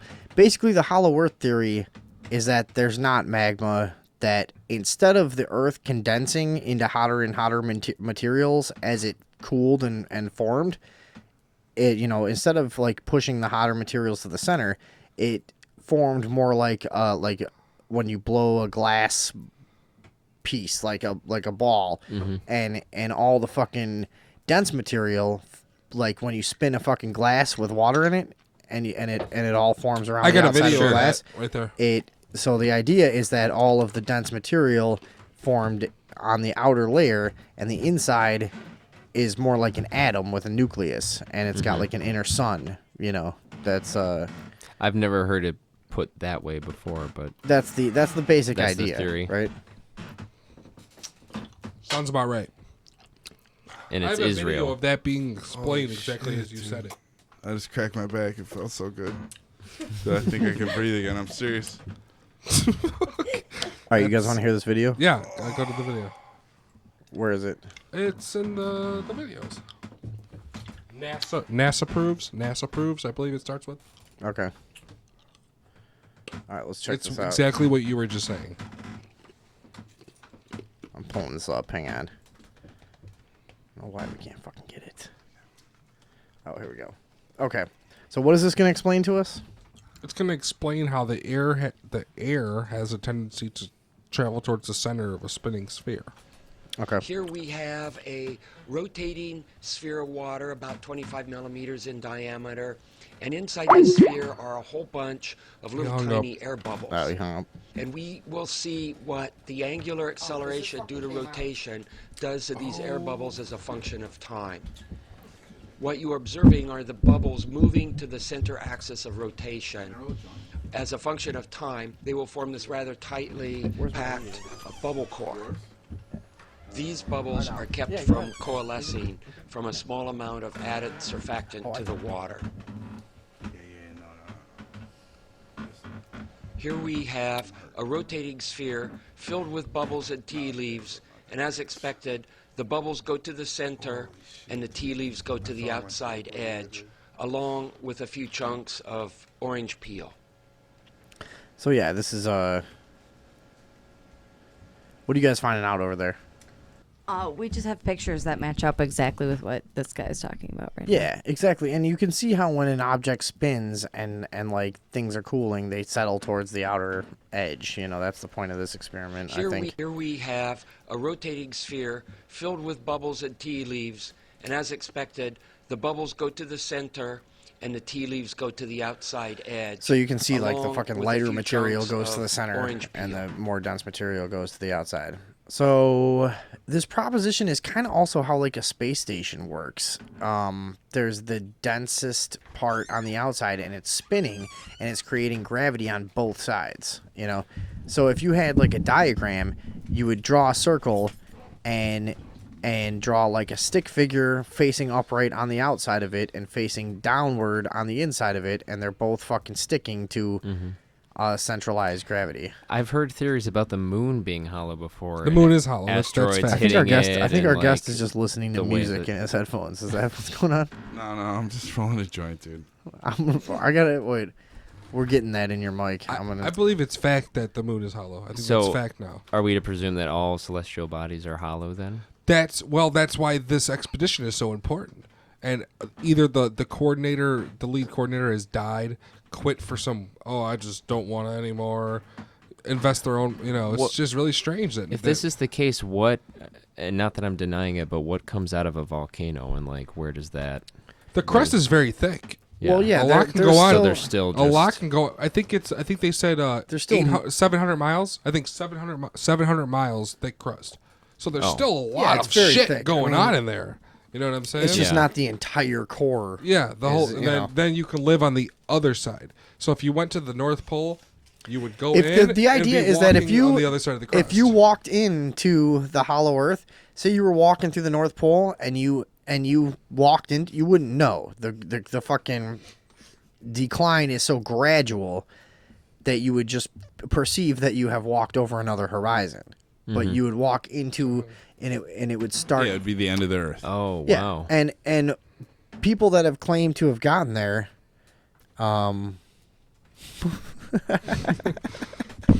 sorry, Alan from Downers Grove. Call back in, dude. We were having problems with the We fucking, had the thing on the plug. fucking shit was We unplugged. didn't That know. was your feed, and then you were talking over us, so we had to unplug because you couldn't hear us because there's a fucking delay on the show feed that you're listening It's to. 'cause, yeah. So call back in. You can rejoin the It was the conversation. ghosts. Yeah, and some ghosts were here. Sorry about that, Alan from Downers Grove. How many times did he post on the Facebook page? 4 in a row. So I'm talking about, by the way, it was the land of the lost, not the land before time. There you go. That was Yeah. retarded. It was on the tip of my tongue. Yeah, it was Both the, it was great. the land of the lost. They're all great movies. They both had dinosaurs. Yeah, a lot of stuff has dinosaurs. Everything has dinosaurs in it. Giant reptiles. Tiny reptiles. Birds. So, anyways, alligators. The guy. Matter of fact, Admiral Byrd. Yeah, Admiral Byrd. Go That's into what I was that. just You- gonna you do talk it. about. Oh. So this is like the most popular like story, is this guy Admiral Byrd that claims to have flown unwittingly into. So like the gravity is such that it remains consistent as you round this curve, and an airplane staying at the same altitude. Bring him back on. It's our fucking Skype There he system. goes. There we go. Got loud as fuck. Holy shit. Hello there. You back on? Yes, that makes a lot more sense now. Okay. You good with that? Are we cool? Yeah, no, we're good. No, yeah, I apologize. I didn't mean to talk over you guys like that. No, it's I heard fine. it later. That was ridiculous.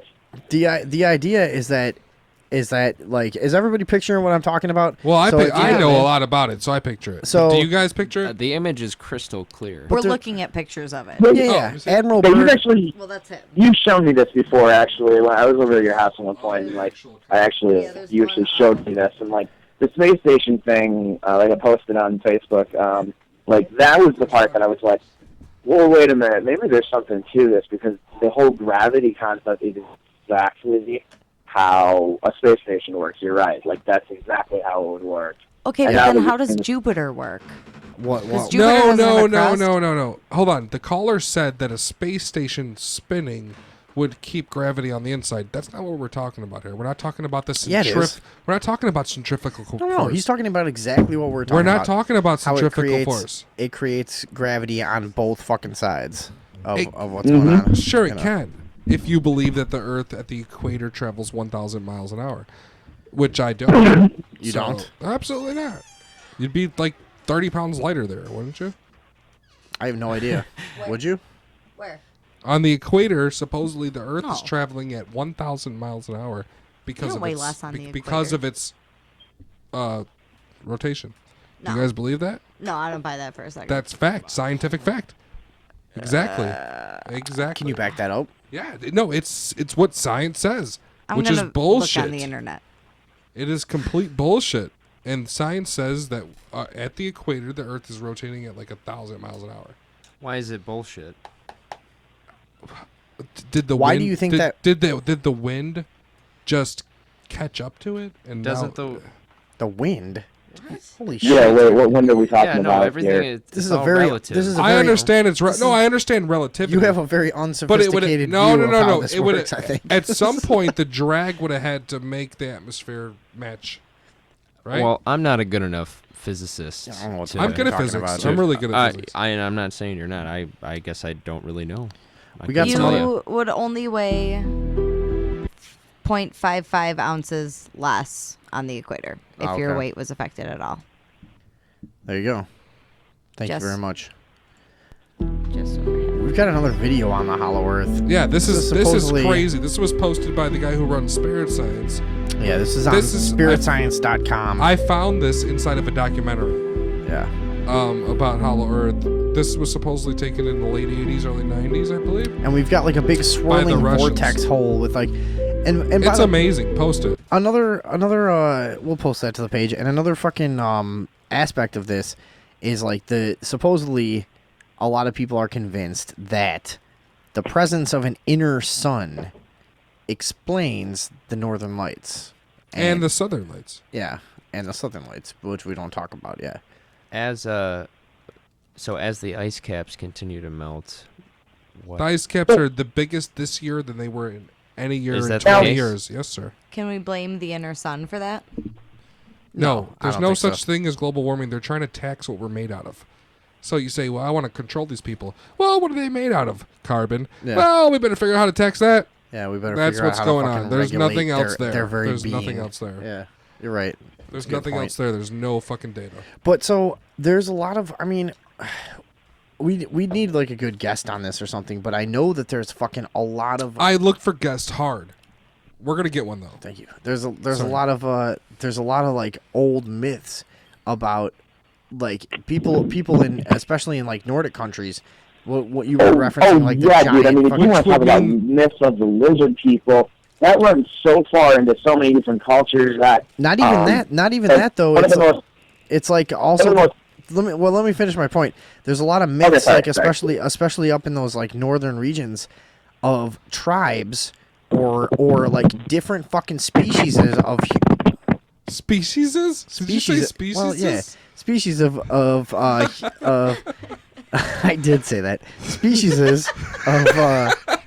of humanoids though. No, listen. Yeah, there's lots of fucking myths, and you can look this up. Just look for ancient myths of species, fucking other humanoid species disappearing into the earth. But and also a lot of cultures have it. You see how so much Oh, yeah, Nordic, absolutely. so much Nordic culture talks about this, which is near But I the mean, like, opening at the North we're motherfucking talking pole. about you know, Hollow Earth, one of the popular wait, hang on. other One more humanoid thing. species. Let him say is what like he's going to say. The lizard people, if I'm not mistaken, right? Yeah. You're missing the point. There's a and lot. I mean, No, them that ties in. specifically, but okay, the alien is, or the Earthling rather, is cutting out like a motherfucker. What? What? What? Huh? No, never mind. Oh, never but, mind. like, if you want you to got a talk great about voice, like, dude. like just them, just like the got a good voice. lizard Thank people, you. like that goes like really far back into a lot of different cultures. So much so that it pops up in a lot of sci-fi shows. It's like a popular thing of like, oh, somebody dig too far and found a lizard people civilization. Well, and a lot of the earliest fucking accounts of lizard people is that they were banished into the inner earth, and that definitely ties in. Stop rumbling your goddamn phone around. It's hard to talk on a radio show and vigorously masturbate, isn't it? Yeah. It's a feat, but I do what I can. Was that for me or him? Both of you. Fuck. I hate that. So, a lot of these fucking cultures, a lot of the early anecdotal accounts of what happened by early man, and we were influenced by such and such a fucking thing, depends what culture you're talking about, and then they disappeared into the inner earth, which in a lot of this mythology is considered to be a paradise. I guess the ecosystem. What the fuck? Hold on. What is he What doing? is he? I told you he was doing it. I told y'all what he was. He just hung up on us. No, he didn't. No, I didn't. Oh. What the What hell are you what is all doing? this Alan, noise you you're making? sounded possessed there for a second. No, I love the figure bed. My bad. A lot of this has to do with so many fucking cultures around the earth having the story of a fucking species that just disappears into the inner earth. It explains a lot of that. What else? What else do you think about this? Okay. So people claim on the internet that the Nazis have been there 10 times over. The Thule Society or Tool Society. I've seen it pronounced both ways. I haven't even seen that ever. Thule. They were obsessed. They were one of the backers of the Nazi Party. They were one of the shadow groups that brought the Nazis into power. The thing about the North Pole Inner Earth expedition, they're comparable to like Skull and Bones. Those guys, they wanted to live stream it on Ustream or anything like that. Probably for protection, Yeah, no, they're completely thwarted at every fucking turn. Even though there's lots of support. In what way? Like what happens that their coordinator just suddenly dies or quits? That kind of shit? Yeah, four people. He had the article. I told you to read it. It's not very long. It explains a lot about it. Where? Which one with that blogger? That one right there. All right, what do you want me to say? Just read the whole thing. It's really good. If that's it. Right there. You got it. No, go up. It's a timeline. Creative Chaos. On June 1st, 2013, the highly accomplished production company from New York and Los Angeles is joining forces with the NPIEE team. What is that? North Pole Inner Earth Expedition. All right. To get the expedition underway. Creative Chaos is a feature film and television production company founded in 2010 by Tom Donahue, Ilan Arboleda, and Steve Edwards. Why can't everybody be named Steve Edwards? That's easy. Based in New York with offices in Los Angeles, Creative Chaos focuses specifically on projects with integrity and guts. Here's the latest news on the status of the expedition. So now this is up to September 2013. Today, Dr. Brooks Agnew submitted his resignation as an expedition leader for our North Pole Inner Earth expedition. He cited the need to dedicate all his time to making his electric car company successful.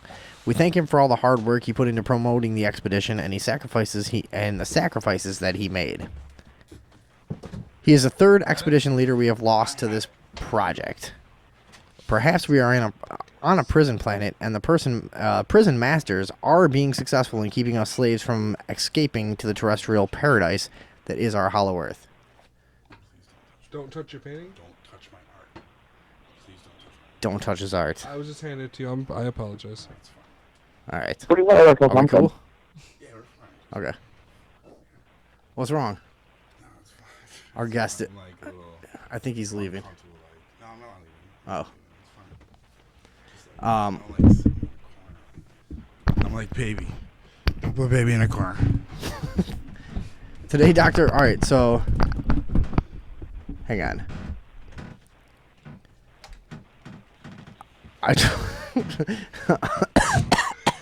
Well, someone else decides it's up to the challenge. Is there anyone out there that would like to take on this challenge? I told Dr. Agnew when our previous expedition leader, Steve Curry, died that I am not an expedition leader. I'm just an author. At that time, Dr. Agnew said he could do it, but now even he has thrown in the towel. So this is a whole fucking expedition in crisis kind of deal, right? In 2003, hang on. This is good shit. No, keep reading. Keep reading. This doesn't even make... This is not really making any sense. In 2003, Rodney was contacted by Steve Curry of the Expedition Company of Provo, Utah, who asked him to help plan an expedition to our Hollow Earth, put together the voyage to the Hollow Earth. You just want me to read this shit? Are you stupid? Unfortunately, in 2006, 3 months before the departure date of the overflight of the Arctic, Steve discovered he had 6 inoperable brain tumors and died. Yeah, it's pretty much an overview of their hardships that just kind of happened, dude. Like if you worked for the fucking cast of fucking The Exorcist or some shit, dude. You can't work for them without something going wrong. Or work with them, and it's all charity. There's nobody funding that except people, you know what I mean? A lot of these people lost a lot of money. The last guy who quit spent 60 grand of his own money or some shit like that. 40 grand. Brooks Agnew has faithfully served NPIEE team for more than 7 years. Exactly. Invested more than $40,000 of his own personal money into the venture. He has thoroughly enjoyed making the world aware of the hypothesis and proposing the expedition as a scientific method of proving or disproving the theory that planets may form or stabilize as hollow spheres. And a lot of people for a long time have proposed that the moon makes a lot more sense as hollow too. You know, you guys have heard this theory that it's like a... Yeah. Supposedly, no, I think it's guaranteed fact it's hollow now. Its calculated mass is like way less than what it's like expected to be. Yeah, it doesn't make sense as what we think it is. There's actually science So fiction. why don't we think it's something different? There's science fiction The stories. moon? Yeah, there's science fiction stories that go back a long time to where science fiction writers who studied the topic proposed that there was a layer of dust on the moon like 80 feet deep. And before we landed on it, a lot of people thought if you landed on the moon, you would be, according to calculations, you would be lost in a sea of dust. You know, I think it was Robert Heinlein wrote about that, and there was a big fucking school of people that thought that way until it was widely perceived. Until we faked the landing and we Well- told everybody that's not true. Who knows, man? I don't know. I mean, but that is, I mean, this has been a theory for a long time that fucking spheres, when they cool, they form a hollow mass instead of something that gets denser as it goes Right. in. No, like totally. If you think about like a rubber ball, like a giant rubber ball going down a mountain, like it's gonna the weight on the outside, of course, is gonna stretch it out. So the bigger the ball and the heavier the whatever, it's gonna spin faster As it spins, and it's gonna change shapes. Everyone can picture that, right? I mean, Hurry up. Anyway, what do you believe in the Hollow Earth? Anybody here? Anybody? you know wanna what? jump on that? I've been on this train for a long time. It makes a lot of sense, and at one time, I was completely convinced. I really was. I was completely convinced, Yeah. then I became unconvinced, and then within the last 3 months, I became reconvinced. Damn. I mean, I've looked into it a lot. I've been completely convinced, and I think I'm at a point now where I just recognize that, like, I've been wrong about a lot of things in my life, and I'm just not sure. I do know that what all mean? the time Like, too. I'm yeah. just like, God, you just can't believe anything. Whatever. I'll say that I'm really intrigued, and It's I really I want to like the go Nazis were YouTube a bunch of obsessed with shit. this. Yeah. Obsessed. They were obsessed, and They it's spent millions of dollars on this. And the idea is that there's a paradise, you know, and there's Yeah, right. fucking technology beyond your wildest imaginations. There's a place where the temperature is absolutely perfect year All round the time. for biological life. You know, it's like it's supposedly. And it would also explain Hey, the you know what? magnetic Now that I'm sphere. thinking of this, the Land Before Time, they were trying to get to that fucking promised land that was like That's mysterious. the dinosaur movie. I know. Oh. And in that, they were trying to get to that fucking promised Yeah, land but they where there went was through like an electromagnetic storm. unlimited food and stuff. That could be how That was Earth. the valley. That's because there was a river. Is that Okay, why? guys. Yeah. Oh. Let's explain to the guest. Can you explain the bird thing better than I can, or do you think I should take a whack at it? Who? Birds? Admiral Byrd? Yeah. Well, where did the story originally come from? He started going on radio. I and believe stuff, he right? lived in Alaska. Right. He went. He was an admiral in the military. He says that he was near the North Pole. He was on official duty, and he was tractor beamed into the inner world. Tractor beamed, like his plane was completely off, and it just sucked him right in. Yeah. And they landed could- him, and then they told him to go back and tell his superiors to never shoot off a nuke again. And supposedly he went back. It's documented. He told his superiors, they told me to tell you to never shoot nukes off again because that ain't jiggy. I was curious about the nuclear blasts and what effect that would have. Yeah, on the no. world there. Yeah. Supposedly this guy Admiral Byrd, he was a pilot. They tractor beamed him in to tell them they were pissed about it. Honestly, this is actually documented on paper. He was the United States admiral.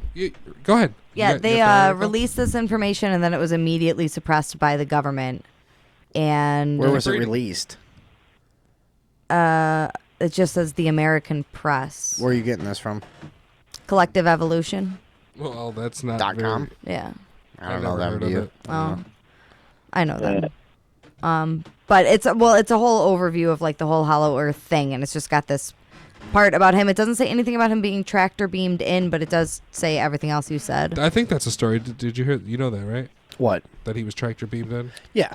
Supposedly, and then The place inside the Earth also is apparently known as Agartha. Yeah, Agartha. Oh, Yeah. it's got shitloads of names. No, Agartha is well, according to Admiral across the Byrd, board. it's Agartha. What are the other names? The Germans Sure. called it that as well. In like Indian mythology, it's like Valhalla or something, right? In Christian Or- mythology, Oh, it's no. called hell. Or no, maybe not Valhalla. Like it's something like that. I think that's something different. That might be something different. It's like Shanti. Yeah. Oh wait. Also, wait. Did we mention that Richard Byrd died a very mysterious death? He did, and he had diaries, which is where all this information came from because his offspring leaked it.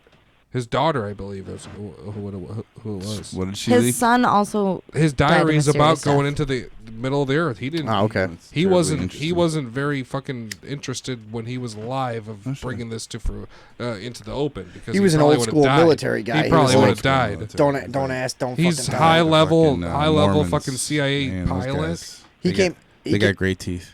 He brought his 6-year-old son on his That's for sure. expeditions with him. This says. Really? Girls Yeah, and got his son great also died a mysterious death. Really? Do you have anything else for us Yes. on there? It doesn't say how he died, but the son was found dead in an empty warehouse. That's all it says about it. That's weird. Anything else about him? Not in this Andrew one. Byrd? No, what was the name? No.